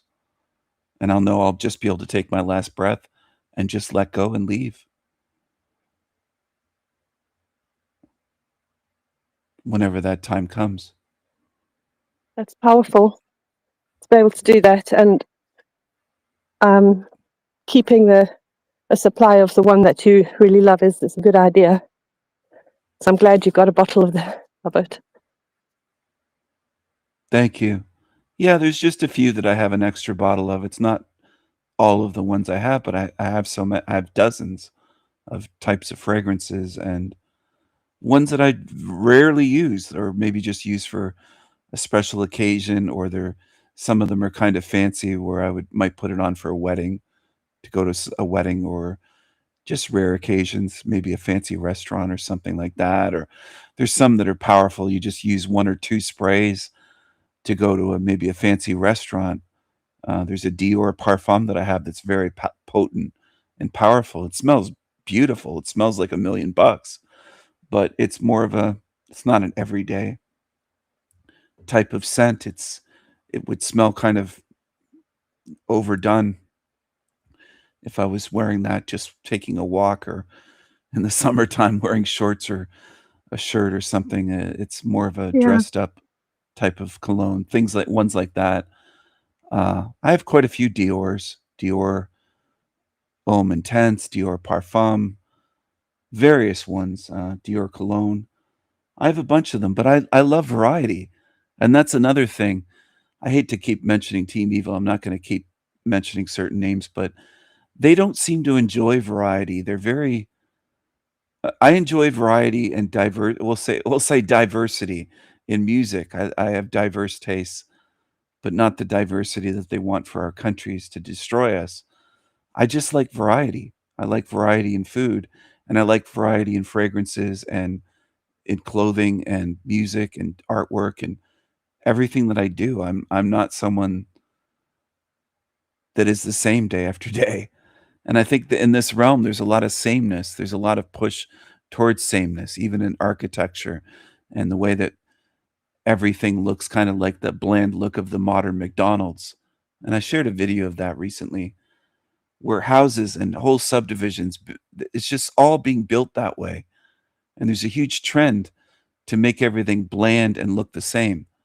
And I think that's devastating to the psyche and to the happiness of the average being, even if they don't notice it and say that they don't like it. I think it still affects people.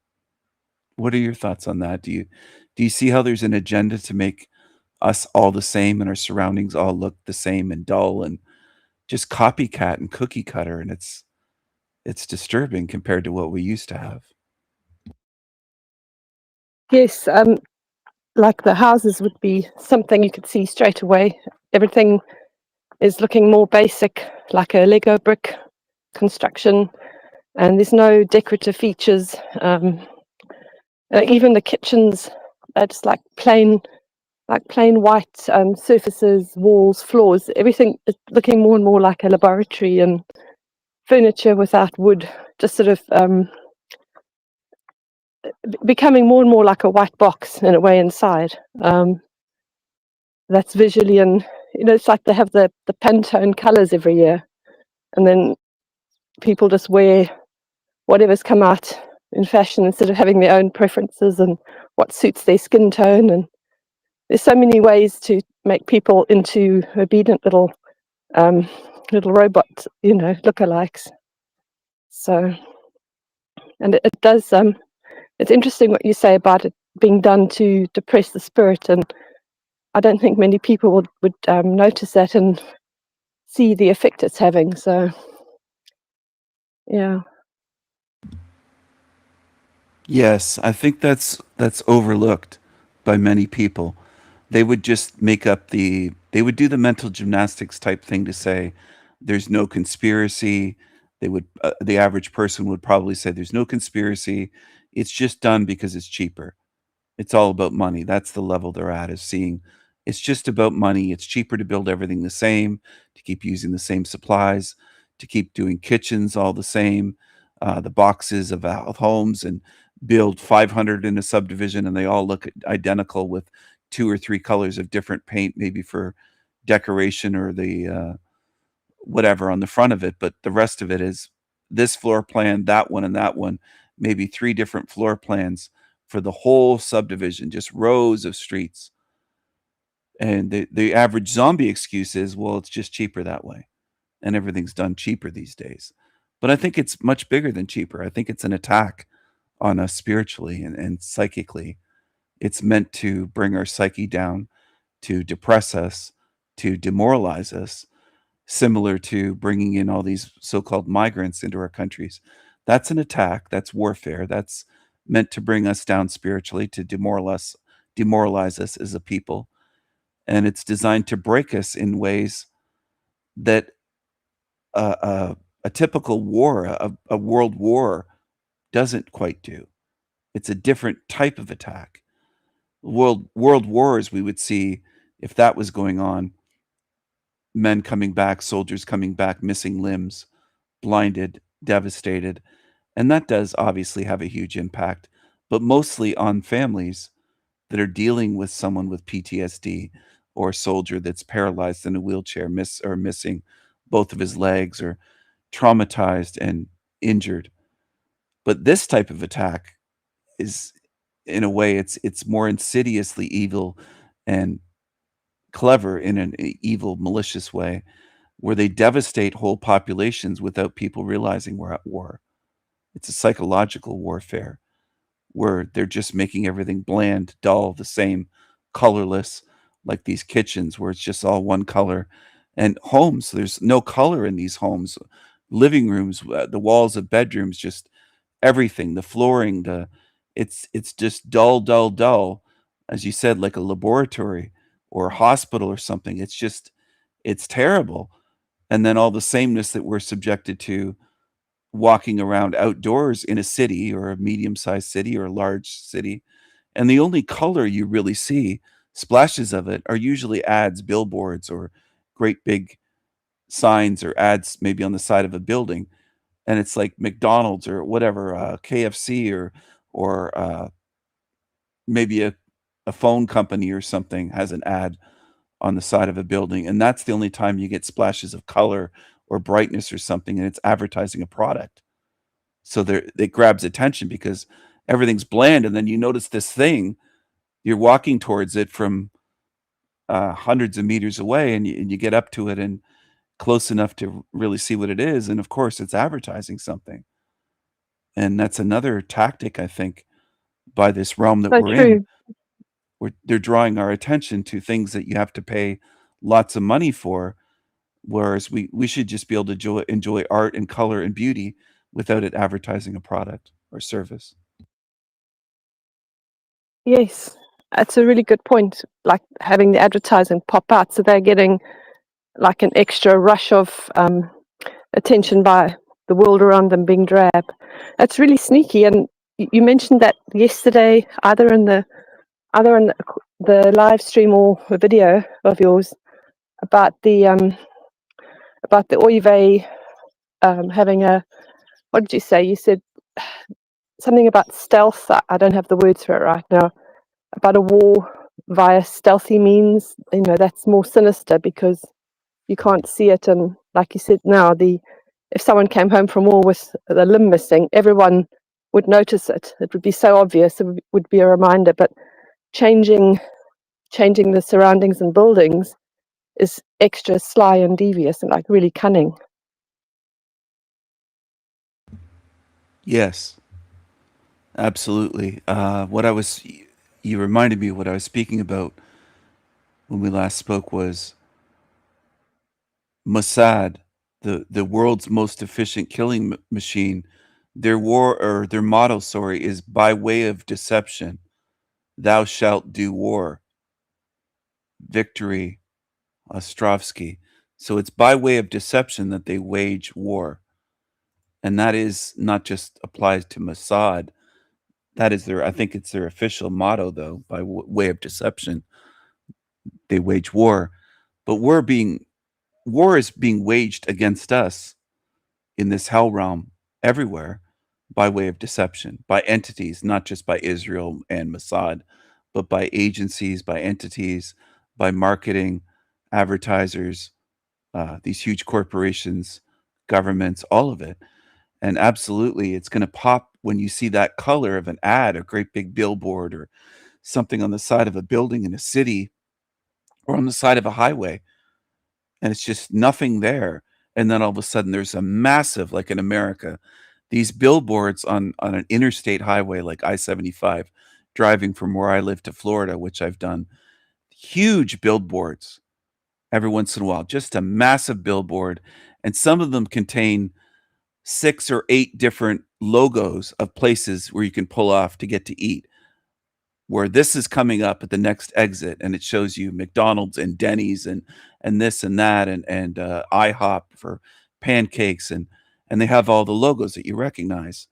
And then the next billboard might show Coke Zero. Okay, I know I'm sponsored by Coke Zero, so I'm gonna throw that in there and get another $1 million in ad money, of course. But Enjoy the Madness comes up, and it's just a huge billboard showing the famous colors. And you see, it might just be a drab scrub brush on the side of a highway, and then you see this red, this beautiful, attractive Coca-Cola red. And everybody recognizes Coca-Cola's red worldwide for decades. So that's a big pop in your eyes.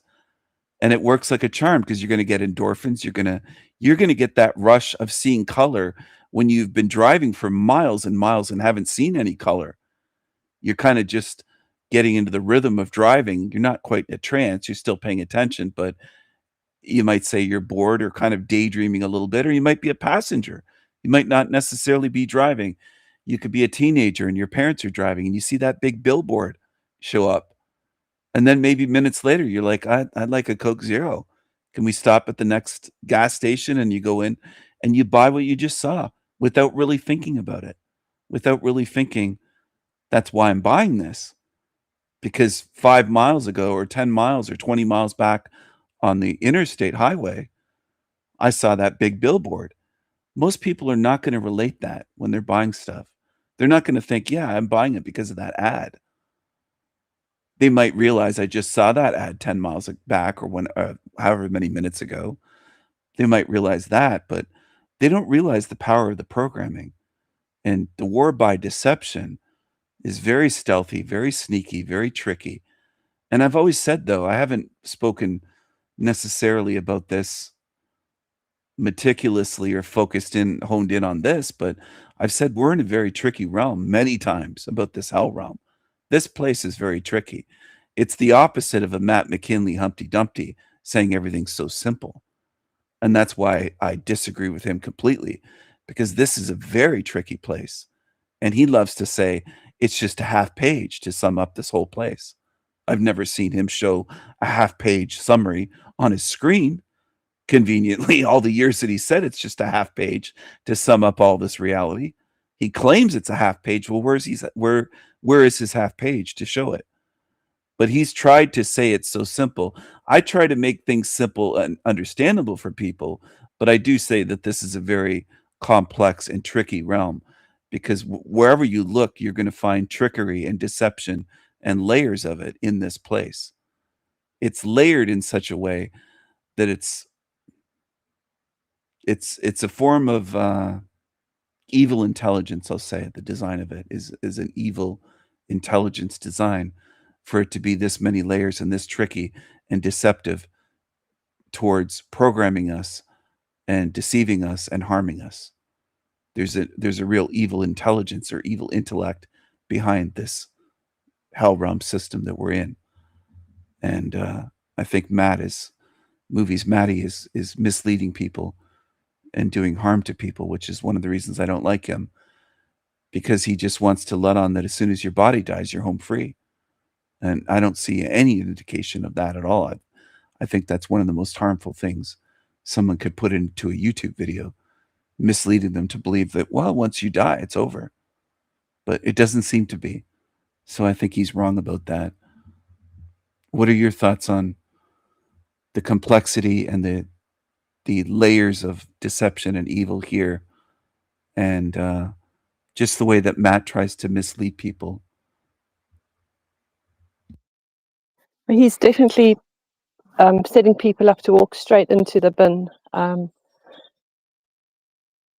and because they won't be looking any further, because he keeps mocking anything related to Hell Realm and recycling, and going back to his movie themes all the time, trying to make people relax and just laugh it off and think it'll be fine. So it's very evil, and his little jokes aren't funny.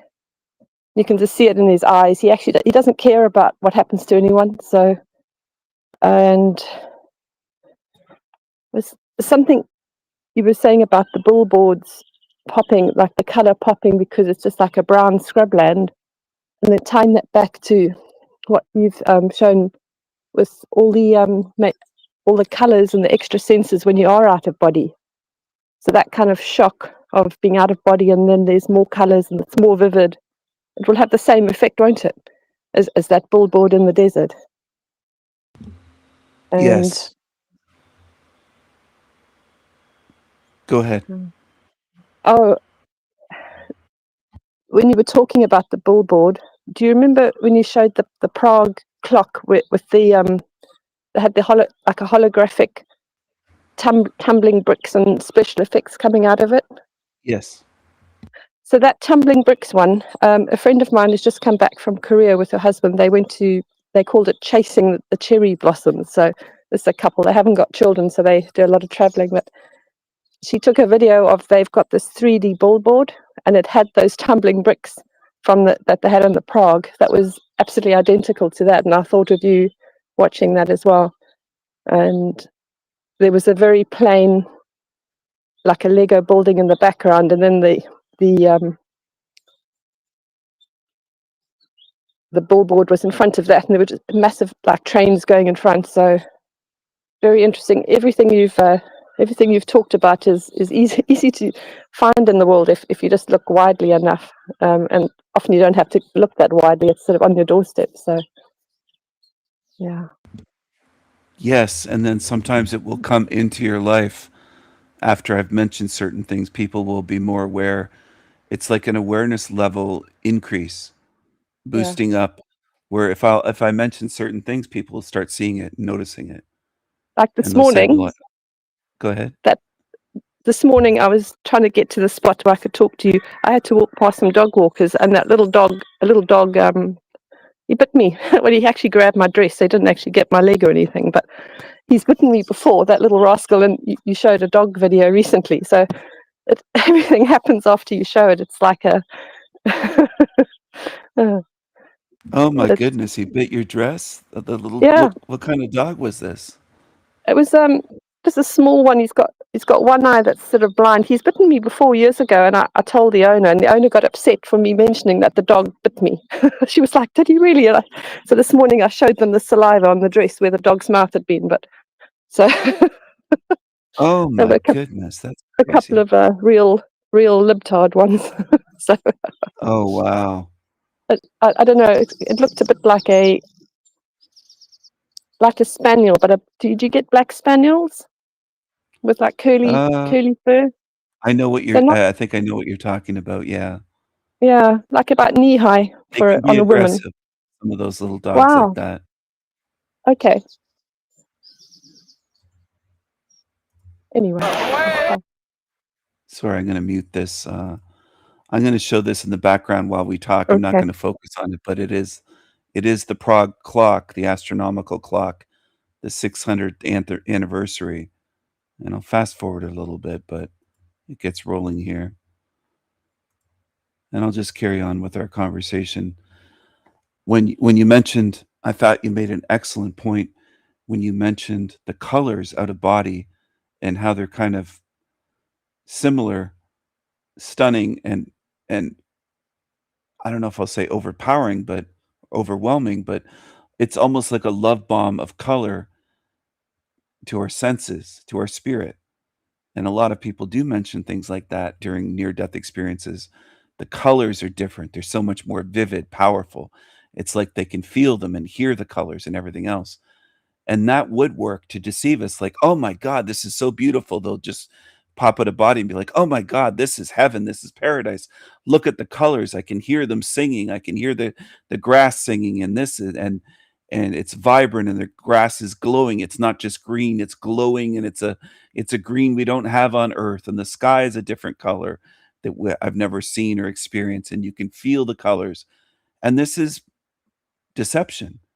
It's working us over. It's another tactic of this matrix system. I'm not saying it wouldn't feel good, but people get too caught up on what feels good rather than is it true or not? Is it truly heaven? And if they were truly in heaven, why are they back here? Why were they pushed back into a body to suffer? Sometimes put into a body in a coma, sometimes put into a paralyzed body. They survived a near death experience, sometimes put into a body that took 6 months to a year in hospital to recover, where they had to go through all sorts of rehabilitation and learn how to walk again because they were in a car accident and their body was crushed.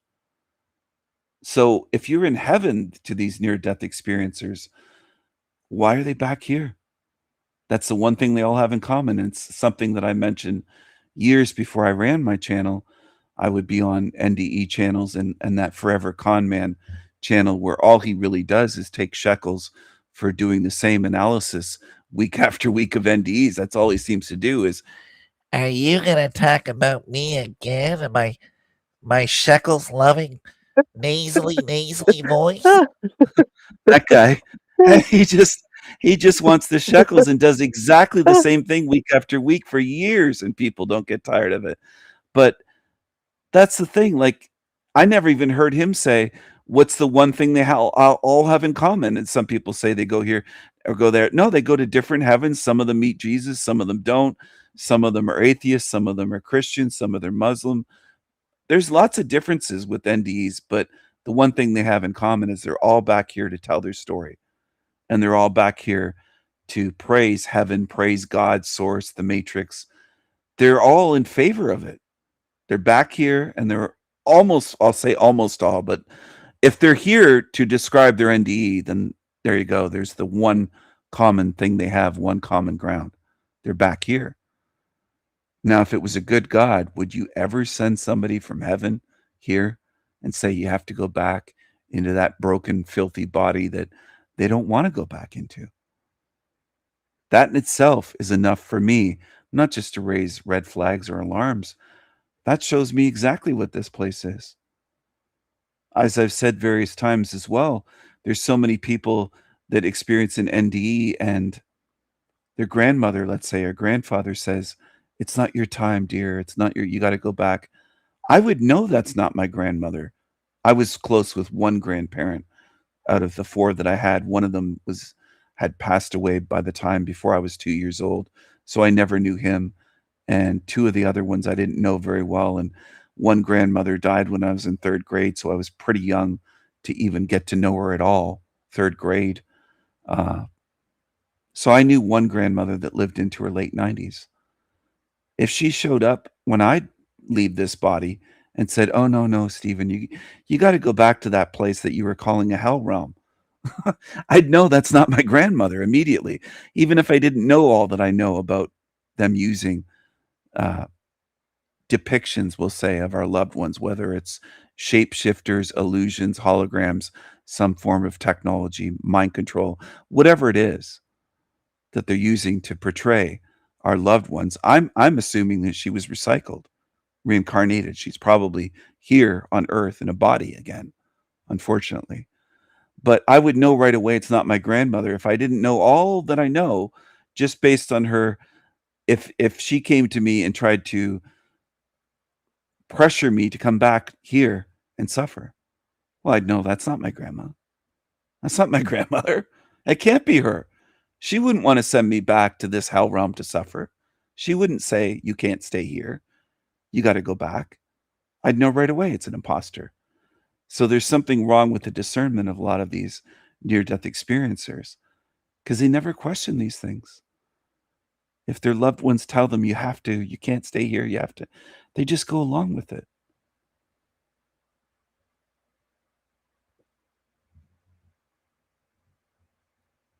What are your thoughts on that? You explained it really well. Because I asked you a couple of years ago how you'd know it wouldn't be your grandmother, and if it really was your grandmother, she'd be hugging you and making you tea, and you'd be talking about the roses and doing whatever. She'd want you to stay there and be with her, and you'd be laughing and staying. There would be no chance she'd wish you to go back to something horrible. And even if it wasn't horrible here, she would respect your choice. You know, that if you said you've done and yeah. Absolutely. Great point. Thanks for reminding me of that. That's exactly the way she would be. The total opposite of what most of these people experience. If she was truly my grandmother, she'd be overjoyed to see me and probably hug me and say, oh, Stephen, you arrived, and just be happy and not even mention this place, much less try to convince me or say you have to or you can't stay here or be cross or say you're not supposed to be here. That's just right off the bat, I would know there's something wrong. It's been years, at least Matrix time, since I've seen her. She passed away years ago. It's been over 10 years. It's been over a decade already since she passed away. So if she was waiting for me, as experienced during these NDEs where they see a grandparent, telling me to go back in the first few sentences, how would that make sense? How does it make sense to these people that experience this? It's just incredible. They're just agents of the Matrix. So maybe they got some type of download into them to make them come back here and say that with a straight face. There has to be some trickery going on, because even dum-dums that are just dumb wouldn't fall for that. Even the most normie being that doesn't have great discernment isn't inclined to think that there's agendas going on here and doesn't have a high level of awareness. Even they would get some type of feeling of this is wrong. Why would my loved ones be waiting for me and just to tell me, "Oh, it's not your time. You got to go back. Go away." How does that add up to them? There's got to be more to it going on. They have to be under some kind of programming, some kind of download. I was just wondering about coding and thinking they might have been thinking my grandmother was. You wouldn't have done that, but then if they ran a code that that influenced them to come back, and then they wrote something else that hid the code so that they didn't know about that. So when they came back, they couldn't, like an amnesia code of sorts. So some other stealth thing that went on. Yes. Where when they come back, they're under this illusion spell type of thing. Yes. And to them it makes sense because they're in this trance under a spell. They've been taken by this grand illusion or grand delusion that was their grandparent or their parent or whoever that told them. And somehow it makes sense, but to us, it's just pure nonsense. It's easy to see through. And I think if we build up our immunity and our discernment while we're here in this realm, we carry that with us. It seems to knowledge and wisdom and consciousness and discernment seem to be carried with us out of body. Based on everything that I've studied and all of these NDEs, beyond NDEs, my own personal experiences as well, we maintain who we are unless we give it away while we're out of the body. So I think the work, in other words, the work that we do here is something we carry with us. We can carry with us eternally. If we learn things here and learn how to avoid being deceived, that goes with us. It's useful. And we take that with us. When you talk about the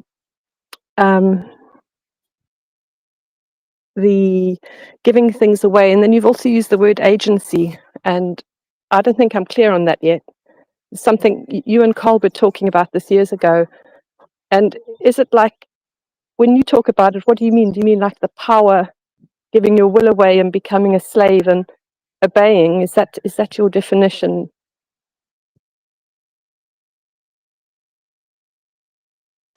Yes, I would say agency is the power of will and choices. And if you give away your agency, then you're basically either a physical slave, a mental slave, a spiritual slave, or all of those combined. So it's a matter of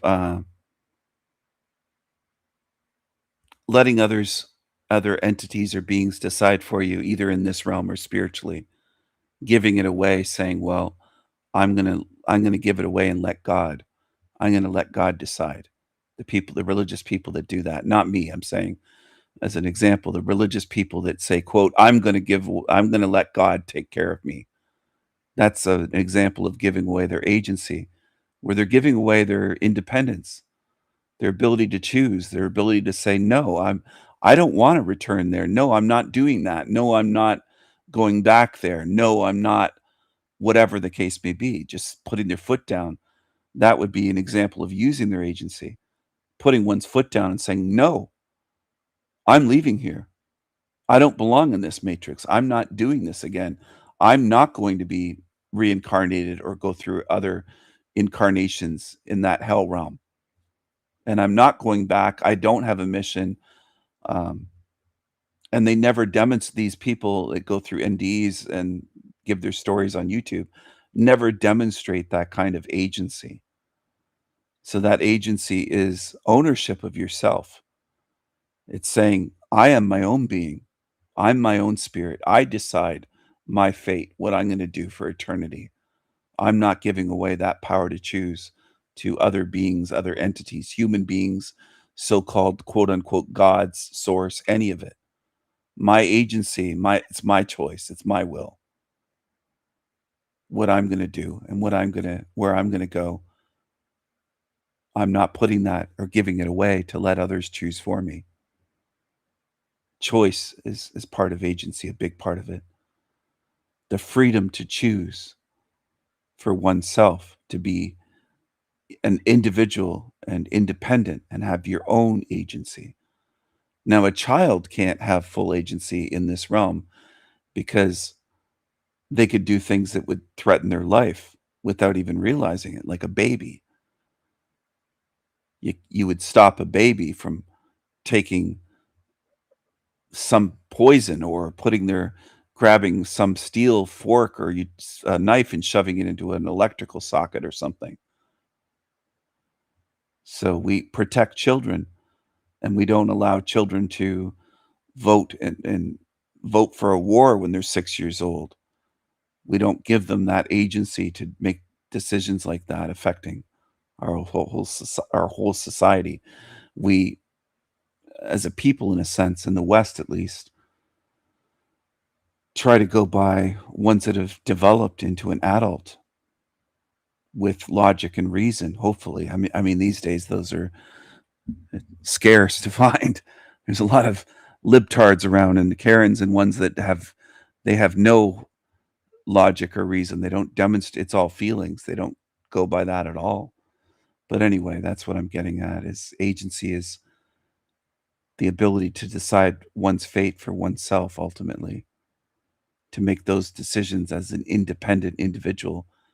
And that could be taken away from someone if they demonstrate in the West mental illness to a certain degree. You could have somebody running your life, or dementia patients.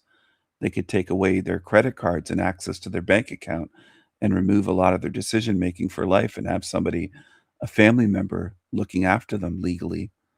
Things like that, where agency is removed due to certain circumstances.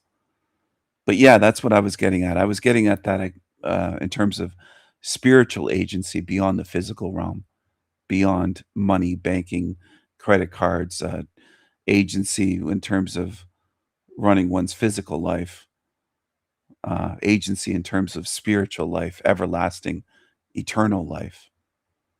And I think most people give it away because they're brought up in these religions that teaches you, oh, we'll give it to God. God decides everything for us. God can stop us from breathing if it wants to. These people believe.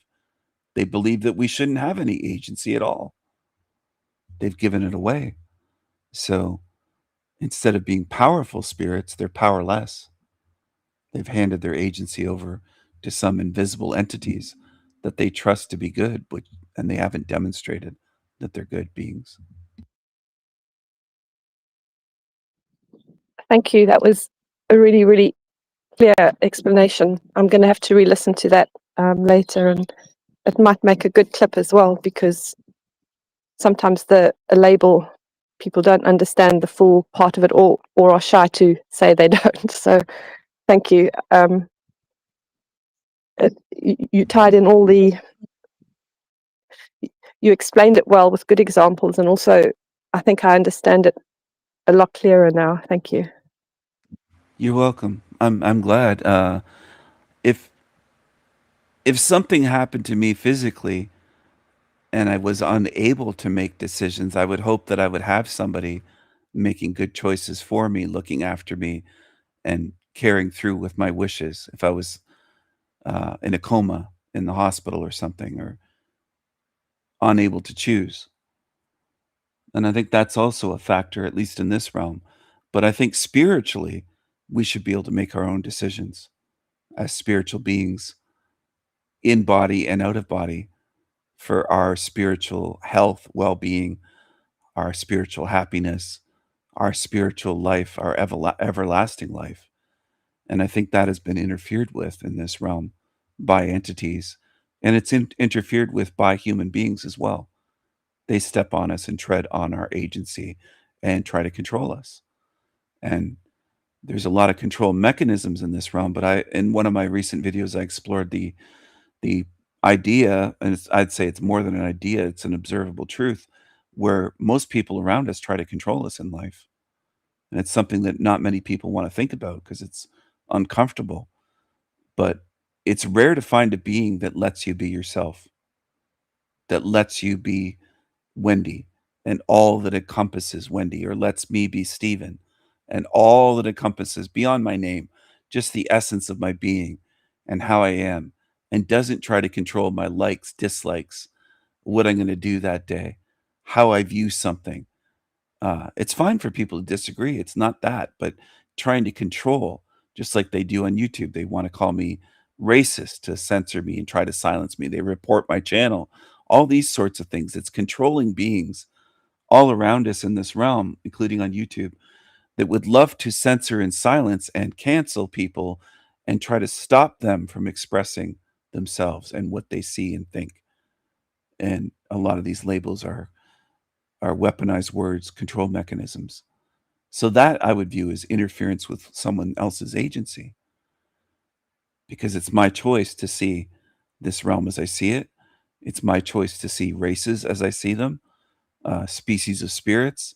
It's my choice to see and express what I see in terms of differences with people, with different sexes, male, female, different races I mentioned, different nations, different cultures, all of it, art, culture, whatever I see. It should be my free will choice and agency as a being to be able to express that freely. And there's a lot of control freaks on YouTube that run YouTube channels that actively try and work to stop that from being expressed. So they are control freaks. They're anti-freedom, anti-free speech. They're the exact opposite of what they often claim to be. And a lot of that goes on YouTube. And I suspect a lot of it goes on just with people's neighbors in their neighborhood. If you express certain ideas, you might have a neighbor that would try to shut you down and gossip and say, "Oh, did you know that Wendy feels this way about darkies?" And they would do that with me as well, certain neighbors. Did you know that Steven he says Negro and he says darky, and oh my goodness, he's a racist. Stay away from him. Don't say hello to him if you see him walking by in the street or going to whatever. Don't be nice to him. He's evil. He's one of those right-wing racists or a white supremacist or something, race baiter. And that's a way of trying to control how other people see you or me or others on my channel. I think a lot of that goes on in this realm. And I don't think a lot of people mention how controlling people can be.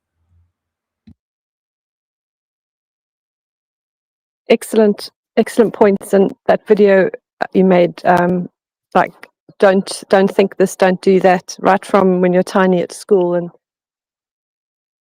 yeah. Absolutely. Do you have any experiences that you could share or want to share from school where, let's say, a teacher tried to control you or your way of thinking or maybe your way of learning? Because I think we all have different ways of learning. I've shared it a few times, my kindergarten teacher, the feminist and the spanking part, but I think I've mentioned before, she tried to control everything, like how I would draw with crayons on paper.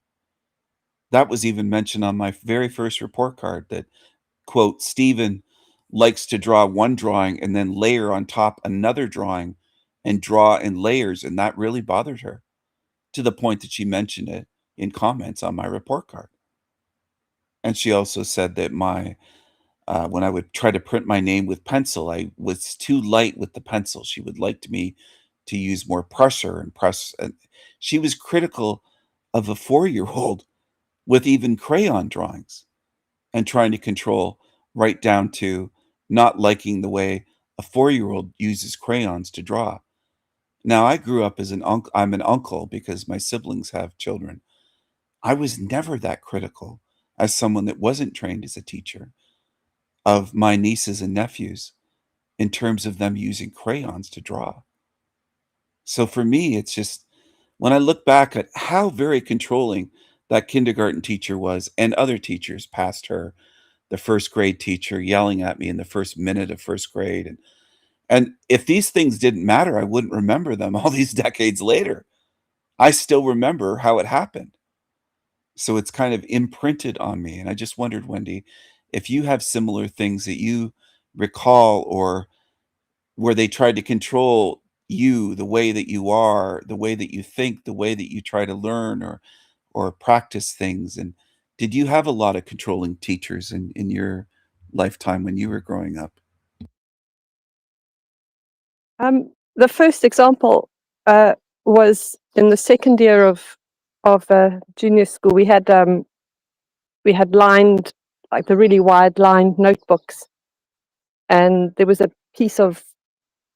something glued in by the teacher onto one side of the top left corner. And then we had to do some writing. So that meant the writing was in the sort of on the right hand column, you could say. So I carried on writing, and I made my column go all the way down to the bottom. I didn't actually move to the left hand side underneath like a text wrap, you could say.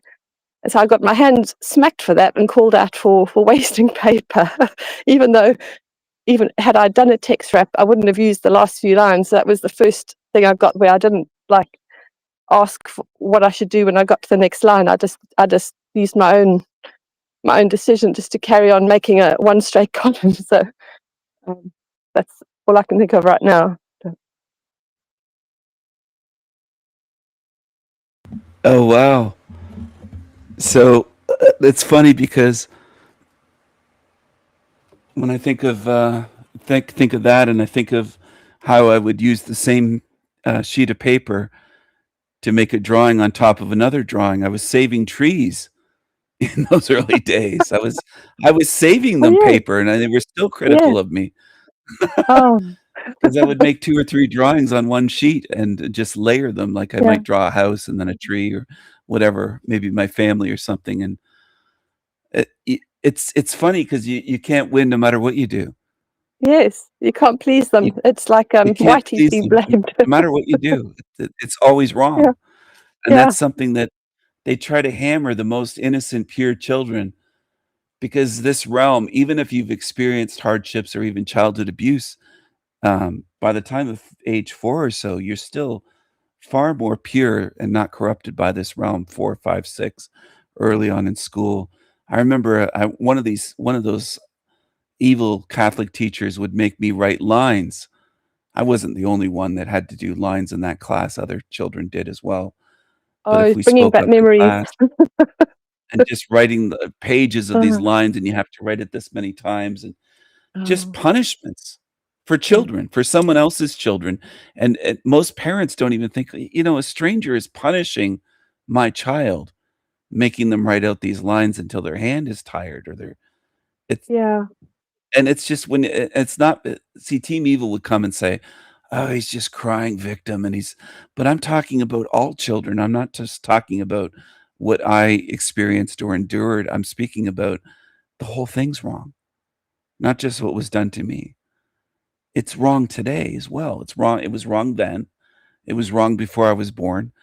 It's wrong to trust these strangers to guide and teach children. They're alone with someone else's children all day long. Even just that premise that they are alone to instill their values and their beliefs and their whatever into the children of strangers. By the end of the year of most of the years, let's say first grade or fifth grade or eighth grade, whatever, I barely knew that teacher any more than when I began the school year. They were a stranger the first day of the class that year, and a stranger to me at the end. And it's remarkable to think about that I was taught by strangers against my will for years in a place I didn't want to go to every day. I didn't want to be there at all. I would have preferred to learn on my own.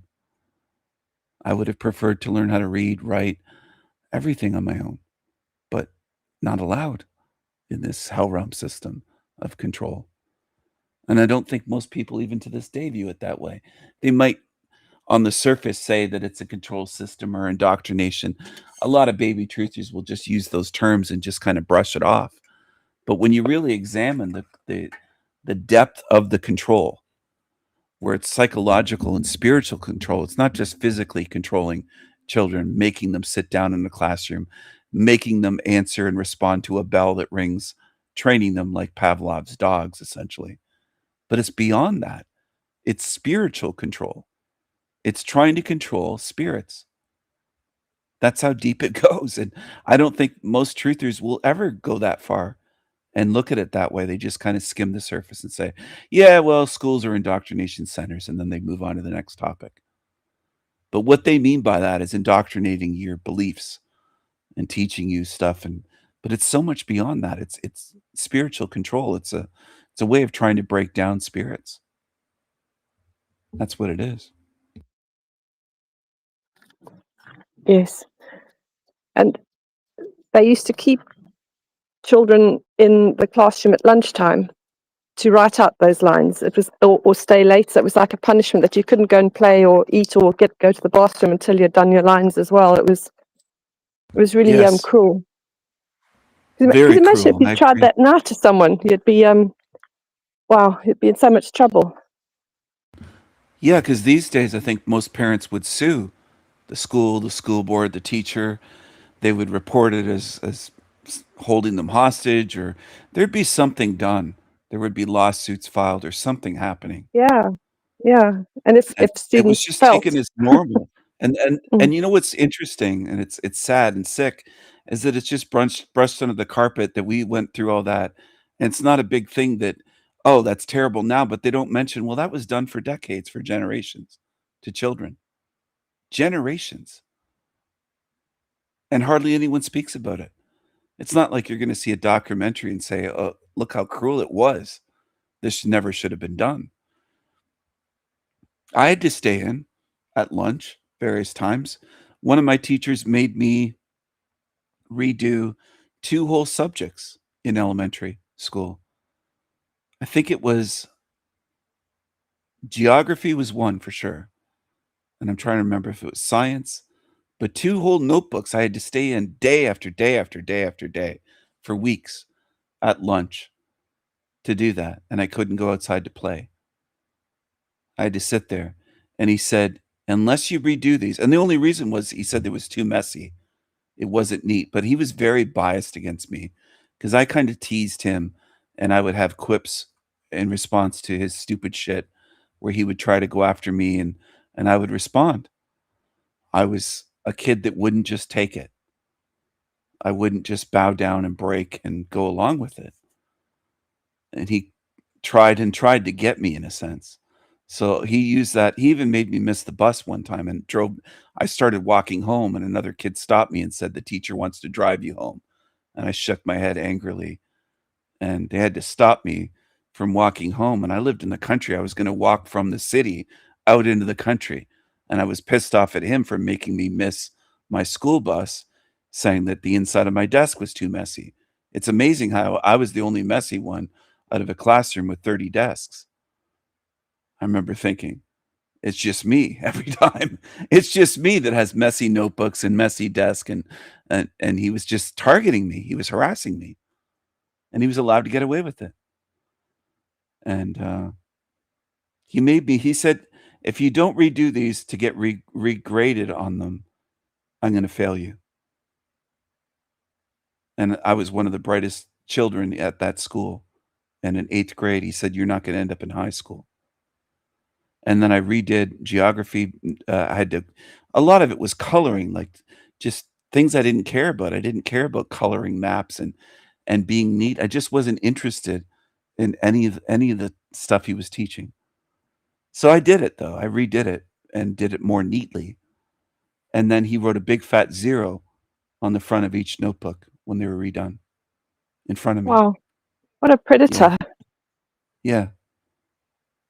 And even my mom was against that, and I've mentioned she was a school teacher for the same Catholic school board, a different school in a different nearby city, but she never taught me or taught at any schools that I went to or my siblings, obviously. But yeah, she knew. And a parent-teacher interview night where all the parents or most of them go in to speak with the teacher, he said to my mom, "I don't think Stephen really likes me. Does he?" And my mom said, "No, I don't think he does." She came home and told me that later that night. But yeah, he was concerned about feelings. Like, does this elementary school child like me? Very weird to me when I look back on that. A lot of his behavior is very weird. He's a real creepy creature. And one time, I knew his routine. I was someone that noticed patterns and behaviors, and I knew how many minutes he would be gone. I didn't even need a watch. I knew how long he would be gone if he went to the teacher's staff room to get a coffee and a donut. He would leave someone in charge and walk out of the class or waddle out of the class like the fat, frumpy guy that he was. He kind of looked like a fatter Finkelstein with 100 Wow. pounds on him or something. He kind of Oh. looked a bit like that. Oh. It was Oh. just gross. It was Oh. really gross. Maybe 150. He was just pasty pale, obese, and just ugly, and he loved his donuts, and everything about him was gross. So I organized with a few guys. When he leaves, this is what we're gonna do. We're gonna take his chair and his desk because none of us liked him. It wasn't just me. He just happened to pick on me more. And I was one of the quiet, shy kids, but I'd had it with him. I'd had it with his bullshit. We carried his desk and chair right out of the class, right outdoors, down the hallway, and through the doors at the end, and took it far away. And then we ran back into our seats, and it was gone. And he came back into the classroom, and he was such a zombie. He was looking down. He had like a newspaper, I think, in one hand, a plate with donuts on it, and a coffee mug, and his Oh. hands were full. And he's looking, and he almost sat down on the floor. He almost spilled his hot coffee on himself. He was such a zombie because he's just such a creature of habit. He wasn't paying attention to it being gone. It's not there. And then he got irate, and who did this? And I said, "What are you talking about?" Like, we pretended like, "You're crazy.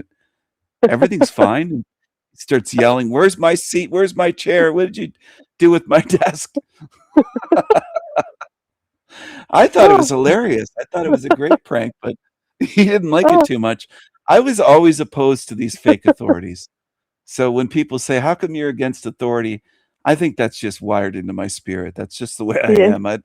I've never gone along with authority ever. I just can't do it. I can't fathom why people just and some of them were just sucking up to the teacher.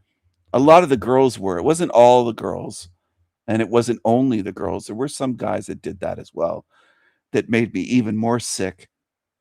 Because growing up with some sisters, I knew the differences, I'll say. I didn't have the knowledge then that I have now, but I knew that girls have more of a tendency, more likely to be people pleasers or please the teacher and kind of go along. And boys in general, not all, but in general, are more likely to be rebellious or do pranks or do something like that. So I never expected girls to participate.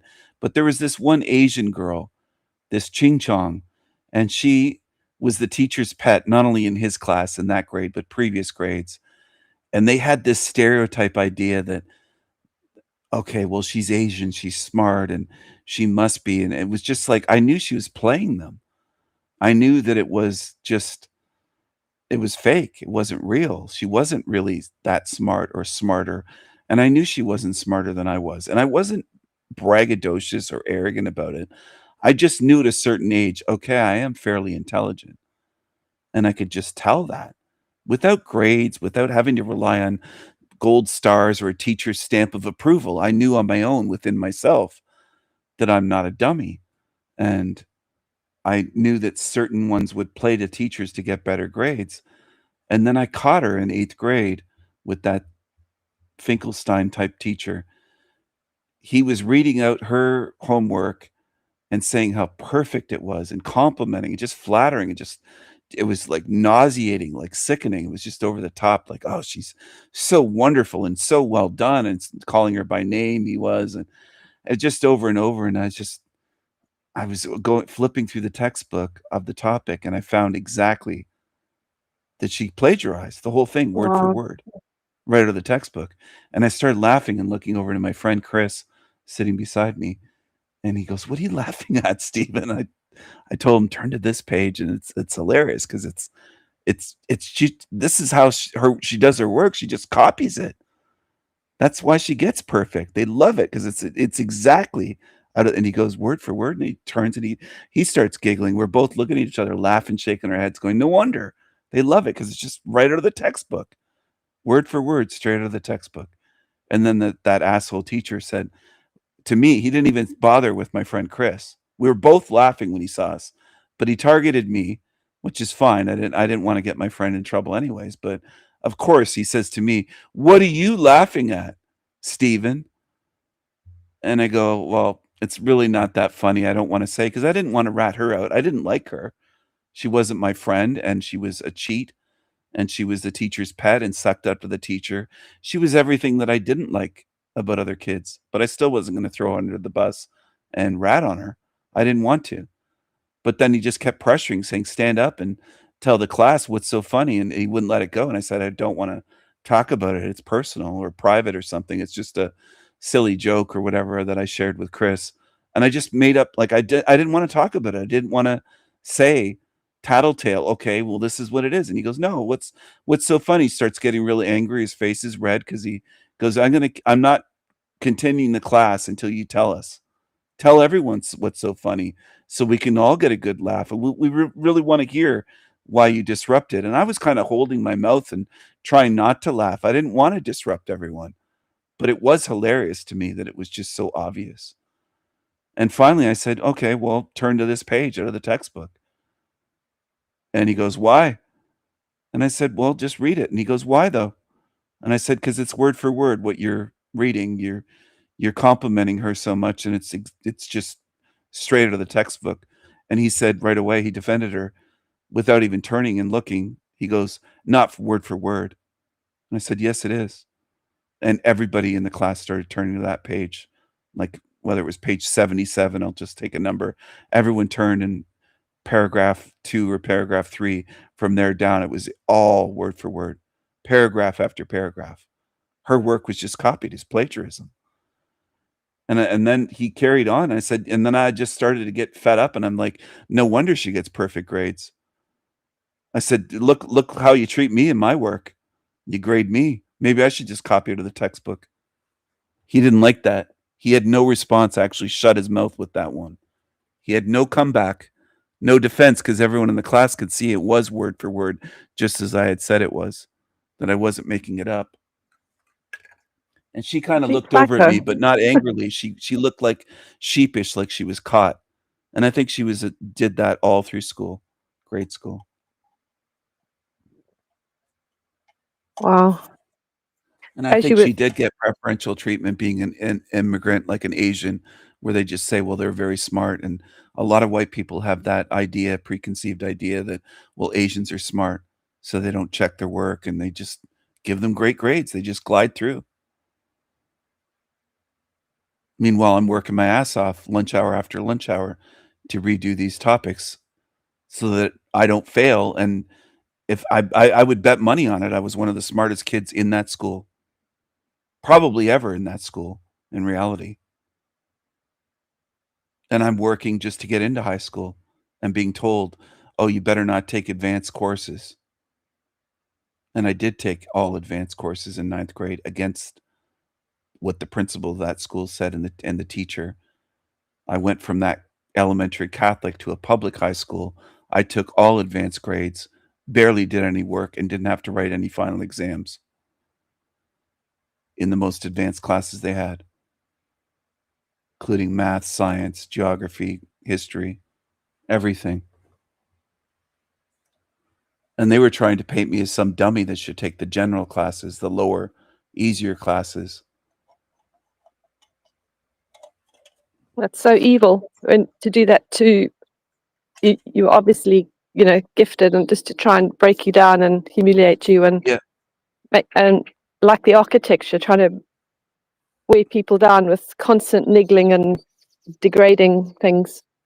The image that came to mind when you described that teacher was Jack Talcott. Just the Yeah, he was a bit favoriting like and that in personality. yeah, Gaslighting, and, the sickening oh, thing is I know that I'm strong enough. I know it traumatized me. I'm not gonna lie about that. There is trauma. Anyone that goes through that as a child gets traumatized. But I was strong enough to get through it. And what makes me sad is there's other kids that aren't that strong.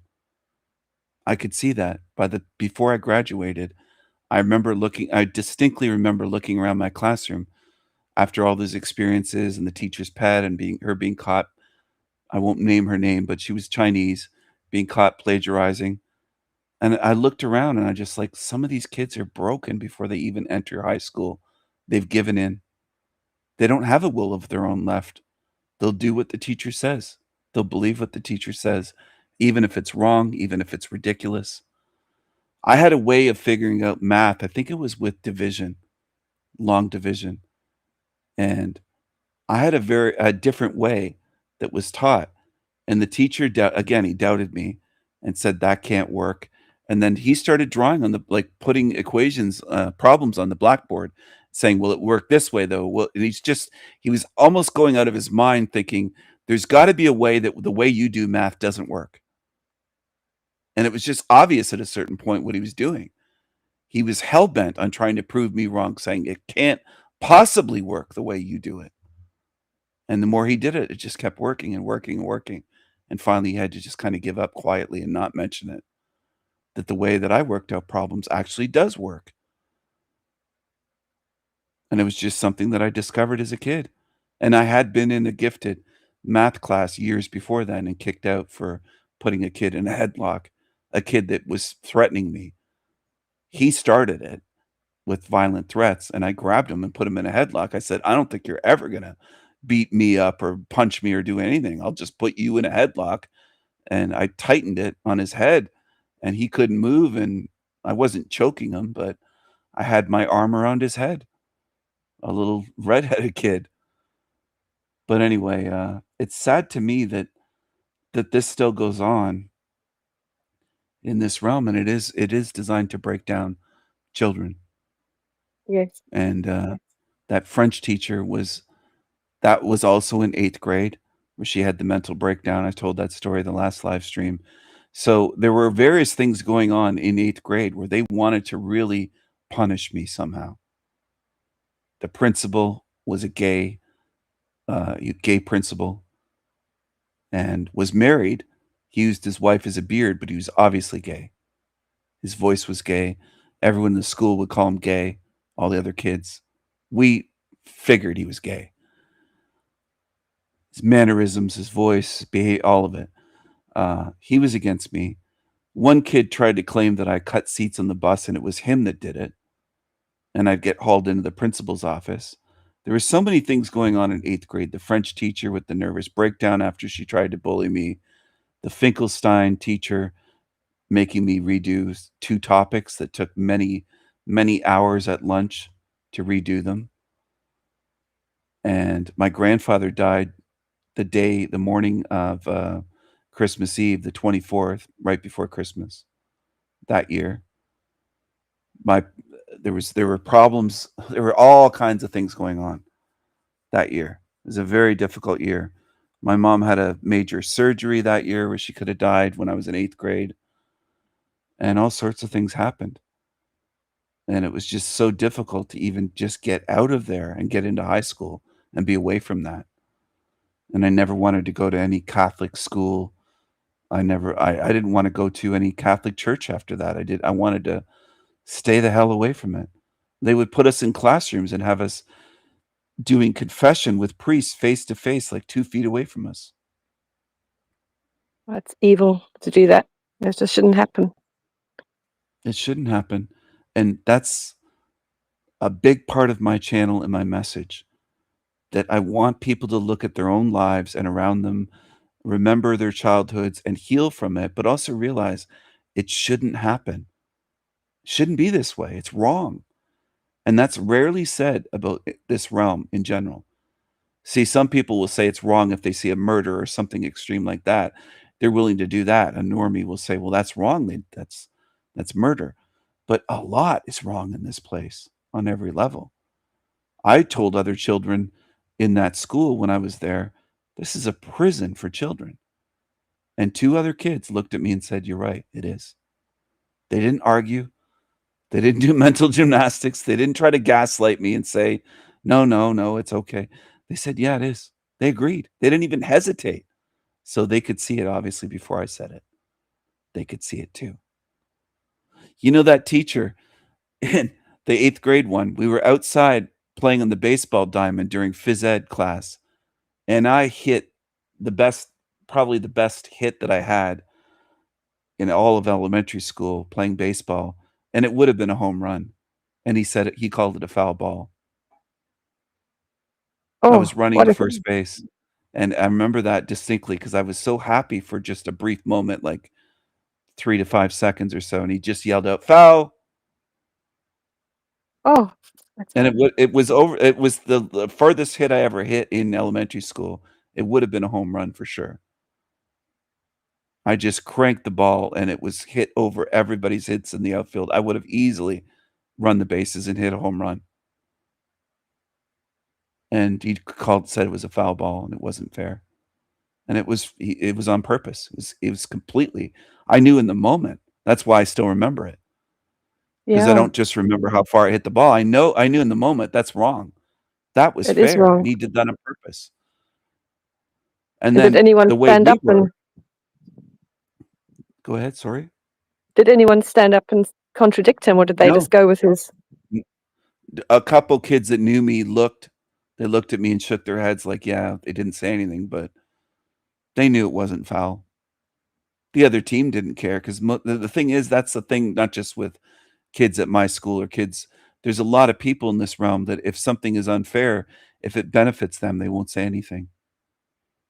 So the whole other team that we were playing, they were classmates, but they just wanted to win. That they were glad that it was called foul because it would have been a home run for sure. That's the way a lot of people are in this place. Just like the story I told you or told everyone. I don't know if you heard it on one of my live streams. It must have been weeks ago, maybe months ago, where a woman said she would have lost her job. She thanked me, said, "Thank you, sir." Because I said, it's got to be way more than this. I was at somewhere and when they sent me to another checkout to go pay for stuff. And I went there and she didn't ring through everything. And she said, "Oh, it's $78, something like that, whatever it was." And I said, "It's got to be way more than that." I told her. I didn't just think it to myself. I said, "That can't be right. It's probably closer to $250 than 78." And then she went through and goes, "Oh my gosh, yeah, you're right. I made a mistake." And she goes, "Thank you so much for telling me. I would have lost my job." Most people, even said, she made a point of saying, most people wouldn't have told me and I would have lost my job. And I said, "You would have lost your job over like $150 or whatever she goes, "Yeah." She goes, "Yeah." She goes, "Yeah." I was like, oh my goodness. But that's the thing. And she's right. Most people wouldn't have. Because that's the way people are in this realm, just like with that game. If it's unfair, if it benefits them, they don't care. That's the way most are in this place. They're that selfish and trying to get ahead and get over. And the rare spirits like us would say something. And that's one of the differences, I think, and that I see. I remember that story, and it was very true about what this realm is. That most are evil, and they'll do it even if someone else is being harmed. So Yes. I think she'll remember you for a long time. She's always been nice to me even before then, but she still will say hi to me when I come in and I would hate for someone to lose their job over a mistake and me not to say anything. Like that would be horrible.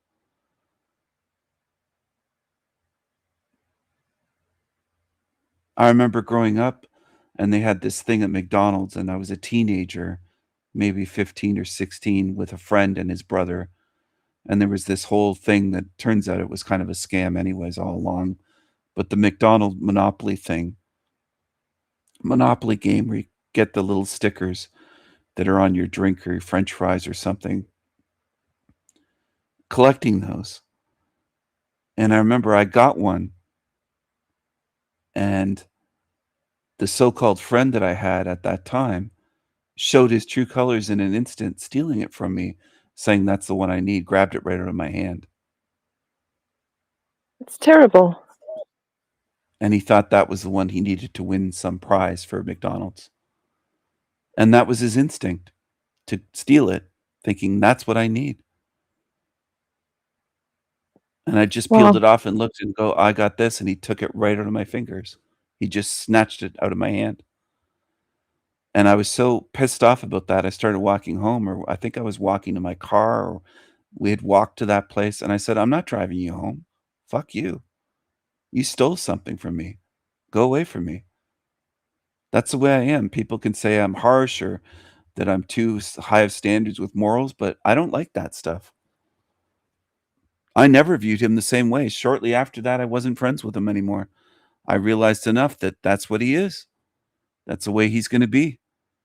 Not trustworthy, a thief, someone that I Yeah, couldn't count on. he would have stolen more if you hadn't done that. So in a way, he did you a favor, just taking Yeah. the sticker. There were multiple times that I had things stolen from friends of one of my sisters growing up, like music tapes, cassette tapes, because I collected music. I had a collection of rock music and various bands, everything from whatever, AC/DC to Metallica and Nirvana, Soundgarden, all that type of music, 80s and 90s. And they stole tapes right out of my tape case in my house. And one that I'd given a ride to school, without saying a word, took tapes out of the case in my car. And I went to go play them, and they weren't there. So I realized as a young teenager, driving to school and things like that, there's thieves everywhere.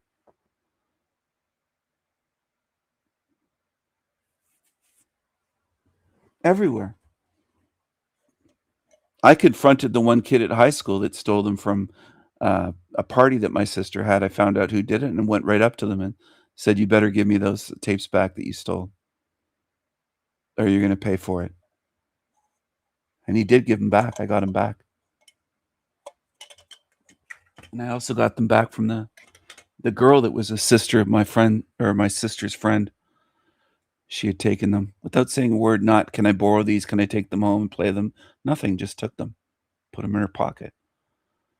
So when I talk about people being evil, it's not just a one-time isolated incident. It's a lifetime of seeing this stuff. It's a lifetime of just experiencing and seeing what people will do and how it's normal for them. And that we grew up in a very small place, like a hamlet, smaller than a village. And both of those sisters, between high school and before the age of 20, had multiple abortions, I found out later on. So a lot of Oh, people wow. try to let on that that's so rare, and I was always kind of under the impression growing up that it's pretty rare, but apparently a lot of girls in not even small town, small hamlet Canada, in the middle of nowhere, between towns and cities, would have abortions, Catholics.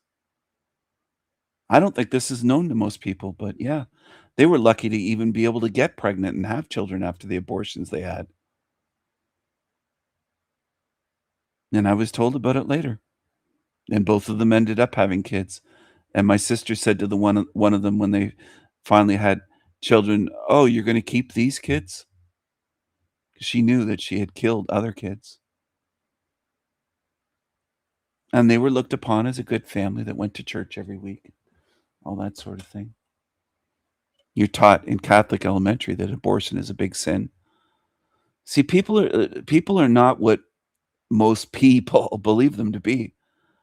A lot have these skeletons in their closet and evil backstories to them. There was another girl in that hamlet that slept with twin brothers, one after another. Had sex with one in a tent.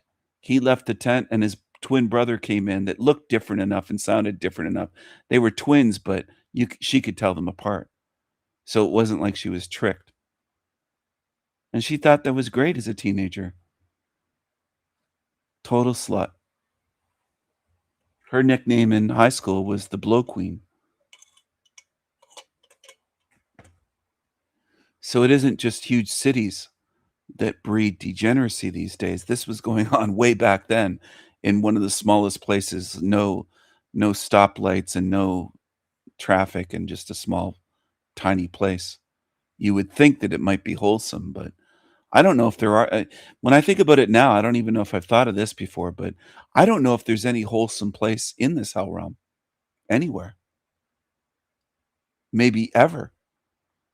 If we truly knew the truth about all the behaviors that are hidden and abusers and just all kinds of shady behavior and abortions and people pretending to be their good Catholic or holy and all this stuff, it's all fake. It's a good point. I didn't know that about the Catholic girls having abortions either. I mean, the first time I heard about it, I was almost 20, and it was the sister of one of the guys who I was friendly with, and they just mentioned it so casually, and it was such a shock. And she was a bit of a nutcase as well. But there were Yeah. two girls in high school that got pregnant in their, was it the final year? So they had to leave school, and so they'd come in at the end of the day, and the teachers would give them all their homework and stuff. But one of them was like a really one of those devout, like happy clapper Christians. She was in the youth group and all sorts of stuff. And the other one was a Jehovah's Witness girl. And those were the two that got pregnant and disappeared. And when they disappeared, you kind of, well, there was like whispers about why, and then you saw their tummies and stuff. So Yes. And I when I'm laughing about it now thinking back, because I used to think that my younger sister, or both of my sisters in a sense, were a magnet for those types, but I didn't realize back then how common it was. I was a bit sheltered even as a teenager because I stayed away from that as much as I could. I'm not saying it was perfect or anything of the sort, but I definitely was against abortion and all sorts of things like that, and just viewed it as evil. And I didn't realize how common it was. I just thought that my sister was choosing degenerates for friends, like sluts, and because every friend she had was like that, either having an abortion or the one that was known as the slut, sleeping with the twins. Another one got pregnant in high school. Like almost every friend of my sister's was like that. It was a she was lot. It wasn't. she was a complete opposite to you in morals and behavior. It's just unbelievable that the family that you ended up in. If you had to Yeah, choose I a used to family think I that was would, adopted. I thought I thought that too. I thought, "What happened?" And then I I didn't thought, look anything like my parents either. yeah, So that was on my well, mind as a kid because I had blonde hair, very blonde hair, and they're all dark-haired, parents and well, siblings. And I had the very blue eyes that changed to green, but I was blonde-haired and blue-eyed in a family that wasn't. So I stood out in that sense, not because I wanted to, I just was born that way. But wow, morally, I was very different as well. I'm just different from the way they are. And my mom would always say, "Oh, no, grandpa he had blonde hair as a kid," and I never saw anything proof that I had that there was blonde hair in our immediate family or grandparents. There just wasn't any. So, I just wondered what happened. So, I'm not exactly sure, but, spiritually, I'm very different. I was put into a family that I just didn't fit with.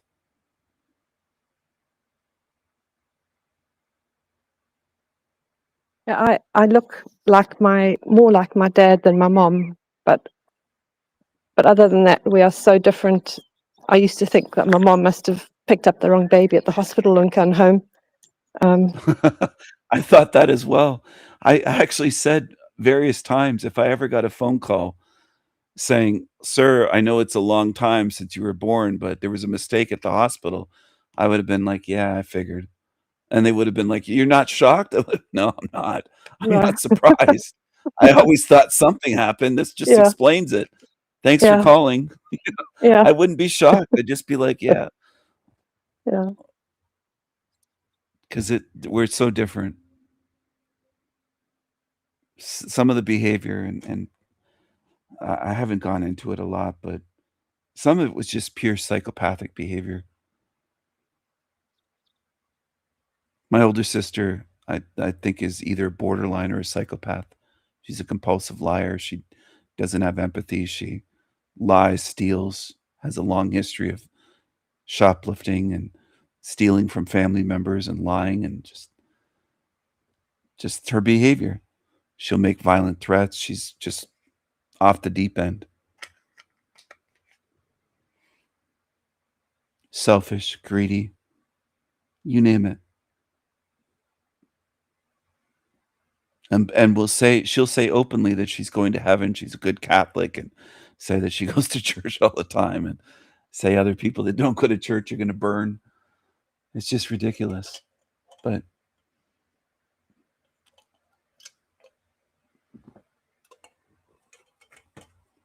it's so weird to me that these people can go to church and that's all they think they have to do. There's no moral compass in them. They just think, well, I'll just show up to church every week. That'll get them into heaven. It's so laughable to me. It doesn't make any sense, their belief. Oh, before I forget, I want to say that goes back to agency. Because they think it's all on Jesus. Just believe in Jesus and forget their choices and agency. They can let him get them into heaven. He'll take away all their sins. They can commit crimes and just confess. That's what they think they can do, is just confess to a priest. I think even in my family, if they committed murder, I think they'd go to a priest and just say that they committed horrible sins and they think they're wiped clean and that they go to heaven. That no matter what they do, they can just get away with anything because Jesus will wipe away all their sins. It's ridiculous. Like a get out of jail free card. Yes, like they don't have to be accountable because they're Catholic. They can just confess. Get out of jail free, get out of hell realm and into heaven. All they have to do, they can keep being evil and bad and harming others, but as long as they confess and believe God saves them, then Jesus is gonna save them in their minds. And I've tried to explain even to so-called truthers, I don't think it works that way at all. These beings like Finkelstein think it's just belief. If you're a demon in this realm, I don't see how they're going to get through the narrow gate morally. And they never consider that. A lot of people on YouTube just think, as long as I study this realm and study and have the knowledge, well, what if you're an absolute evil demon? They think they're going to get out. I don't. I have the opposite view. I think they're staying here. They want to believe that they're going to get out if they just know. I think it's about more than knowledge. You're not going to get through the narrow gate with knowledge alone. You have to be a good spirit. And they don't want to face that. The Finkelsteins and those types.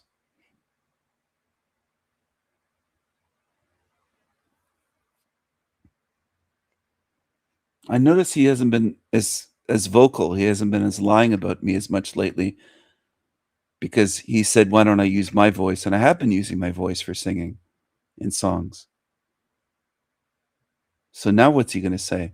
He claimed that my artwork, he and that Lomic character claimed that my artwork going back, shared online to 2015, 2018, that I had AI before everyone else did, that it's not paintings, that I had access. Like, they're absolutely ridiculous with their lies. And that's the thing. That's another thing I've exposed, is that people that call themselves truthers on YouTube are just liars. They call themselves truthers, but they're just liars. They are liars. It should be. They are like the whole inversion of calling yourself the opposite of what you are.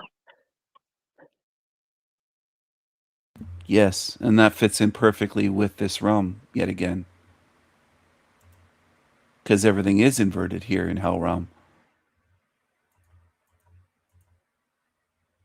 If you see what I'm saying.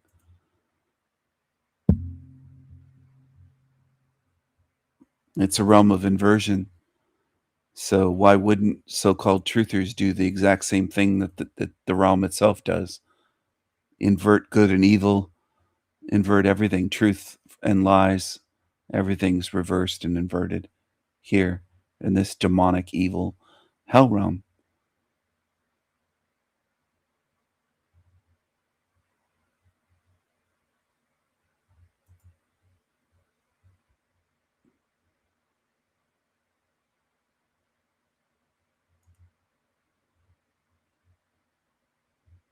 Are you still there, Wendy? I'm here. I'm listening intently. So Okay. yeah. Excellent.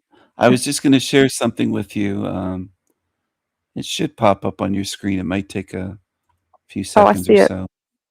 Oh, Of one good. of your paintings. Yes, it's watching the Ravens play. Now, if I scroll down, this is on a site called Fine Art America. It shows when this was posted. I uploaded it. It's right here, June 16th, 2018. It shows how many times it's been viewed. So in 2018, apparently, I had access to AI before any human beings did. Because they claim all of my artwork is AI, that it's not paintings. You Finkelstein, can tell Lomick, and that's others. real. You can tell that's done by hand. That's not computer made. There's no ways. There's just two. There's a difference between AI and handmade. So he's And they claim clueless. this as well. This is pen and ink on paper. I think I might even still have the original for this one. 57 other artists gave this a heart. It's Three Brothers Bridge. My sister, at the time, many years ago, was into Harry Potter movies. And I created this by hand, but these creatures would say, can't be. Because they just can't believe that I can do something that they don't do, I guess. And they want to lie. 2019, February. So look how many years ago that is. 7 years ago. And all these posts, these comments here are by other artists talking about it. These are all artists here commenting on this piece that I posted. But the doubters that I get are truthers on YouTube. This is what's amazing, and I want to convey this to people because a lot of people that come to my channel still have it in their heads that, oh, well, truthers tell the truth and they're seeking truth. No, they're not. They're exactly the way they show themselves. They are liars. Finkelstein, Lomick, the list goes on. Tony Sayers, you could go on and on. There are so many liars with channels on YouTube. And people have the wrong idea in their heads that setting up a YouTube channel makes you a quote truther or true speaker. When I hear truther, I just think of liar because I've had so many of them lie about me, my artwork, my channel, everything about me, my personal life. They say I'm a criminal. They make up all these stories over and over and over and over again. Everything they say about me is a lie. All of it. They say I'm poor one moment, that I'm a trust fund baby the next, that I'm crazy in an asylum.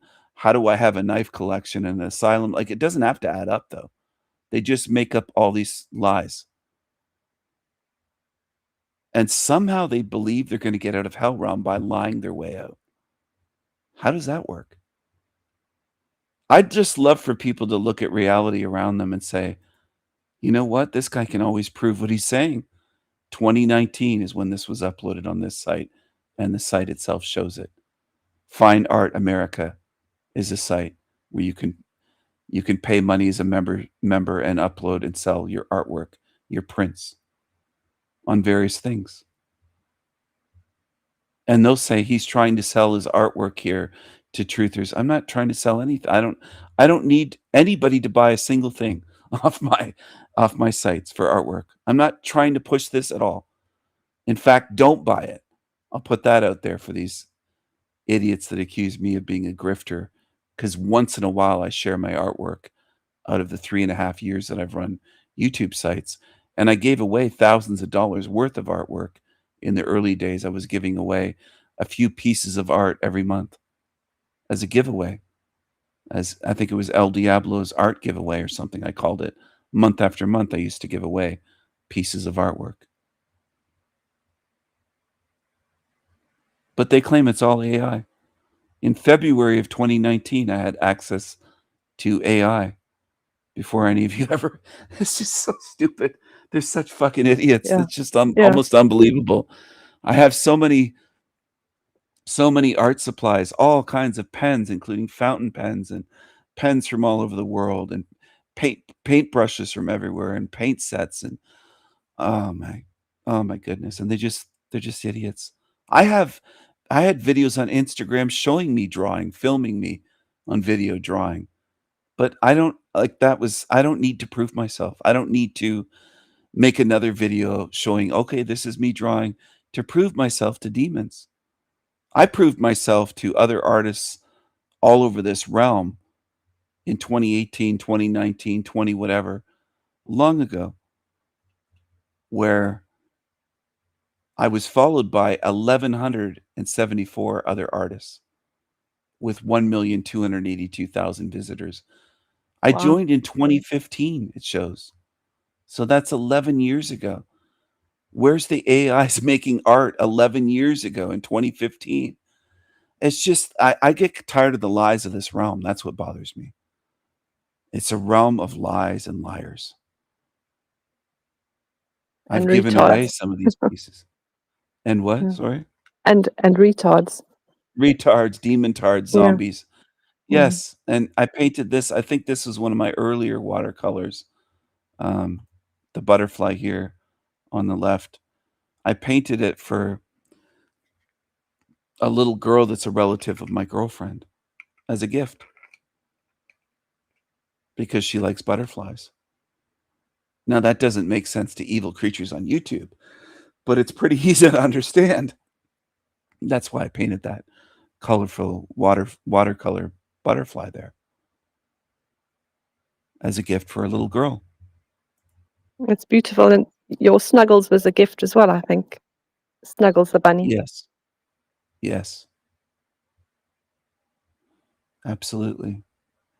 And got back one then I elephant. was sorry?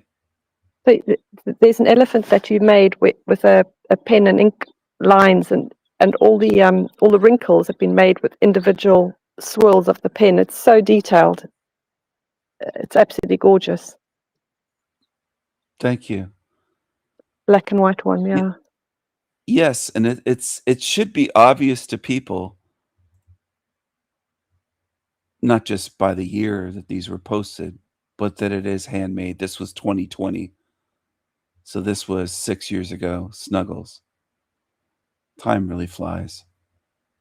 Because I can look at this and remember doing it. It started off as just pen and ink on paper. Then I added the watercolors later. Like not years later, but maybe later that day or the next day. But originally it was just a drawing, pen and ink. And that's Snuggles the bunny. It's from 2020. There are people with my artwork hanging in their homes or on shirts or various things all over this realm, in countries all over the place. And idiots on YouTube that call themselves truthers, out of envy, lie about me on that. It's just remarkable. And that's taken as normal in this realm. Most people don't bat an eyelash thinking, well, they're evil. They just can't bring themselves to see that. And far from that protecting people, it's going to harm people. And I've tried to warn people about that. It doesn't make you a good person to be in denial that we're in a realm of evil liars. It just makes you vulnerable to being deceived by liars. That mushroom creature was talking about being gullible recently, saying that they gave Derek, little D, $900 or more in that time for fake martial arts shit. He or she made a live stream about that. Could have saved all that money if they would have listened to what I said about Derek, but people don't want the truth. They want to learn the hard way, and I've said that a million times in this realm. There's many beings in this realm that can only learn by getting burned out of money and everything else, and that's the way they are. This is another personal favorite of mine with owl sincerity. This owl that I did. And that began as pen and ink sketch as well, just ink on paper. It's beautiful. And then I added watercolors. Thank you. And that's from 2019. I was the only one in the world with AI that could create artwork like this in 2019 and 2015. Before anyone knew about it, I had secret access. That was their theory. They said that on a live stream, Lomick and Finkelstein. You can't, it's so absurd and stupid. It's laughable, but it's evil. But on the other hand, it's just so stupid listening Yeah. to these idiots. You had access to AI, and instead of doing something that would benefit yourself, you actually went and made art with it. So how does Yeah. that work? I was so evil that I accessed AI no one else had access to make artwork and post it on Fine Art America. And I guess I was trying to make a few pennies and dollars on it, on profit that way, selling prints.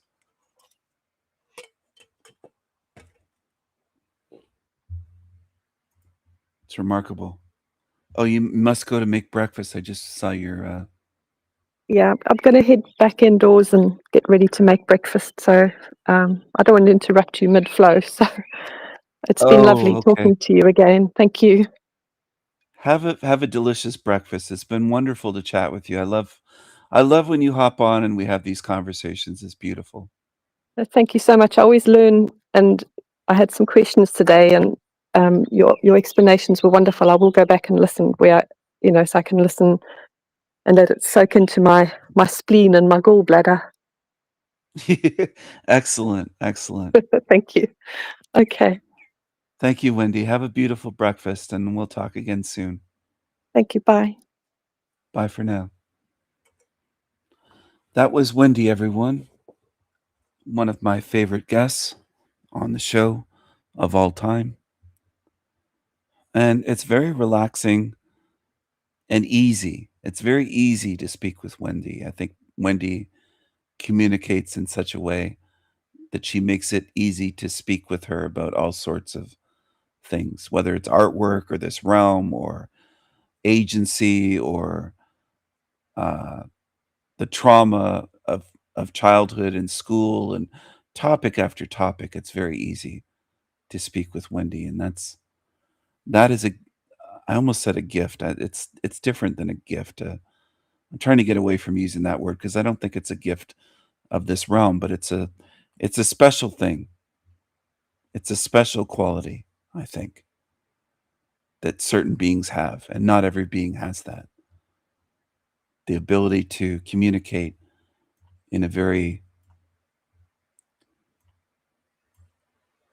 calm way and have a very just wonderful, relaxed conversation. It's the exact opposite of what you usually get, or at least I've experienced in this realm. A lot of beings, there's antagonism, there's paranoia, there's fear, there's envy in a lot of beings. There's a angry energy with a lot of beings in this realm. There's antagonism, there's all that. What you see in the panelverse is what is out there in this realm a lot of times. I was on Talcott's show earlier. I almost said today, but it was yesterday because we're into the wee hours of the morning now here in the country that I'm in at the moment. And that Taylor character was all wound up in the chat room and angrily saying one thing, one insult after another, trying to get to me. He can't get to me, no matter what he says. He's a drama queen. Flow state, powdered dusty. The guy with the beer belly in the shower, that picture. A lot of the energy with people in this realm is more like that. It's more like they are antagonistic and their evil projects from them. You feel that energy, and they're not easy to speak with. They're not easygoing. They have an agenda, flow state in the panelverse, and that whole type. It isn't just him. There's hundreds and hundreds of them in that panel verse that are that way. They're very similar. A lot of them are very similar.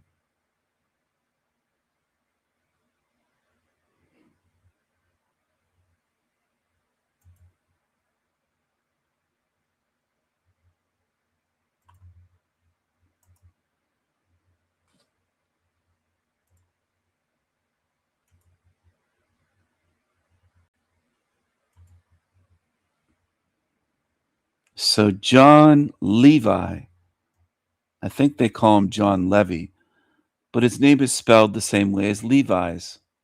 And he is Jewish. And Levi Strauss was also Jewish. I know Levi can be a first name or a last name. I know that with Levi's, it was Levi Strauss, but I think it was a Levi Strauss I think it was two men that formed a partnership, if I'm not mistaken. Regardless, very Jewish sounding because it is Jewish. And a lot of these baby truthers like Jeremiah Finkelstein will say, why does it even matter? Why does anything matter? Because there's a lot of Jewish influence over this realm and over YouTube and over truth and over media. That's why it matters. That's why we're not saying it's a very Irish name. You got to better be suspicious, or it's a very English name, or it's a very Polish name. Got to be wary. No, it's one group of people from Israel that have a lot of influence over this realm, obviously. The Rothschilds are not Irish, for example. The media owners of TV stations and newspapers and magazines and big media companies are not Irish people. So maybe it matters. Maybe there's a difference. Why would he even care if it's Jewish? Why would that even matter? Matzo ball soup. Oy vey. Oy vey. Oy vey. Oy vey. Oy vey. Why would that matter? Oy vey. Oy vey. Gee, I wonder why it would matter. Who owns the banks? Maybe it matters because of the massive influence and control. Maybe that matters. Maybe it matters because there's rooms full of people in certain Israeli cities, and they are agents on the internet going to channels like mine trying to harass and disturb. And this has been known for years by everybody except the lowest baby truthers that don't want to admit to that and look into it. I knew that over a decade ago, that there's trolls in rooms, paid trolls in Israel doing that. So maybe it does matter. Well, why would it matter if I am Jewish? So what? Why would it matter? Of course it matters. Every fact matters and forms a piece of a puzzle. Why did he get so defensive over it? Why was that the case? Is my question. When I said he looks Jewish, he got very defensive. Very defensive. You're welcome, Wendy, and thank you for joining. I'm so glad that you joined. It truly made my morning yet again, you joining and having that conversation. It was wonderful, and I appreciate you, and I'm so glad that you like to hop on and join and chat with me and have questions and ask questions and just have these conversations. It looks like we have someone backstage, and it is not Wendy this time. I think it's Nolan. At least I suspect it's him up all night or up until 2 a.m. I think it's probably Nolan. I think he's addicted to me. I'll put up something fitting for Nolan. Let's see here.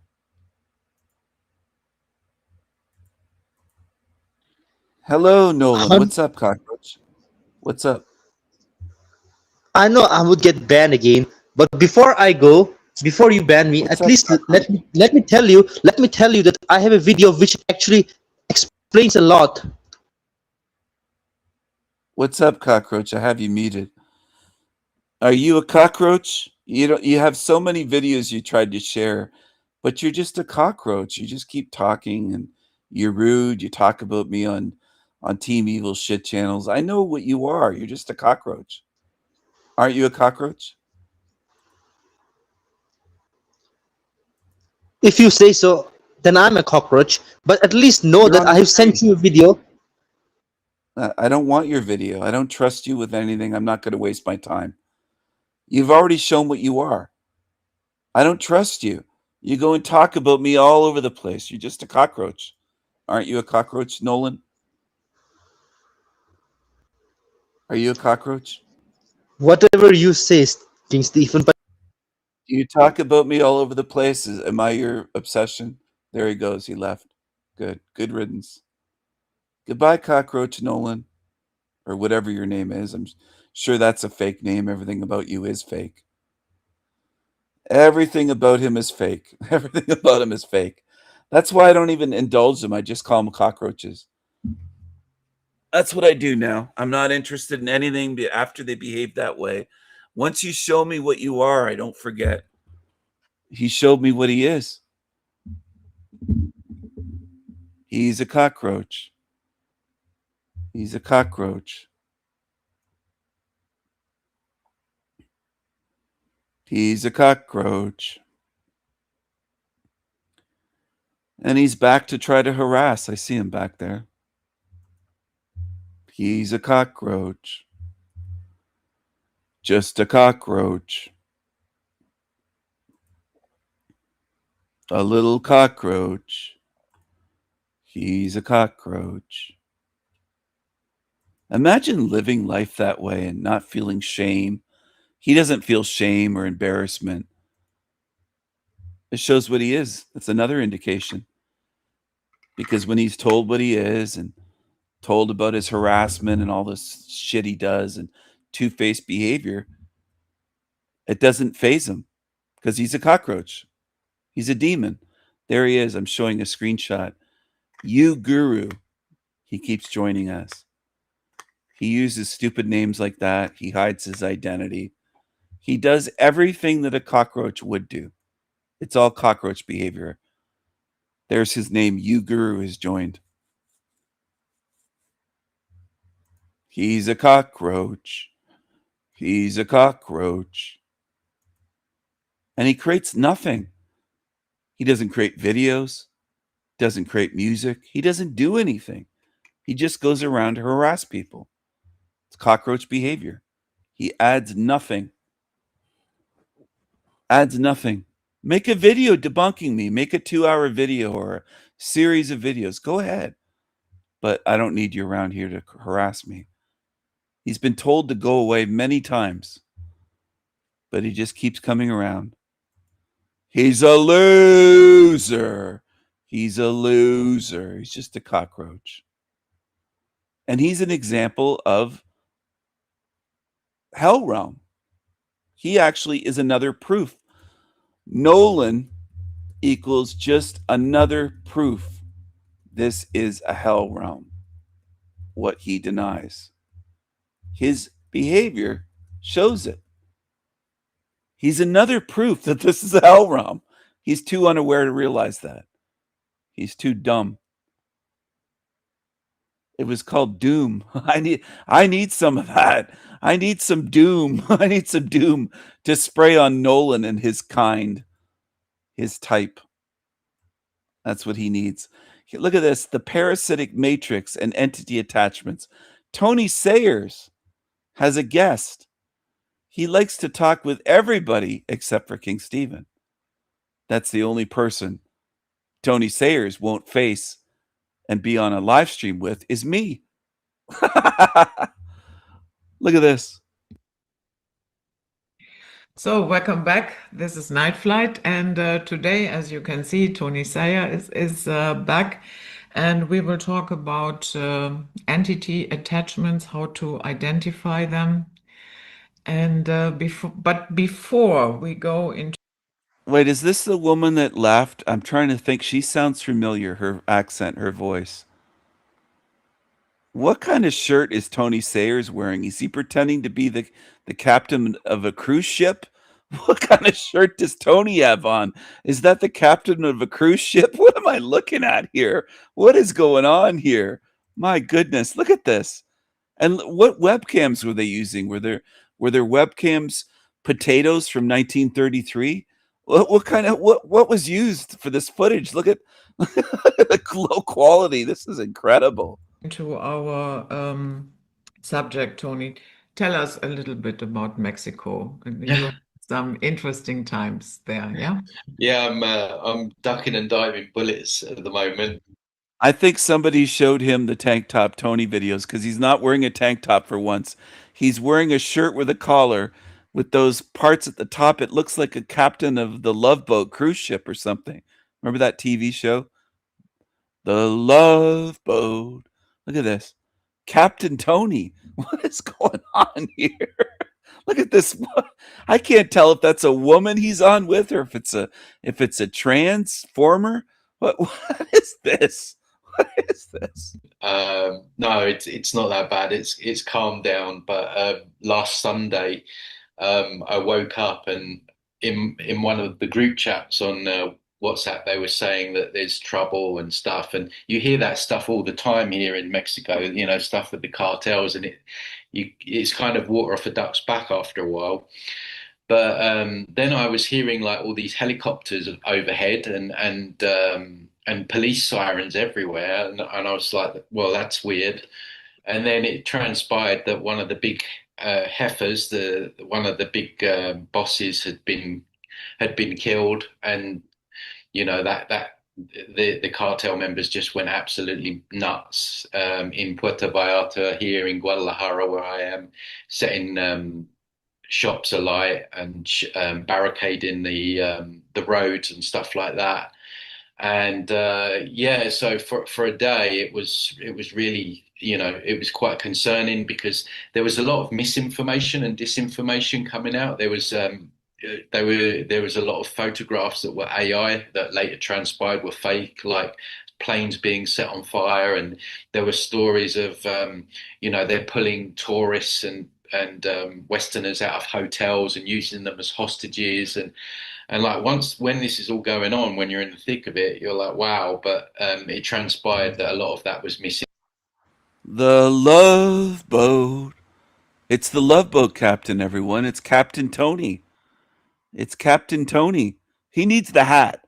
He needs that black and white hat with that emblem and the royal crown at the top. Tony. Captain Tony. There's Tony. Just a sec. There's Tony. There's Tony. And here he is with the collared shirt with the black and the stripes for showing he's a captain, his rank. Tony, you're almost there. Captain Tony. Captain Tony.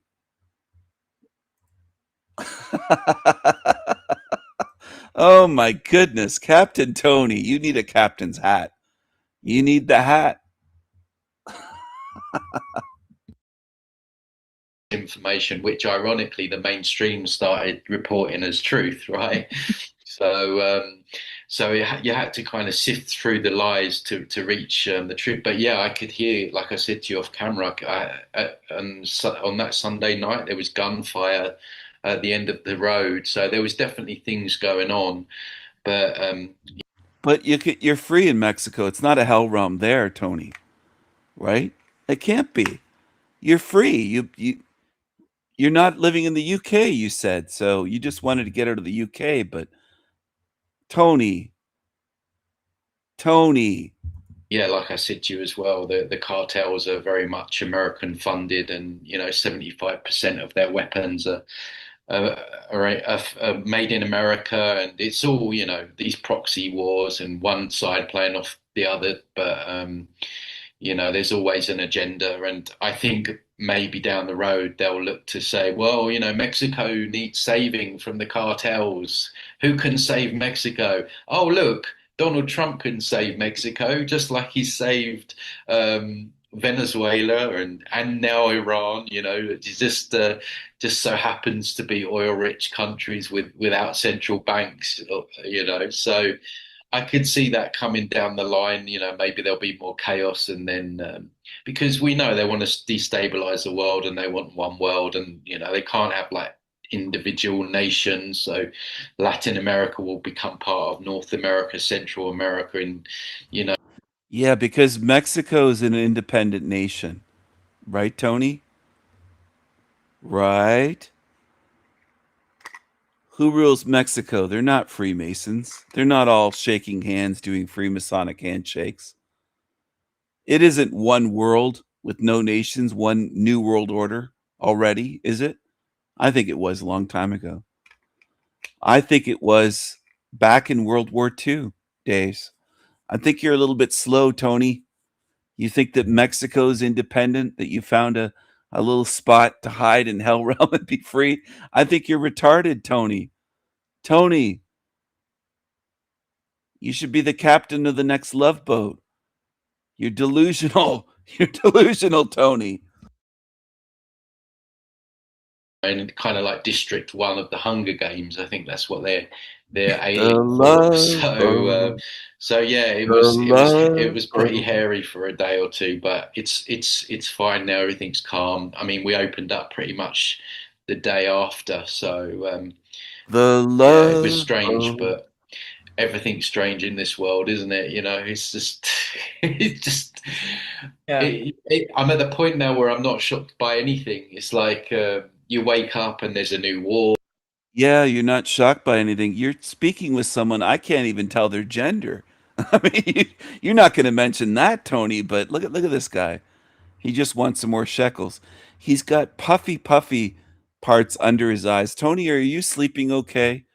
Are you as free as you believe you are, Tony? There's just like there's a new virus. It's just one thing after another, really. The So love boat. Yeah, although I have to say, I'm not really sad if the Mullah regime falls.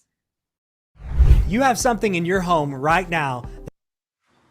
Oh, there's the ads. I'm sorry, everyone. I didn't realize I was logged in one of my other accounts that isn't YouTube Premium. It's YouTube Regular. And then Tony has ads popping up here, as you can see. Tony Sayers' channel has ads for shit because he's monetized. He sells shit. He's doing this for money. See this ad popping up? That's on his channel. This shit. That could make you thousands of dollars and literally change your financial future. I'm going to switch my account right now, everyone, to the Sanity Machine. And I have an announcement to make. Now we won't get ads because you can see it's YouTube Premium. Premium, fit for a king. I'll pay a little bit extra so I don't get those shitty Tony Sayers ads. Let's go over to my channel for a moment. We hit a milestone. 4,500 subscribers right now. 4,500 subs. You see that? 4.5K right there, subs. 4.5K subs. Thank you for subscribing to the Sanity Machine, the cream of the crop channel on YouTube. On YouTube. 4,500 right there, current subscribers. Isn't that wonderful? 4,500.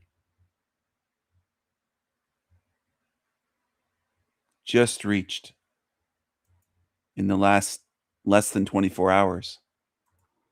So thank you. 4,500 subscribers, new milestone. No ads because I don't run ads. I don't monetize. I don't take money from YouTube. I pay YouTube. I have to pay YouTube. I don't take money from YouTube. I don't subject my audience to ads. I hate ads. I don't like watching these crappy ads, these ads for garbage that they have on these channels. I refuse to subject my audience to ads. So that was my mistake. I opened that tab with the wrong account. Now we're on the right account. You won't get ads anymore. That was showing that he runs ads. His channel runs shitty, stupid ads. Stupid, really stupid shit. And look at these two. In this day and age, have you ever seen, I'm going to take a little screenshot here, video like what's on the screen? It's just almost incredible to me.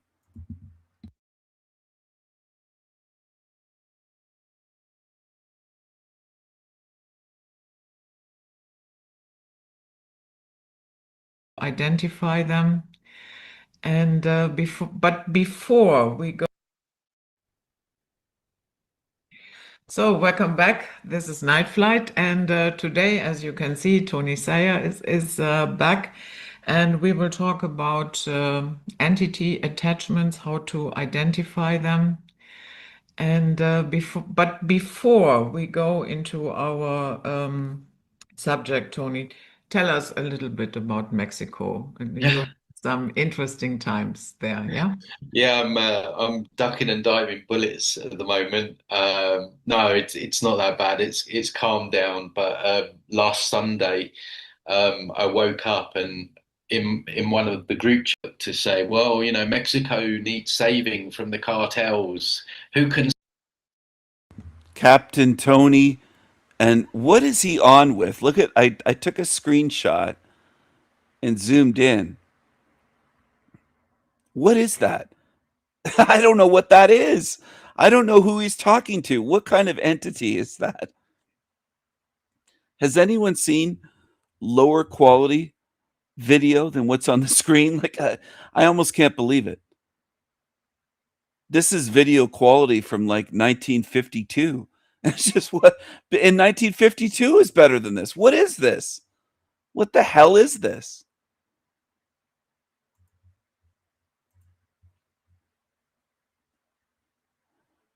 I did call it a potato cam. It's like an old rotten potato that she's getting the footage with an old rotten potato that's growing sprouts, spuds. It's a spud with sprouts. Like look at this.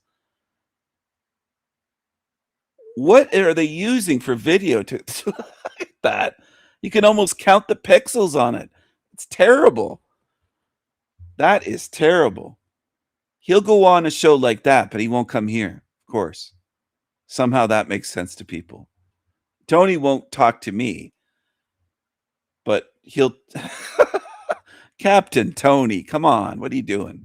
Save Mexico. Oh, look, Donald Trump can save Mexico, just like he saved Venezuela and now Iran. You know, it just so happens to be oil-rich countries without central banks. You know, so I could see that coming down the line. You know, maybe there'll be more chaos, and then because we know they want to destabilize the world and they want one world, and you know they can't have like individual nations. He or she, I'm not sure, whatever they are, might have borrowed Max Egan's technology. Max Egan is Mr. Potato Head with that nose. They might be using this to film the footage. There's Max Egan's nose on Mr. Potato Head. And maybe they were using this as a camera or somehow. I mean, look at this. Max Egan's nose. Max Egan just is Mr. Potato Head. I wonder if I can find him on here. I have so many images that sometimes it takes a minute to find what I'm looking for. Max Egan, Mr. Potato Head nose. Here he is. Maybe she was using Max's nose as a video camera, as a webcam. Look at that. Look at that. Look at that nose. Look at that nose. He has these dark, evil eyes, glaring, with straight lines on them, like cubes of Saturn. He has, I almost said wrinkles, but embedded in the bridge of his nose, an 11 as deep as you'll ever see on anyone on Earth. Look at that 11. Look at that 11. That is deep, the 11. Oh my goodness. And the nose is like an old scuffed up potato that's been in somebody's root cellar for too long. Maybe they're using this technology to film. I mean, look at this.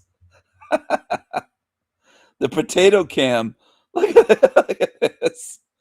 Looking over the top of his round glasses, glaring like some evil creature. Oh my goodness. She is Mrs. Potato. She's got the spud cam. So She has the spud cam and she's talking to Captain Tony with his captain shirt on.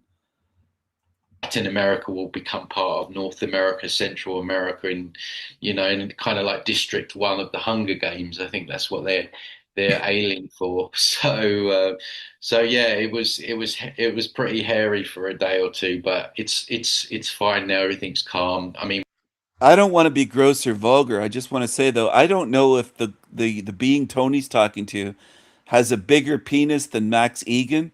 I mean, she might, because what are we looking at? Like, this is just freak show stuff. And most people on YouTube that follow these types of channels think everything's normal. It's all normal to them, which is hilarious to me. It's all normal to them, and we're looking at these freaks, these absolute freaks. we opened up pretty much the day after. So yeah, it was strange, but everything's strange in this world, isn't it? It's just, it's just.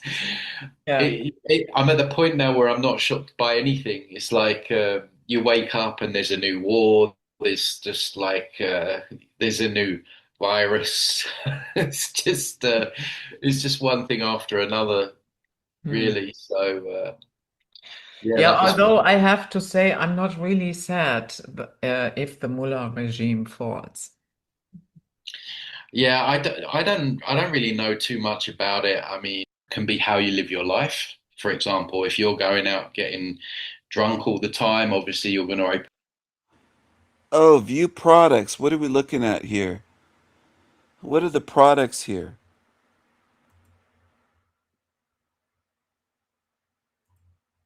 Reptilian goes hungry. Look at this. Does anyone want this shit that he's putting out?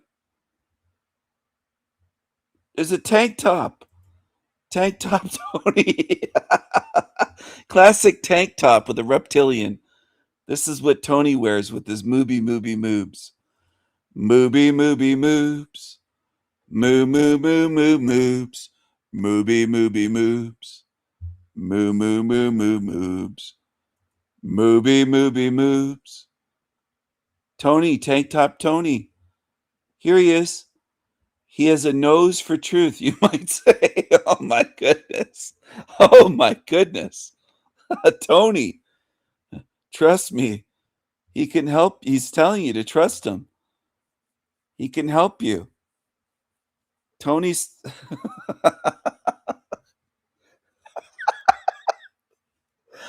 Oh my goodness. Look at this. Tony.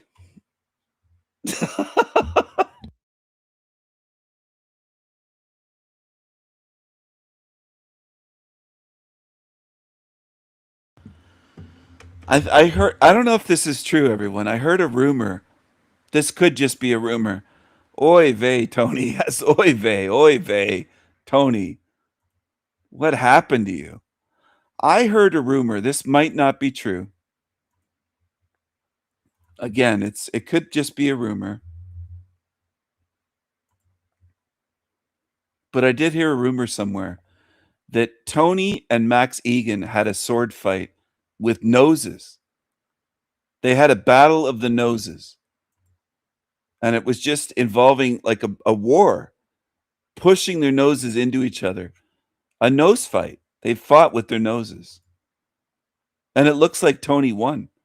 Tony's the winner of the nose fight because look at that. Gigantic. I mean, oh my goodness. Look at, oh my goodness, Tony. And the wrinkles. Those aren't crow's feet wrinkles on the side of his eye. That's like a dinosaur or something was on his face. Look at the teeth, the sharpened teeth. Look at this. What is that? Can somebody tell me what is that? Is that some kind of demonic creature with it's all nose, wrinkles, and teeth? Like, what am I looking at here? There's no chin. It's just a oh my goodness. And then here he fought Max, and Max lost. Max's nose got all these pits in it, and Tony was ramming and pecking away with his nose, hitting Max, and Max's nose got destroyed. You see all that on his nose? It bruising, and there's holes in it and pits, and it's just gross, and it looks like it might even be infected or oozing out black goo or something. It looks terrible. But I think Tony might have destroyed him with that big honker. Tony's got a big honker. Nose Rex. Nose Rex. Yes. Yes, look at that thing. It doesn't look human. Huge nose and these sharp teeth. It's like fangs for teeth. Look at his teeth. I'd never seen it until he showed himself profile view with his mouth open recently. My goodness, it's crazy. That's scary. That's actually scary. That's frightening stuff. But that's not the only one. There's other ones as well that, let's see here. I don't know if anyone could believe that this was a girl. Not Tony, but the one that's coming up. Was born, according to them, as a girl. I don't know which is the winner. Is it Mushroom or Tony? They need to have a nose fight. We need a winner. We need to see who wins. Mouth open, fangs showing, the big honk honk, honk honk, honk honk, honk honk. I got to plug my nose to do it that way. Honk honk, honk honk. This one here versus this. This is a battle of the noses. This, Tony's big honker, versus this supposedly girl. I've never seen a girl with a nose that big. The Nose Olympics. Yes. The Nose Olympics. This is something they really could compete in. Oh my goodness. Oh my goodness. Isn't this crazy? It is. It's crazy. It's crazy. It's actually crazy. It's crazy.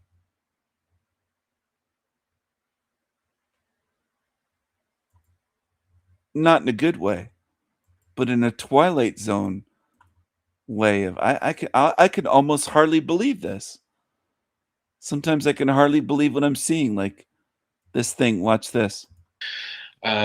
So to go back to your question is, what was your question? Can we If it is possible. So this comes in.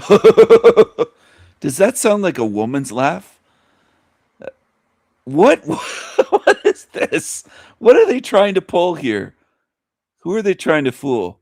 Those and amplify those as well. So to go back to your question is, what was your question? Can we identify if it is possible that we can identify entity attachment when we have it ourselves. Right, yeah. So everyone will do. If you're So yeah, you have it yourself, don't you? Both of you have entity attachments, obviously. You both do. And I think your webcams have entity attachments as well, because that's the worst webcam footage I think I've seen on YouTube this whole year. Terrible. Look at these. If you're watching this, you're going to have entity attachments, right? It's just, are they affecting you to a point where it's making life hell and you're feeling drained all the time? And, a lot of our thoughts are not our own. A lot of our negative thoughts are not our own. It's interesting because when you actually observe your thoughts, well, I don't have them. I don't know if they would have this in the Nose Olympics, but Tony's nose versus the interviewer's penis. Which one is bigger, Tony's nose or the interviewer in glasses? Her, quote unquote, her penis. I mean, this is just what kind of realm are we in? We're in a realm of absolute freaks. What a freak show. Too much anymore because I don't have all these attachments. I mean, I'm not saying I'm pristine clear from them, but when you remove them, your voice, those voices go quieter. You're left with more of your own thoughts rather than all this inorganic mind chatter. And so yeah, so I think Tony's nose spray would have to be those 2-liter Pepsi bottles just full of solution. I mean, to fill his nose would be like 2 liters for each nostril. I can't believe it. I can't believe the size of those. What a schnoz. What a schnoz. That's in I think even in Israel they'd be surprised if you went to Tel Aviv. They'd be impressed. They'd say, "Oh, schnoz, Flemmy, Tony, oy vey, oy vey, oy vey." They'd be envious of this. Look at this. The Rothschilds would. They'd say they'd probably wish that they could buy that with their billions. Look at that. That's not a nose. That's a mountain. What is that? everyone will have them, and it just depends on how much they influence your life and your thoughts and encourage bad habits you may have. Like there'll be the voice in the head, go on, just smoke, give up cigarettes tomorrow, or just have another glass of wine, or just, you know, anything to waste your time, take you off your path, anything that might be beneficial for you. There'll be the voices telling you not to do it. Oh, maybe you think, oh, I'll go for a walk in nature and ground myself. Oh, it's going to rain, you know, do it another day. And you think it's you, but it's not, right? It's just so they really do influence our thoughts a lot. And like I say, especially if you've got a lot of trauma, they will really play on those and amplify them, as I say. So to answer your question, yeah, I mean, everyone has them. To identify like what type of entity, it's teeming with entities, different forms of entities. You've got serpent entities, spider. Oh, serpents and spiders. I think I found the size that he needs for nose spray. Tony needs nose spray in bottles like this. Tony, get some nose spray. Fill up some Pepsi bottles. Those 2-liter bottles. You got to fill them up. Tony. Tank Top Tony.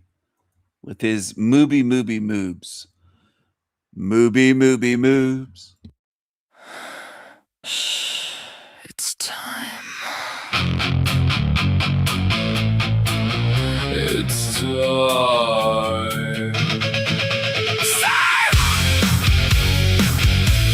Moobie moves. Moo moves. Moobie moves. Boobs. Boobie boobs. Boobs. It's movie moves. On Thursday afternoon.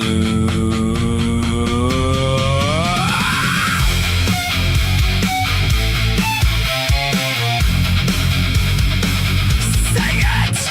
Movie moves. Movie moves. You love the movie moves. Movies. You love the movies. Don't you?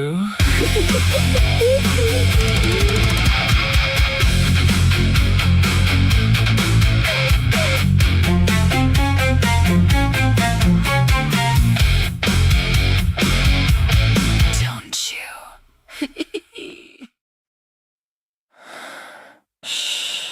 It's time.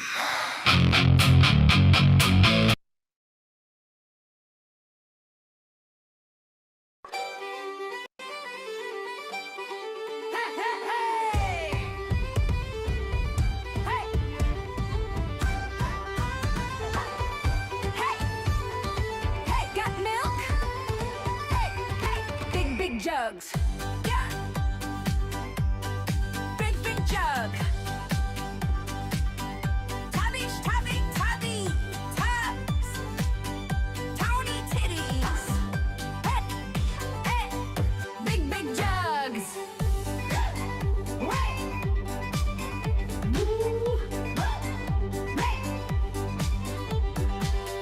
Movie.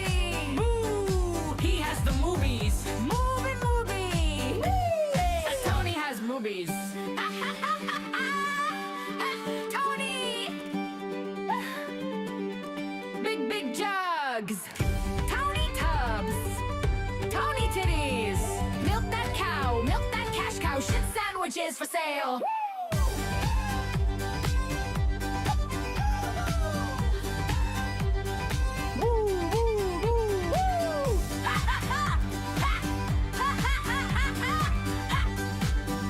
Tony titties, big jugs, tank top Tony, selling milk. Got milk? Moo!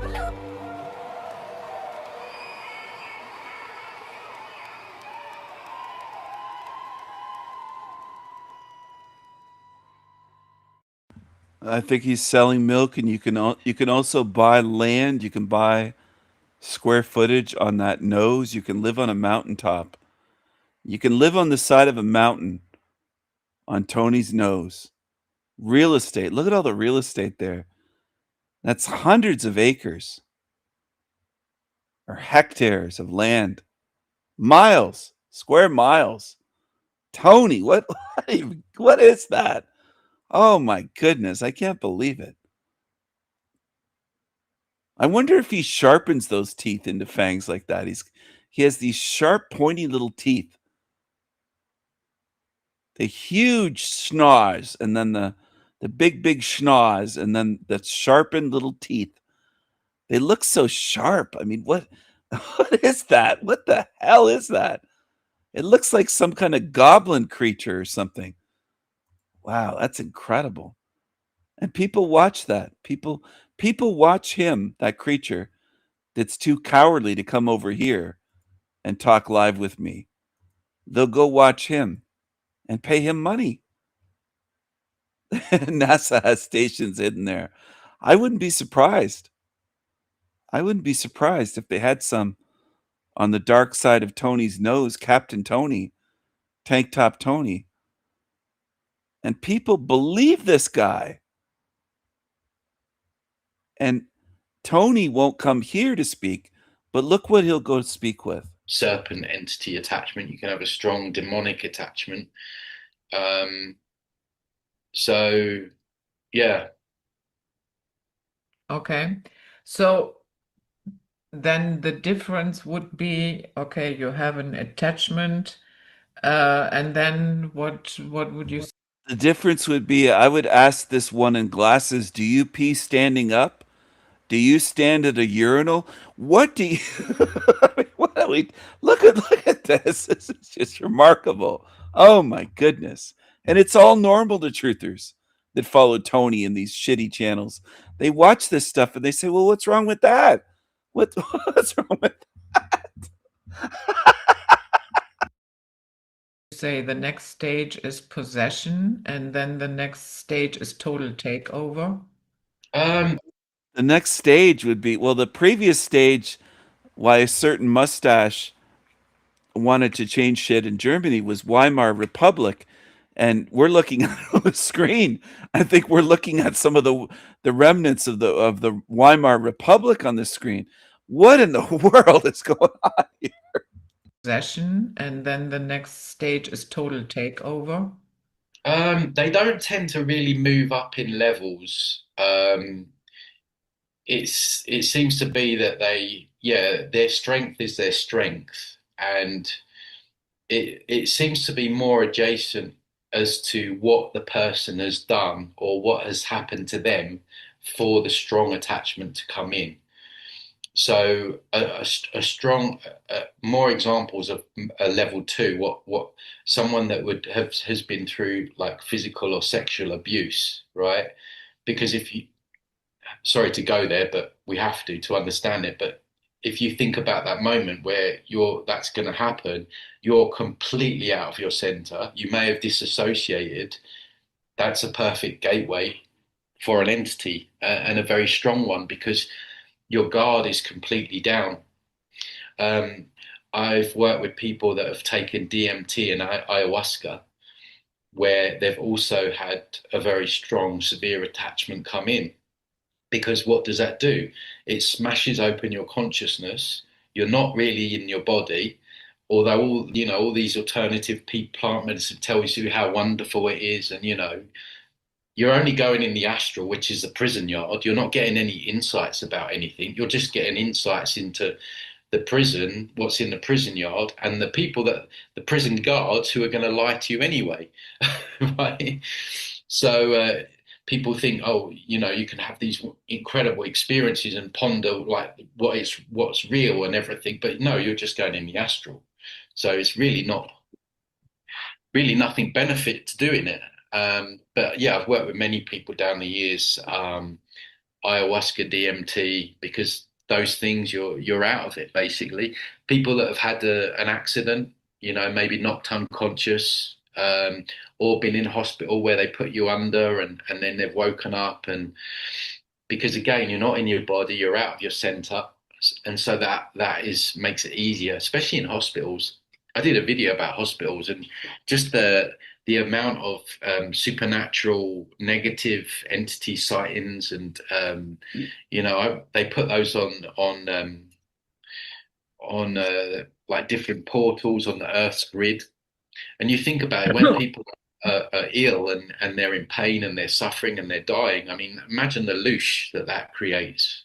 So yeah, hospitals are a very popular place for entities to hang out. So it really just depends on what the person does. I mean, even meditation, Judith. I made a video recently. I had and it seems these things happen.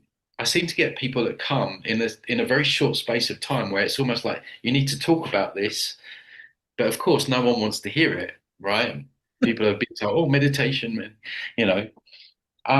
but two people recently, in the space of a month, I had a younger guy who I worked with him a few years ago, and he was he had that youthful energy, right? He wanted to explore. He wanted to explore his own consciousness. He was full of life, and I worked on him, and I said to him at the time, I said, look, just be careful. I said, I'm not trying to clip your wings, because you've got to do you, right?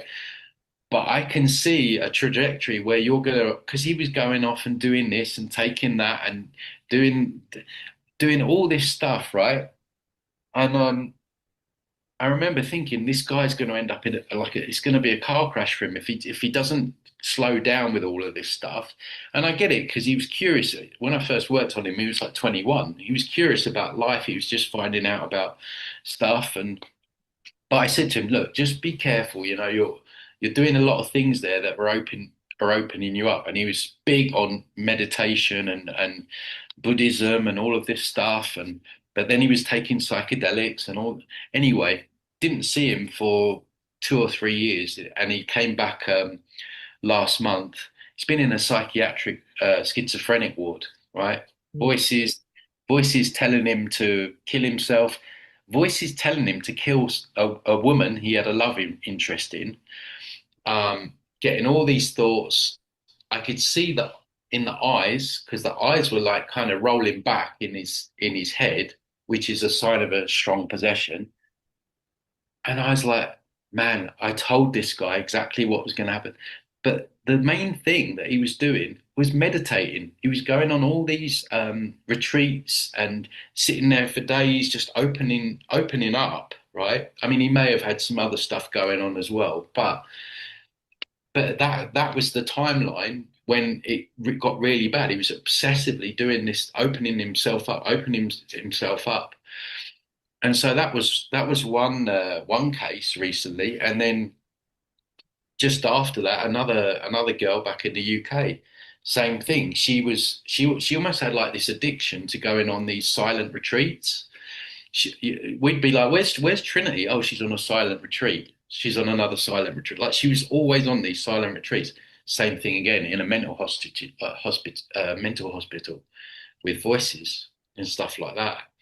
And people don't want to hear this, right? Because, I mean, again, it's part of the new age stuff, right? But we've been told that, you know, it's wonderful and all of this stuff. And again, going internal, connecting with your inner self, yeah, I would say, yeah, that's fine. But what's going on is people are going and opening themselves up, out, trying to connect with God, trying to connect with the universe, trying to connect with angels. And they're literally like an open portal for entities to just walk into. So, but also, yeah, just even like so much of the stuff that we watch, like horror movies and things like that. When you're watching those, in fact, a lot of entities in these horror movies, a lot of these characters in these horror movies are entities. So, like, you've got the thing out of Saw. I've seen that before. Do you know the movie Saw? No. Don't look at it. But there's a very nasty looking entity, and the Scream mask. I've seen that entity as well. So a lot of the movie monsters are actually entities. So it's coming, you know, kind of through the astral into physical reality through movies and horror films and stuff like that. And several times when I've watched a horror movie, I don't really watch them these days, but if I'm with someone or friends or something like that, I will, just because you don't want to be a total bore and not do anything, right? But sometimes I felt the energy, like when I'm watching it, and the darkness come over, and I'm like, yeah. So much of what we do, and so much of what's promoted is makes it easy for them to infiltrate our energy field. You know, at least not, like I say, alcohol. I mean, I'm in Mexico. They love alcohol. I'm from the UK. They love alcohol. Alcohol's everywhere. And you have to ask you have to ask the question, is it because that they know that it's going to open us up? And I mean, it's a form of escapism as well, but and yes, even one glass, yes, even one joint, yes, can potentially open you up to these things. People love their So now we have many people who have done meditation, some even for decades. So, and they are fine. So, do you have any idea what determines if you end up on the psych ward? Many people. These things. People love these things. People love their.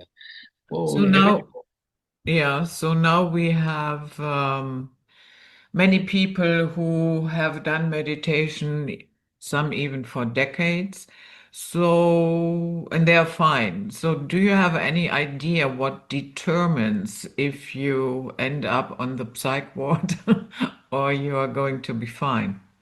I don't know. I would just say that it's really Russian roulette. I mean, and we say they're fine, but do we really know they're fine? I mean, yeah, of course they're not all in a mental schizophrenic ward, that's for sure. But we don't know the quality of the thoughts that they're having. We don't know if what's going on with them in terms of, you know, do they feel drained or not? So we don't really know if they are doing fine, but yeah, I mean, do different meditations. I'm not really I'm never really been. I've never. Well, when I first started, I couldn't even do it. I used to fall asleep, so I wasn't a very good meditator anyway. And then I did do a retreat once in Thailand, and it was horrible. You know, just for 4 days not speaking. I hated every minute of it. But that was a personal preference. But I'm sure there are certain even just chanting and things like this, you know, stuff that we've been told that that's so great. I've had people that have done stuff like that before. But it could also be a combination of things, because a lot of the time these people are doing all kinds of different stuff. So but I couldn't tell you what specific meditation is worse. I would say probably the worst ones are when you're just opening up to everything and just, yeah, if you're just going internal, and because a lot of people do just go internal and inside, I think those people are probably safe. But it's when people are opening themselves up and trying to connect with, trying to channel and all this stuff, that's when the problem starts to occur. So let's say you have an acquaintance that has problems like that, entity attachment that becomes problematic. But that particular person is not really open to the idea that such a thing even exists. How would you go about it, or would you just shut up? Thing even exists. How would you go about it, or would you just shut up?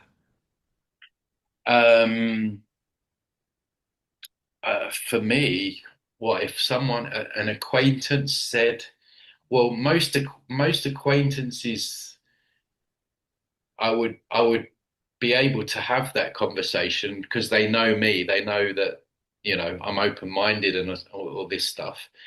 But I mean, I guess if I was to, like tonight, I'm going to go and play football. If one of the dudes that I play football with said that he's feeling drained and he's getting negative voices, I would probably think about whether or not he would be open to the information. But if he was, then I wouldn't waste my time in mentioning it in my own personal enjoyment time. But if I could tell that he would be willing to take it on board, then yeah, I would say, but I wouldn't probably just come straight out with it to anyone. So yeah, because some people are just gonna dismiss it straight away, and I don't have the time and energy to try and explain the nature of reality to those people on my joy time.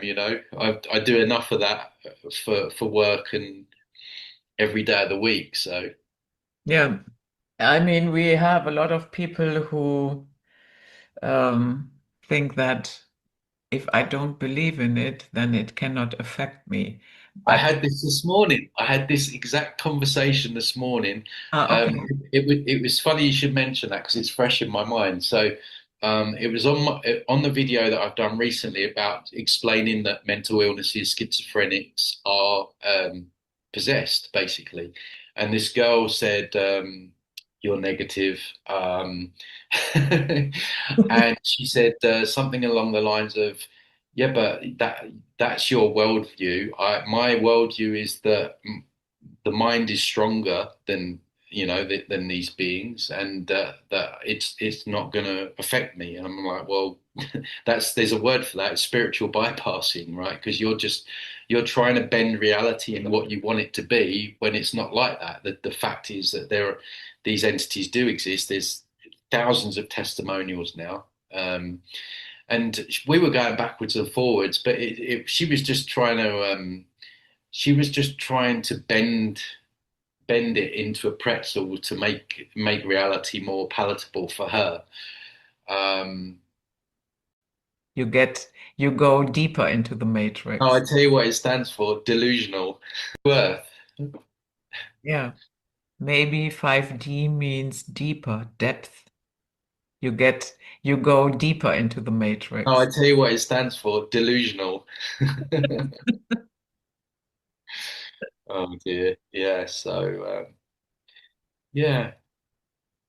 Yeah, with 5D, I have a lot of problems with that. And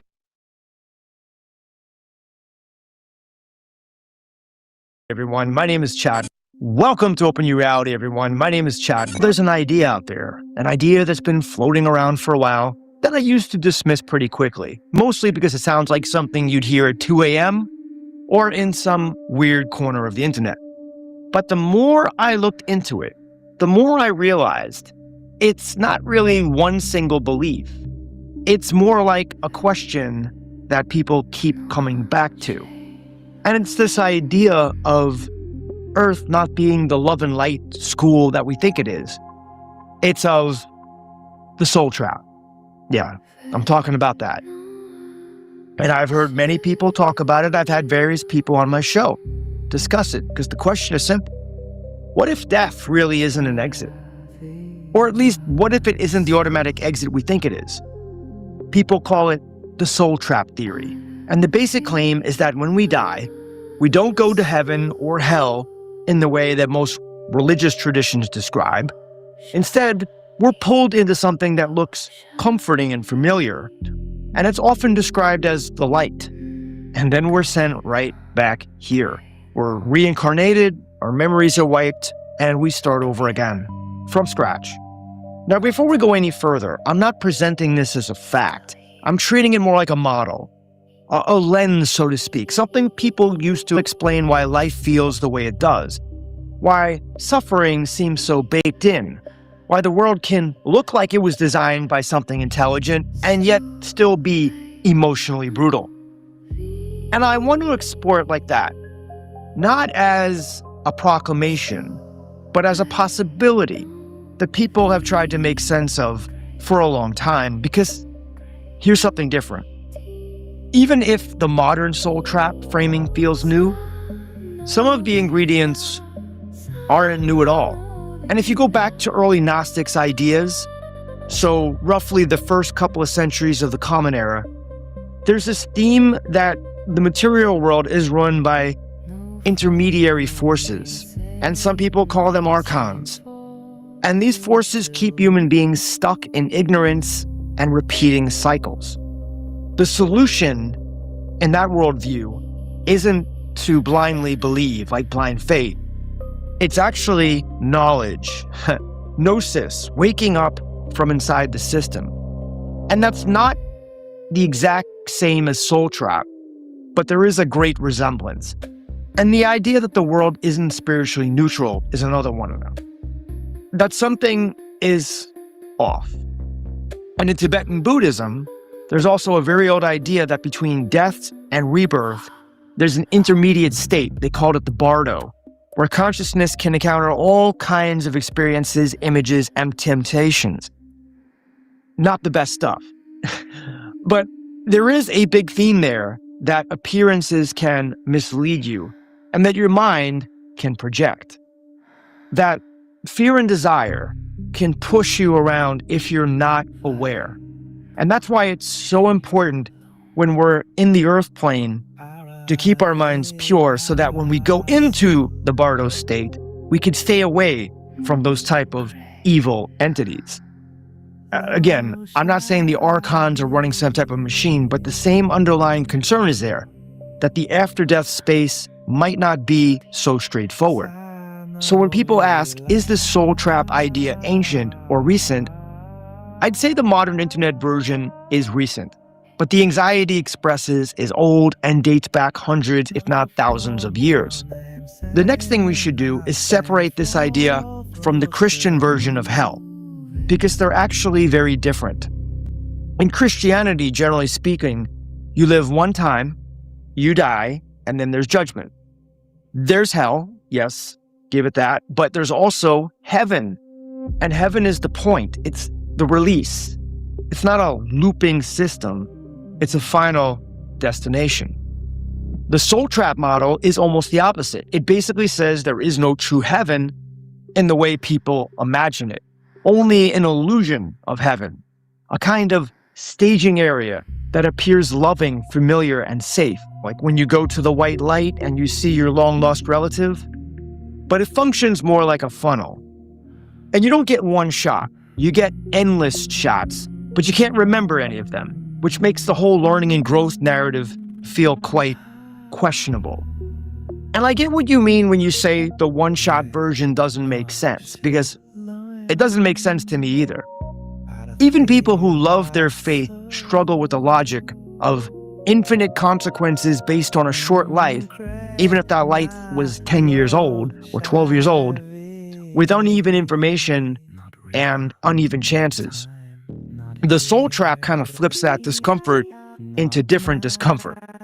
Endless repetition with no memory, there's no closure, and really no clear exit. So what exactly is the soul trap according to people who believe it? Typically, it goes like this. So your consciousness leaves the body. There's confusion, there's emotion, there's often the feeling of being guided. And then there's something like a life review, sometimes framed as compassionate, sometimes framed as accusatory. And then comes the push. You need to go back. You have more lessons to learn. You have karma to resolve. You promised. In the modern lore, some people claim that there's an actual system behind this, and this is where remote viewing comes into the conversation. I do believe in remote viewing, by the way. Certain remote viewing groups and communities claim that they've perceived some kind of processing mechanism after death. Some describe it as a grid or a net. Some see it as a sequence of steps that results in disorientation and memory wipe before reincarnation happens. And they sometimes place this in a bigger story. There was at some distant point in the past a conflict, almost like a galactic war. And afterward, concessions were made, and the Earth became controlled by hostile or self-interested forces, often described using the old word archons. Now, I want to say this clearly. None of what I say is verified. It's not scientific consensus. It's not even widely accepted among paranormal researchers. It's a claim that exists inside a particular subculture, but it's part of the soul trap ecosystem. And then there's another layer to this, which is more philosophical. There are people like Psychic Liz Cross and others in that broader spiritual psychic space, so to speak, that talk about reality itself being built on duality, the light and the dark, creation and destruction, love and fear. And the argument is basically, you can't recognize one without the other. The reason evil shows up so clearly is because contrast is part of how this universe teaches, and good is just as real, just as present. It's only that we usually focus on the bad, the evil, the fear. Why? Because fear sells. And as human beings, we're just naturally evolved to see the fear more than the good. So it's skewed. We think that there's more evil in the world. There's probably just as much good, if not more good, than evil. So you end up with this view where Earth is not just a trap, but it's a kind of polarity arena, a place where both forces operate, good and evil, and where you choose what to align with while you're here. Which leads to the question that was raised. By me, I guess. I raised a lot of questions. So during life, we can focus on one or the other. How we live, what we feed, what we become. But what happens after we die? Now, this is where people split. Some say, if you've cultivated awareness, you'll see through the post-death theater, and you won't be pulled by guilt. You won't be pulled by longing, by authority. You'll stay lucid, and you'll choose wisely, not like most people. Others say it doesn't matter. It doesn't matter how spiritual you are, how much you've evolved, how much you meditate, because the system is stronger than individual lucidity, kind of like an undertow, like gravity. And then you have the Matrix angle. I'm talking about the Matrix movies, which is honestly one of the easiest ways to explain why this theory grips people. And the Matrix basically takes spiritual suspicion and translates it into computers. So you're in this constructed reality. Your perceptions are being managed. We can really never know what's true because we always have to rely on our perceptions unless we're out of body, but even still. But the light becomes a kind of interface. And if you've ever read Tom Campbell's work, My Big Toe, his virtual reality model of consciousness, he's arguing for something adjacent in tone. though not in the same dramatic moral framing. And that reality might function more like information, a computed rule set, with consciousness as the thing that's fundamental. And if reality is information, then it's not so crazy, at least as a thought experiment, to ask where there could be malware in the system. Not literal malware like on your laptop, but some kind of corruption, some kind of distortion, a loop that keeps part of consciousness cycling without full agency. That's the version where Soul Trap becomes less like demons and more like a bug or a feature, depending on who designed it. Now, no matter what it is, can we escape? This is where I want to be careful because the internet gets pretty sloppy with this. The Egyptians believed that something like this occurs, so they were thinking about it thousands of years ago and said that if you die at a specific angle of your body, like if the body is positioned a certain way, you could escape the recycling loop. And I tried to verify that specific claim. I couldn't find anything reputable, but I believe they said that if you're at a 30 or 40 degree angle at death, then your soul can bypass the soul trap. Again, I looked into it. I didn't see anything confirming. You can tell me in the comments section if you know something. But what I can confirm is that the ancient Egyptians took the afterlife extremely seriously, and they used all kinds of things to help the dead navigate the afterlife and reach a desired state. So yes, the Egyptians did have some type of advanced after-death navigation culture, but whether that maps to modern soul trap ideas is less certain. He discovered that we're living in a control system that is managed by entities who work for a demiurge that's harvesting us for what he called loosh. He said that we're in a loosh farm, that humans are being deliberately subjected to conditions that create extreme emotional states. Extreme suffering, misery, fear, terror, ecstasy, extreme desire, pathological impulses, and these are all being used to basically generate a form of energy that they can harvest from the human soul.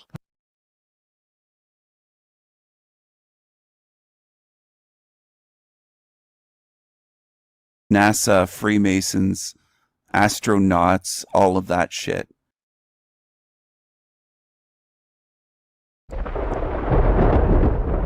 Hello everyone. I hope you enjoyed this video. It's on Moksha or Attaining Moksha by Brett Stewart, Technical Intuition 2022. I did cover this video almost 2 years ago, but I did a lot of commentary. This one has much less commentary throughout. Enjoy. In this video, I'm going to talk about the concept of moksha. This is a Sanskrit word which literally means the freedom or liberation from the cycle of death and rebirth. I'm going to go into the remote viewing data that was obtained when 4 different viewers looked at this topic blind. And the amount of corroborating data between the spread of work was very, very high. And then some of the new information that came in through the remote viewing data that caught all of us after we had completed this project and we did analysis and we saw what the actual target was. There's some very startling information that came out across the board on all the works. Where remote viewers come in is we took this project. I was one of the remote viewers who worked the project blind. There were 3 other remote viewers who also did the same. And by blind, all I really simply mean is that when I ran the actual project, I did not know what the target was. So there's a project manager who sends out to the different viewers just a randomly generated number. And then when we sit down to do the remote viewing work, our unconscious mind has no problem tracing that number back to the associated project, which is moksha. So it's a way that allows me as a viewer and any other viewer when operating blind to, since I don't know what it is I'm remote viewing, all my biases or information that I might have read about or books about the topic, it keeps it all out because I have no idea what I could be remote viewing. So it's a way of kind of taking a step back and keeping the data a little bit more clean. It's one of the fairly standard remote viewing protocols is that you really want to run projects blind whenever you can to kind of secure the integrity of the information. It also makes it all the more fascinating when very, very specific information relevant to the topic comes out of the work, because the viewers had no idea what they were remote viewing. But when the viewers get back this concept of reincarnation in their work directly in a blind session, well, you know that you're on topic and you're on target. I'm going to go a bit over the information. I'm going to start from the top. I'm going to start from describing what the viewers, this is referred to as a group summary. So I'm taking the work that is agreed upon across the session work for the most part, and then describing first the site was the first information that we get when describing Moksha. And then there's a lot of context that came in through this project. And it's once I start getting into the information, it all makes sense because it's a very complex issue. It's not something simply straightforward, which is what the religious beliefs have, I suppose, perpetuated in the past. I think if this information wasn't attained by remote viewing by me personally, done blind, done in a very rigorous manner using a structured remote viewing technique, if multiple viewers hadn't come up with the same information describing the same mechanics, the same groups that are responsible, it would probably be even difficult for me to believe in.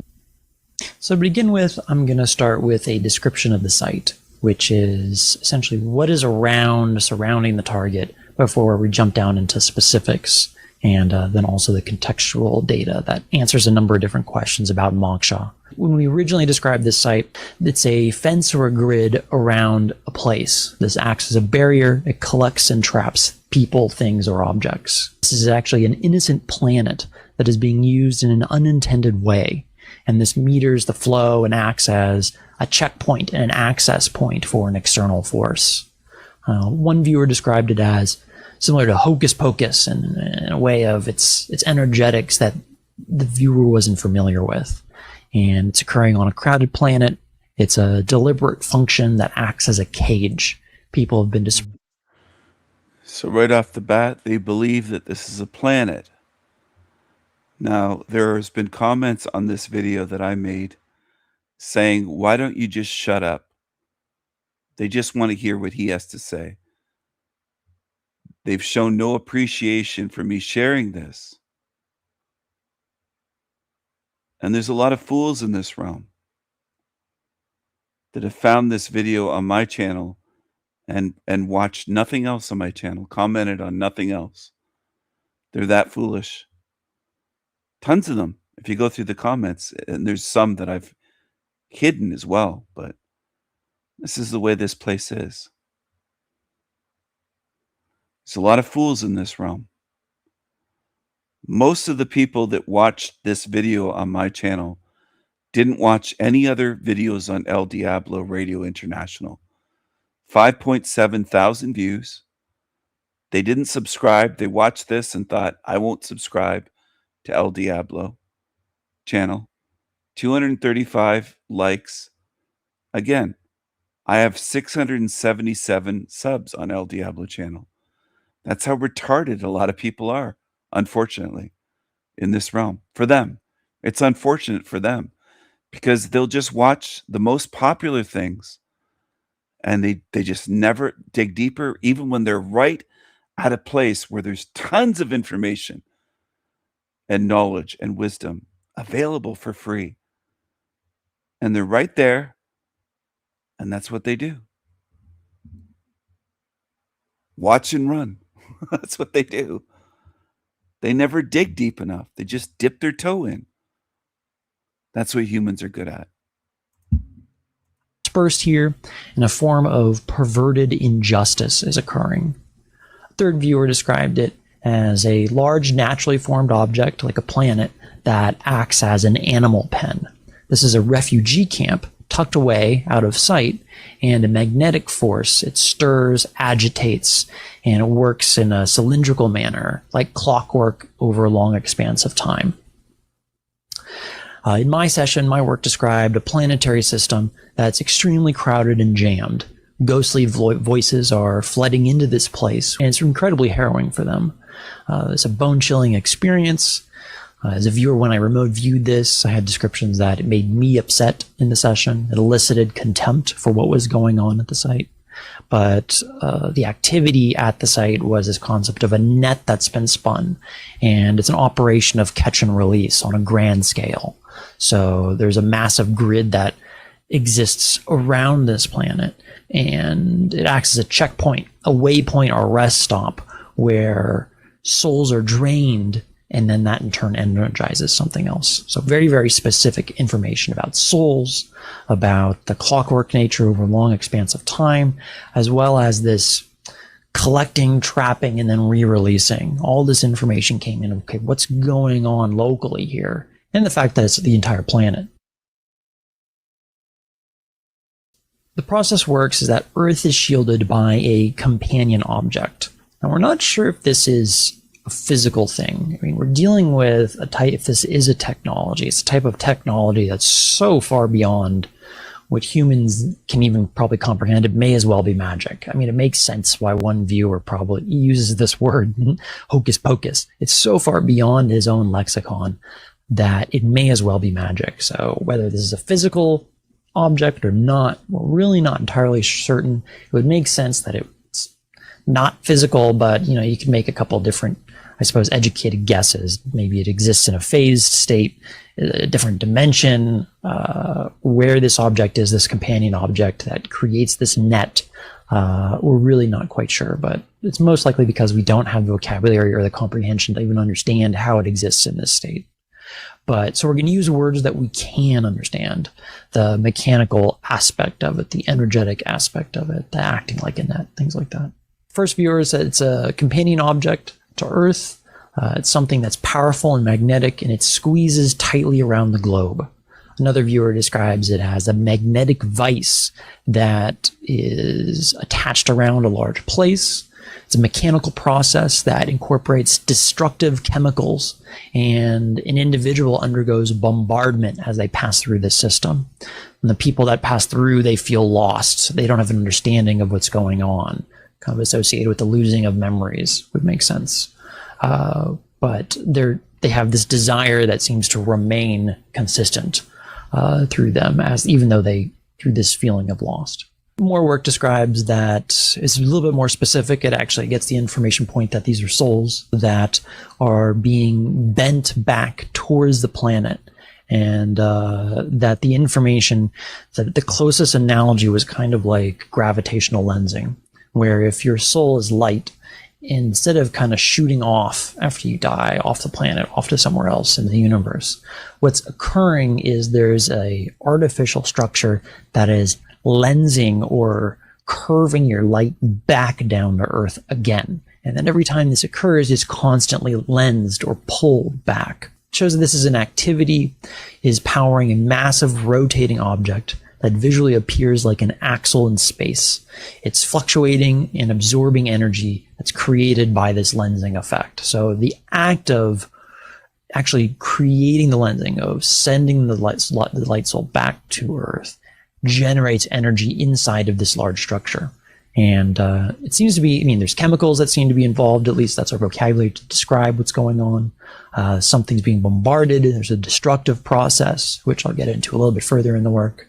But there's actually a fracturing that occurs to force this light, this soul, to kind of come back down to the planet again for a second, third, infinite amount of times. But ultimately, that's all right, everyone. Obviously, I have some issues with this being called a planet, the way they speak about the planet, universe, solar system, gravity, all of that stuff ties in with NASA, Freemasons, astronauts, all of that shit. So I have some issues with all of that, of course. That's powering something else. Soul is what attaches you here. So the second contextual part of the information that is described is, well, what is being done to the reincarnating souls? There's a fracturing that is occurring. So the mind, the remote viewing data specifically stated that the mind and body of a person is splayed and fractured. It's rendering them very confused and upset about their predicament. something is being extracted and taken from them without them being conscientious of the occurrence. The analogy that was used in the work is that of bees in a box, or like a harvest of honey from bees. And that there's a honeycombing, this is kind of the trapping within the mesh that's occurring, that's going on. And then there's a third party that comes in, extracts honey out of this box, this bee box, takes it for some other purpose, and then puts the bees back into the box. And that's a very close analogy that matches what is going on here with souls. Another viewer described it as harvesting. There's a harvest that occurs when a soul goes up and then is refracted back down. More of the remote viewing work describes that there is the whole circumstance itself is referred to as toxic. The number of souls, the amount of individuals that are reincarnating on this wheel is that creates an instability that is required for this alchemical process. Is that without this volatile planet, without volatile souls, without creating this certain type of scenario where someone's taken and you're thrown back and you have no memory, it wouldn't produce what is desired by this third party. The crowded state of Earth and the number of souls here is required to create an optimal environment to extract what's desired. The confusion and anger caused by the confinement feeds into this process. And an aspect of the individual's mind or their soul, the intelligence itself, again, it's using our language, may not be literal, it may be more metaphorical, but is that the intelligence or the mind of the soul is being fed on by an external parasitic force. And there are drawings of this in the remote viewing work that were not particularly pleasant. They're slightly grotesque. And when the descriptions of this type of thing that was doing this process, it was that were used to associate as something that's warped, sadistic, and twisted, that's actually doing this process. How do they know that at all? The third contextual information that was reached through this project is an answer to how did this come about? And how did this scenario even begin in the first place? How was it allowed? You think of if, say there are forces that are beyond the planet that have the ability to affect what's going on here. How could they have let this happen? How unjust is the universe, or is it all just unjust? And the information was in the remote viewing data that hinted at and described what actually occurred that allowed this to manifest. What is described is that historically, in the past, is that the planet was viewed with extreme envy by an external force, and that there existed a time here where reincarnation did not exist, where there was life here, but when these individuals or when life forms died here, they weren't trapped here. They were able to leave. But the planet itself was viewed with a significant amount of envy by this outside force. And what occurred, we simply describe as a massive war. There were massive explosions. There was a huge force that was met with resistance in this particular place in the universe, and the fate of a planet was decided. Ideas of destiny, a massive war that occurred place, battle scars on the surface of the earth, things like that. But ultimately, it came to a conclusion. The period of time or the expanse of time we're really uncertain of as far as what the remote viewing data is saying. But ultimately, at the end, an armistice resolution was reached. And then there was an agreement made that both opposing sides, for a period of time at least, that there would be a truce. However, those that wanted to protect this planet, to prevent the group that looked at this place with envy, lost. They were unable to prevent the outside force. And there was a sense of something was given up. And what was given up was, part of what was given up in this massive war was Earth. And so this is why we think that it was a much larger conflict that just had to do with this even solar system. And there was a treaty that was signed, and it was like, okay, well, we'll give you this, but you can't touch any of this other stuff over here. and there's an agreement. Part of that agreement, part of that signage, if you will, on that treaty was they signed over their protection or whatever it was, that their right to keep Earth the way it had been previously to the way we know it now. They signed it over to, okay, you can take Earth, to this outside party that looked upon it with envy. But ultimately, the reason it came about was conquest. Is that there was conquest by an external third party that came in through domination, brought about what exists here today. The fourth piece of contextual information that the project of Moksha was able to describe was, how does one achieve moksha? And while this specific aspect was not something we went too deep into, even though, I mean, moksha is the liberation from this. A lot of because of the way that a topical remote viewing search is set up is it tries to get as much information or surrounding the idea. And so we could have just completely focused directly on, okay, well, how does one achieve moksha? But we got a lot more information than just that. But the information we did get, it shows a couple different things.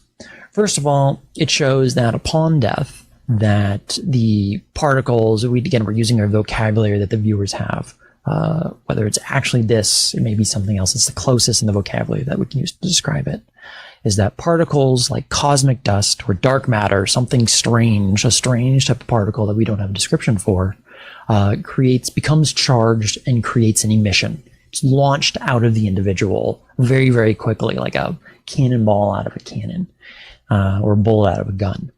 And this occurs from the center of the individual's being, the central nervous. So it comes out of the central nervous system. In other remote viewing data, you actually can see this, is that if you do an event recreation or remote viewing and you do the exact moment of death, and across the board in almost all of those remote viewing sessions, you see a spiral, something is spiraling right out of the top of the head of the individual from their internal system. And when you look at that, a massive amount of energy is being expulsed. And what's being described in this session is that is essentially what the soul is. That is the release of the intelligence of the mind from the body, from the physical.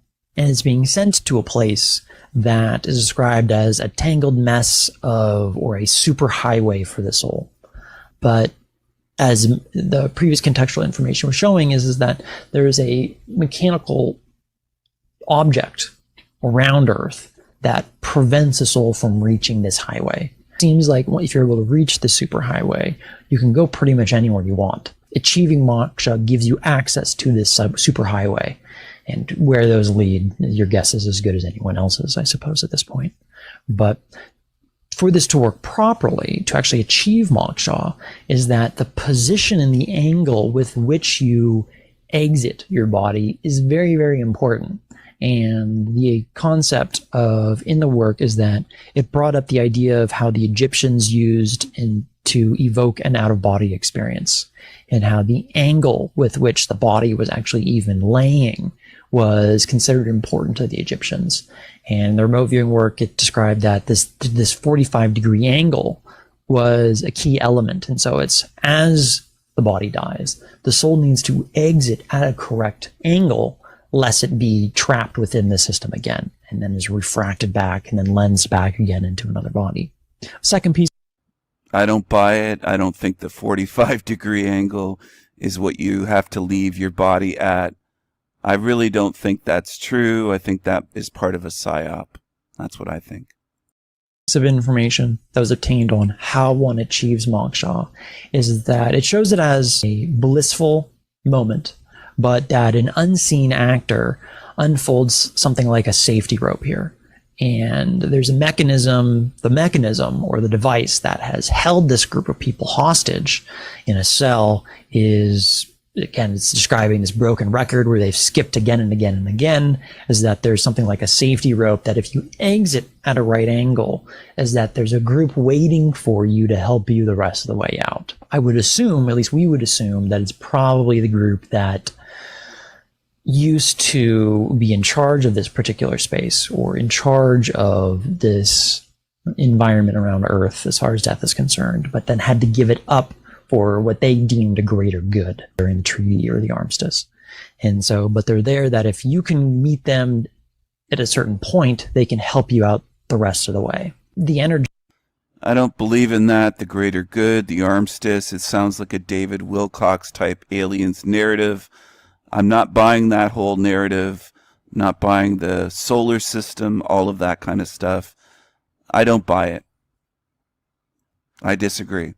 To be in charge of this particular space or in charge of this environment around Earth as far as death is concerned, but then had to give it up for what they deemed a greater good during the treaty or the armistice. And so, but they're there that if you can meet them at a certain point, they can help you out the rest of the way. The energetics leaving the body, though, is that there's a great deal of fear that's associated with this. Again, because of the reincarnation process, because you don't have any of the memory that's associated with what's going on. It's all seemingly brand new to you. And so the fear of this seems to be something that prevents most people from ever getting that. And instead, they get trapped up into the system or the device that there'll be more work. I'm laterally thinking here, but I don't want to get too off topic. Another YouTube video which I'm going to discuss is the most significant remote viewing target. And it's going to talk a little bit about this because it's very, very important. And it has to do with not going into the light when you die. But I'm not going to go too far down that road. But it seems that because of the fear from when you die, that and needing to exit at a certain angle to find that kind of safety rope where someone's there waiting for you to help you get the rest of the way out prevents most people from actually reaching it. The end of this procedure is something, the way we describe it is, it's like you've had a vice on your head for a very, very long period of time. And this vice has gone all the way down into your brain, into your mind. There's cords and cables. You didn't even realize that was occurring. That's created this environment for you to repeat these lives over and over again. And that the freedom from moksha is this device is being ripped off and taken off the top of your head. And so, you know, the closest analogy to something like that is you could look at the movie The Matrix when Neo wakes up and all the cords are pulled out of his back.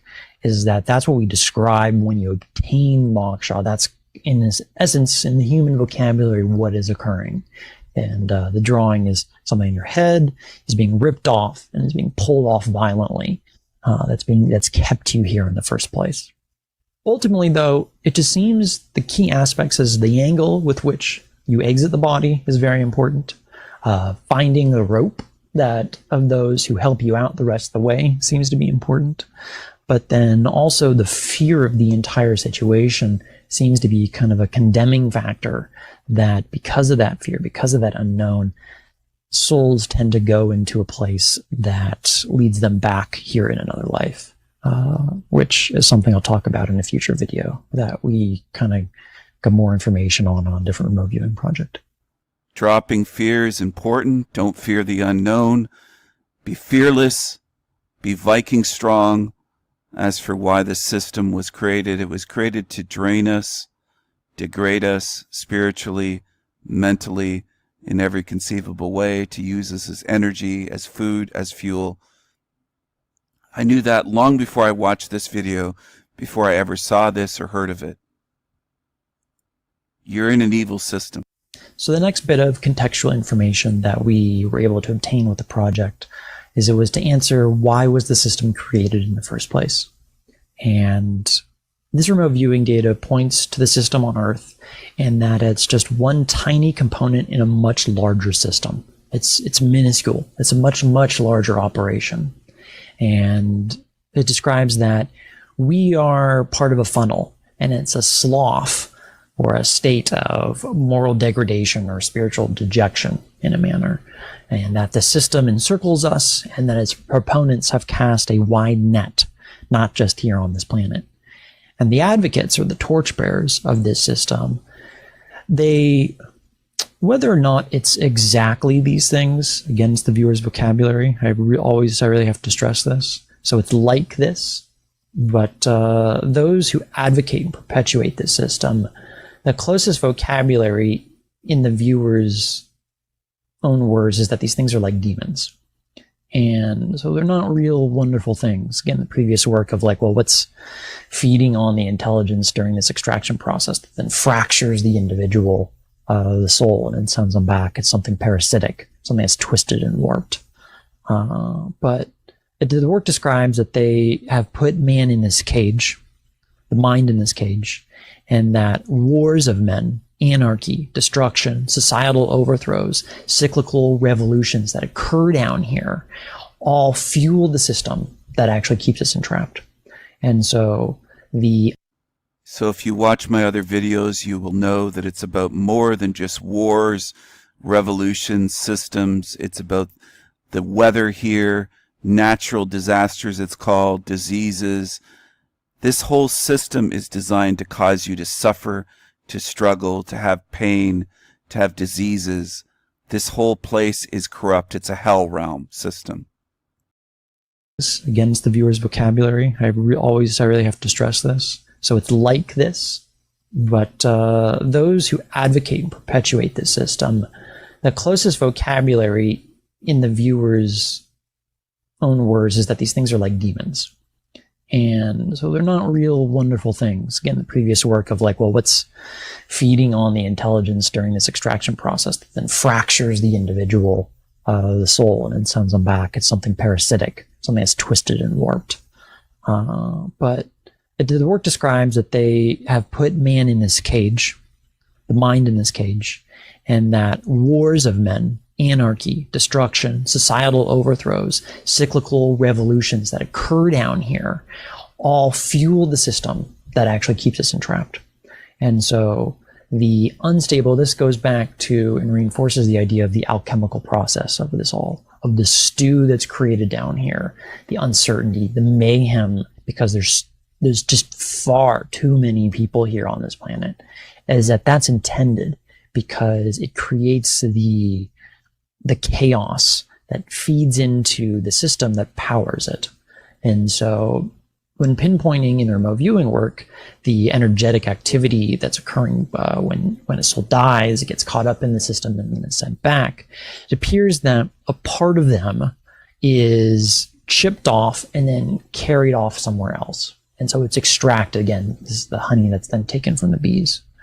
And when you view this space, you get a couple, first you get the sound and you get voices, and it's just, there's many voices that are kind of caught in this system, and it's a drowning out sound. And it's all incoherent talk. That's when you're describing this. It's a limbo state that's occurring. And these aspects that are chipped off are described as ghosts, so chipped off of the soul.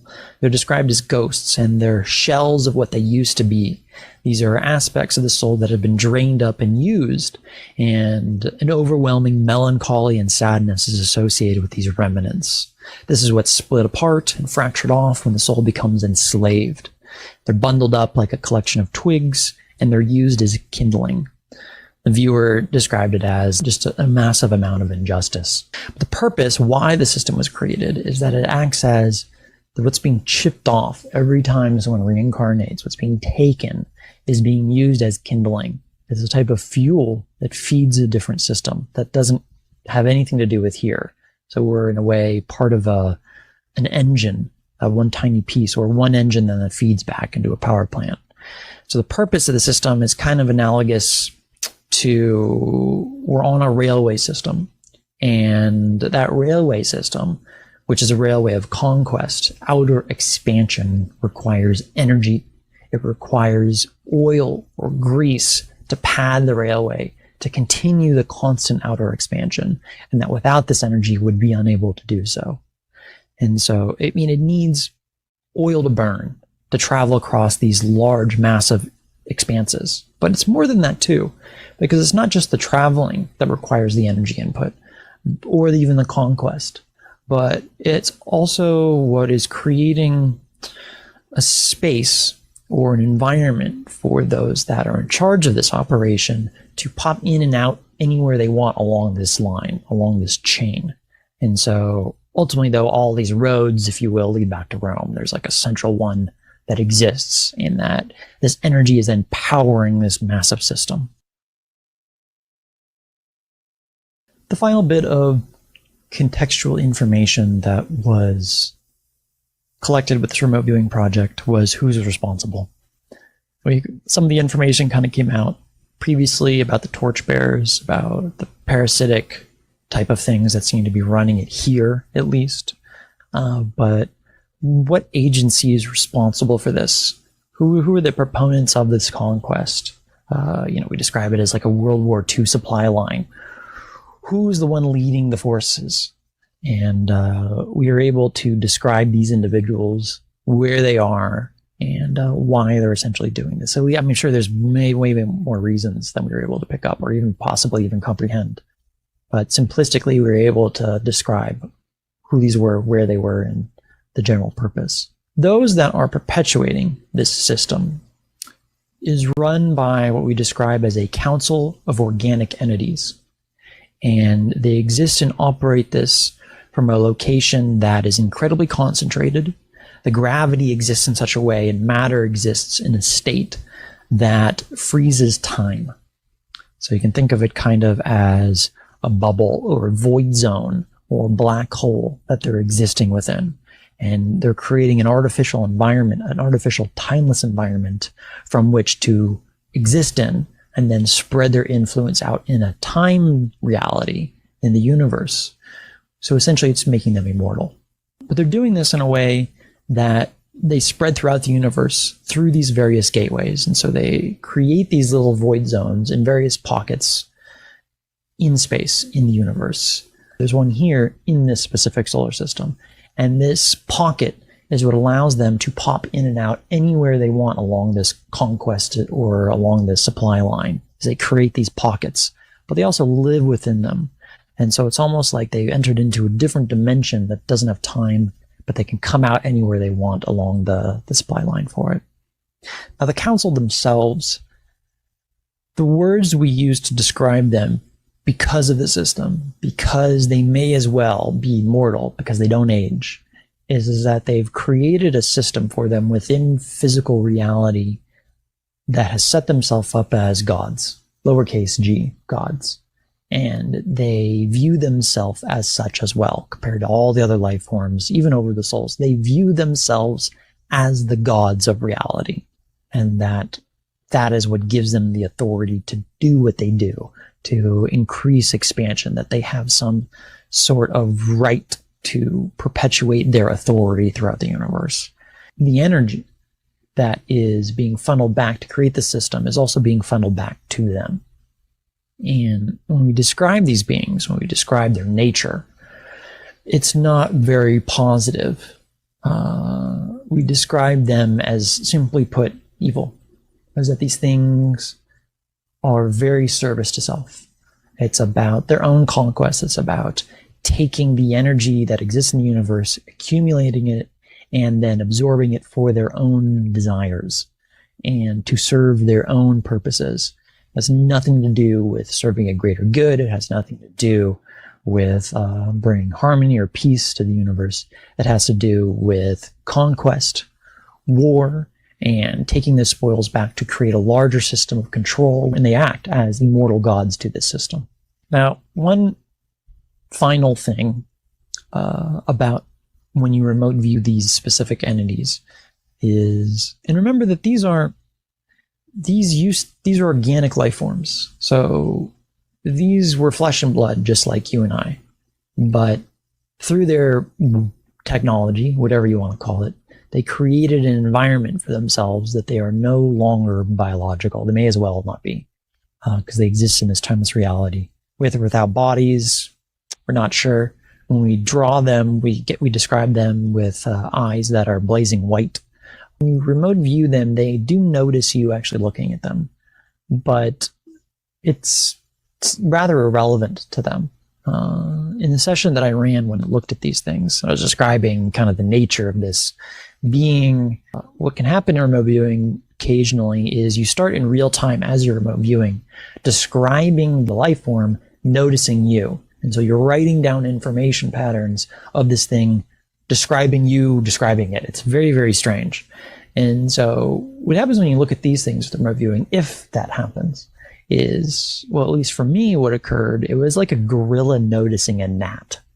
It was very dismissive. It was like, little mind, I don't have time for this. Why would I even consider this little mind? I have much more important things, much more grand things to think about. And so it wasn't even really an interaction. It was just like a gorilla noticing a gnat and then ignoring it afterwards. And so it simply shows, I mean, either whether it's the level of ego or whether it's the level of, I mean, the truth to the situation, that these things operate in a place and on a plane of consciousness that so far surpasses where we are as humans on this physical plane, that's not even worth the time. Even think about us looking at them. That's not even a concern. But these are things that they used to be physical, they used to be organic beings, but through technology, through consciousness technology, they figured out a way to set themselves up to live forever, and so they don't die.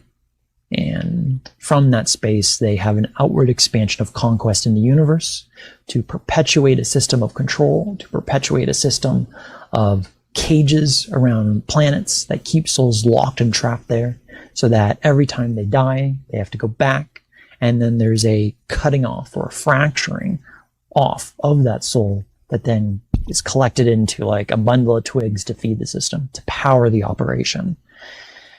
And so we're essentially, souls are being used as kindling, is being used as coal for this system. And that while there may be other reasons that the soul may decide to jump into this system, like maybe even willingly put themselves in this situation, it's not the soul on this planet is not one that doesn't come without extreme dangers, because it seems that every time you die, there's a part of you that's lost and is fractured. And so reaching moksha is a very significant and important thing. Lost or fractured, I call it degraded. It's a degradation system. The more you reincarnate here, the more that you get degraded. I think the soul is something that tethers you to this realm. I am a spirit. Okay, I'm in this body, this vehicle, and I think the soul attaches you to this realm. Maybe the soul originally, I'm just speculating here at this point. Most of what he's doing is speculation. Keep that in mind. Situation. It's not the soul on this planet is not one that doesn't come without extreme dangers, because it seems that every time you die, there's a part of you that's lost and is fractured. And so reaching moksha is a very significant and important thing. Maybe the soul originally, I'm just speculating here at this point, your soul or my soul, we came here to learn something. But if you're stuck here for too long, is that you become so fractured that the ultimate end of that is something that's like a ghost. It's something that's used up. It's something that has lost its energetic potential. And so based off of some other work, which I'll be sharing in the future, I believe it's very important for people in their lifetime to be thinking about this type of thing, to be thinking about how do they attain moksha? How do they attain, first, is it in their highest good to do so right now is a very important aspect.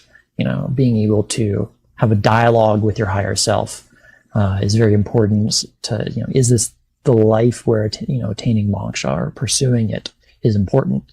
But I think that knowing that there is an outside group that, while they may not be in charge of this particular space, is there and waiting for people that figure out how to exit the body at the right angle, figure out how to avoid the specific snares that exist for souls as they exit the body. This will be a topic for another remote viewing video on YouTube, which I'll talk about. That there are those outside waiting, and they're there to drop a rope down into the cage to help you the rest of the way out, if you do the first part. So that's moksha. That's remote viewing work. That's describing the freedom from the cycle of reincarnation. contextual information about why it's occurring, how it's occurring, and who's doing this. And I think it gives a little bit of perspective that there's a much larger game that's being played here, and Earth is just one tiny part of it. And we're not the center of the universe. We're just one tiny aspect on a very large board that seems to go back and be funneling into a system of fight, if you will, on a cosmic scale of the fight between good and evil.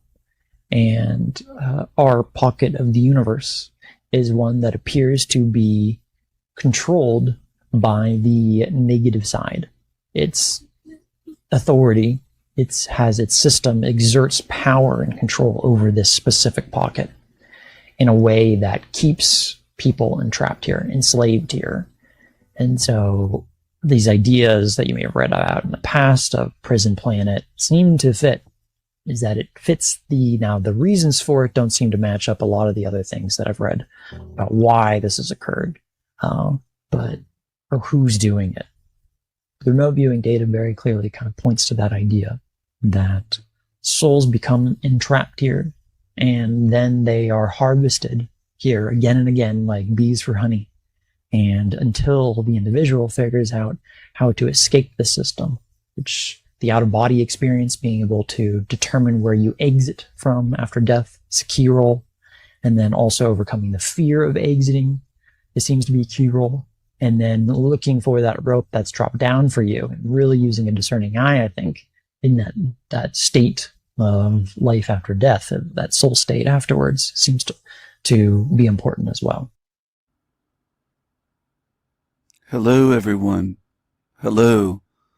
I hope you enjoyed that. Obviously, I have some disagreements with it. I have my own views on things. I disagree with the planet part, the soul, calling it a soul. Disagree with the angle, the angle of exiting the body. They seem to put a lot of focus on the angle. Going back to ancient Egypt or referencing ancient Egypt. But as for the greater message of liberation, moksha, getting free from this system, this evil parasitic controlling system run by demons, obviously, I agree with that. That is the goal, to get out of here, to exit. All right? So anyway, there's going to be a lot more videos on this channel, El Diablo Radio International. There's also going to be a lot more videos on the Sanity Machine at the Sanity Machine 33 on YouTube. I cover lots of topics on the soul trap or the soul trick, the reincarnation system, recycling system, the sewer matrix, hell realm. I have a whole series of esoterica videos. These are just a couple new videos in the past couple of days. All right? There's lots to check out on my channel. On my channels, sorry. El Diablo Radio International. And on the Sanity Machine. The Sanity Machine. And I hope that you subscribe to both of those channels on YouTube. Here is the Sanity Machine on YouTube. On YouTube. On YouTube. And I want you to subscribe here as well at the Sanity Machine 33. No matter where you find this video posted, please subscribe to my channels. There's lots more content. Over 2,200 videos and counting. I make lots of content on various topics. Lots. I do videos and I do live streams. All right. Soul trap videos, analysis of near-death experiences playlist, recommended videos, and a playlist of esoterica videos. I hope that you subscribe to my channels Subscribe to all of my channels on YouTube. The Sanity Machine. The Sanity Machine. Okay? Keep driving that home. I think you will learn a lot. I think you will enjoy it. I hope to see you there very soon. Thank you for watching, everyone. Mad love and strength to all of you. Viking strong. Thanks for tuning in. I will see you again very soon. Take care. Bye for now.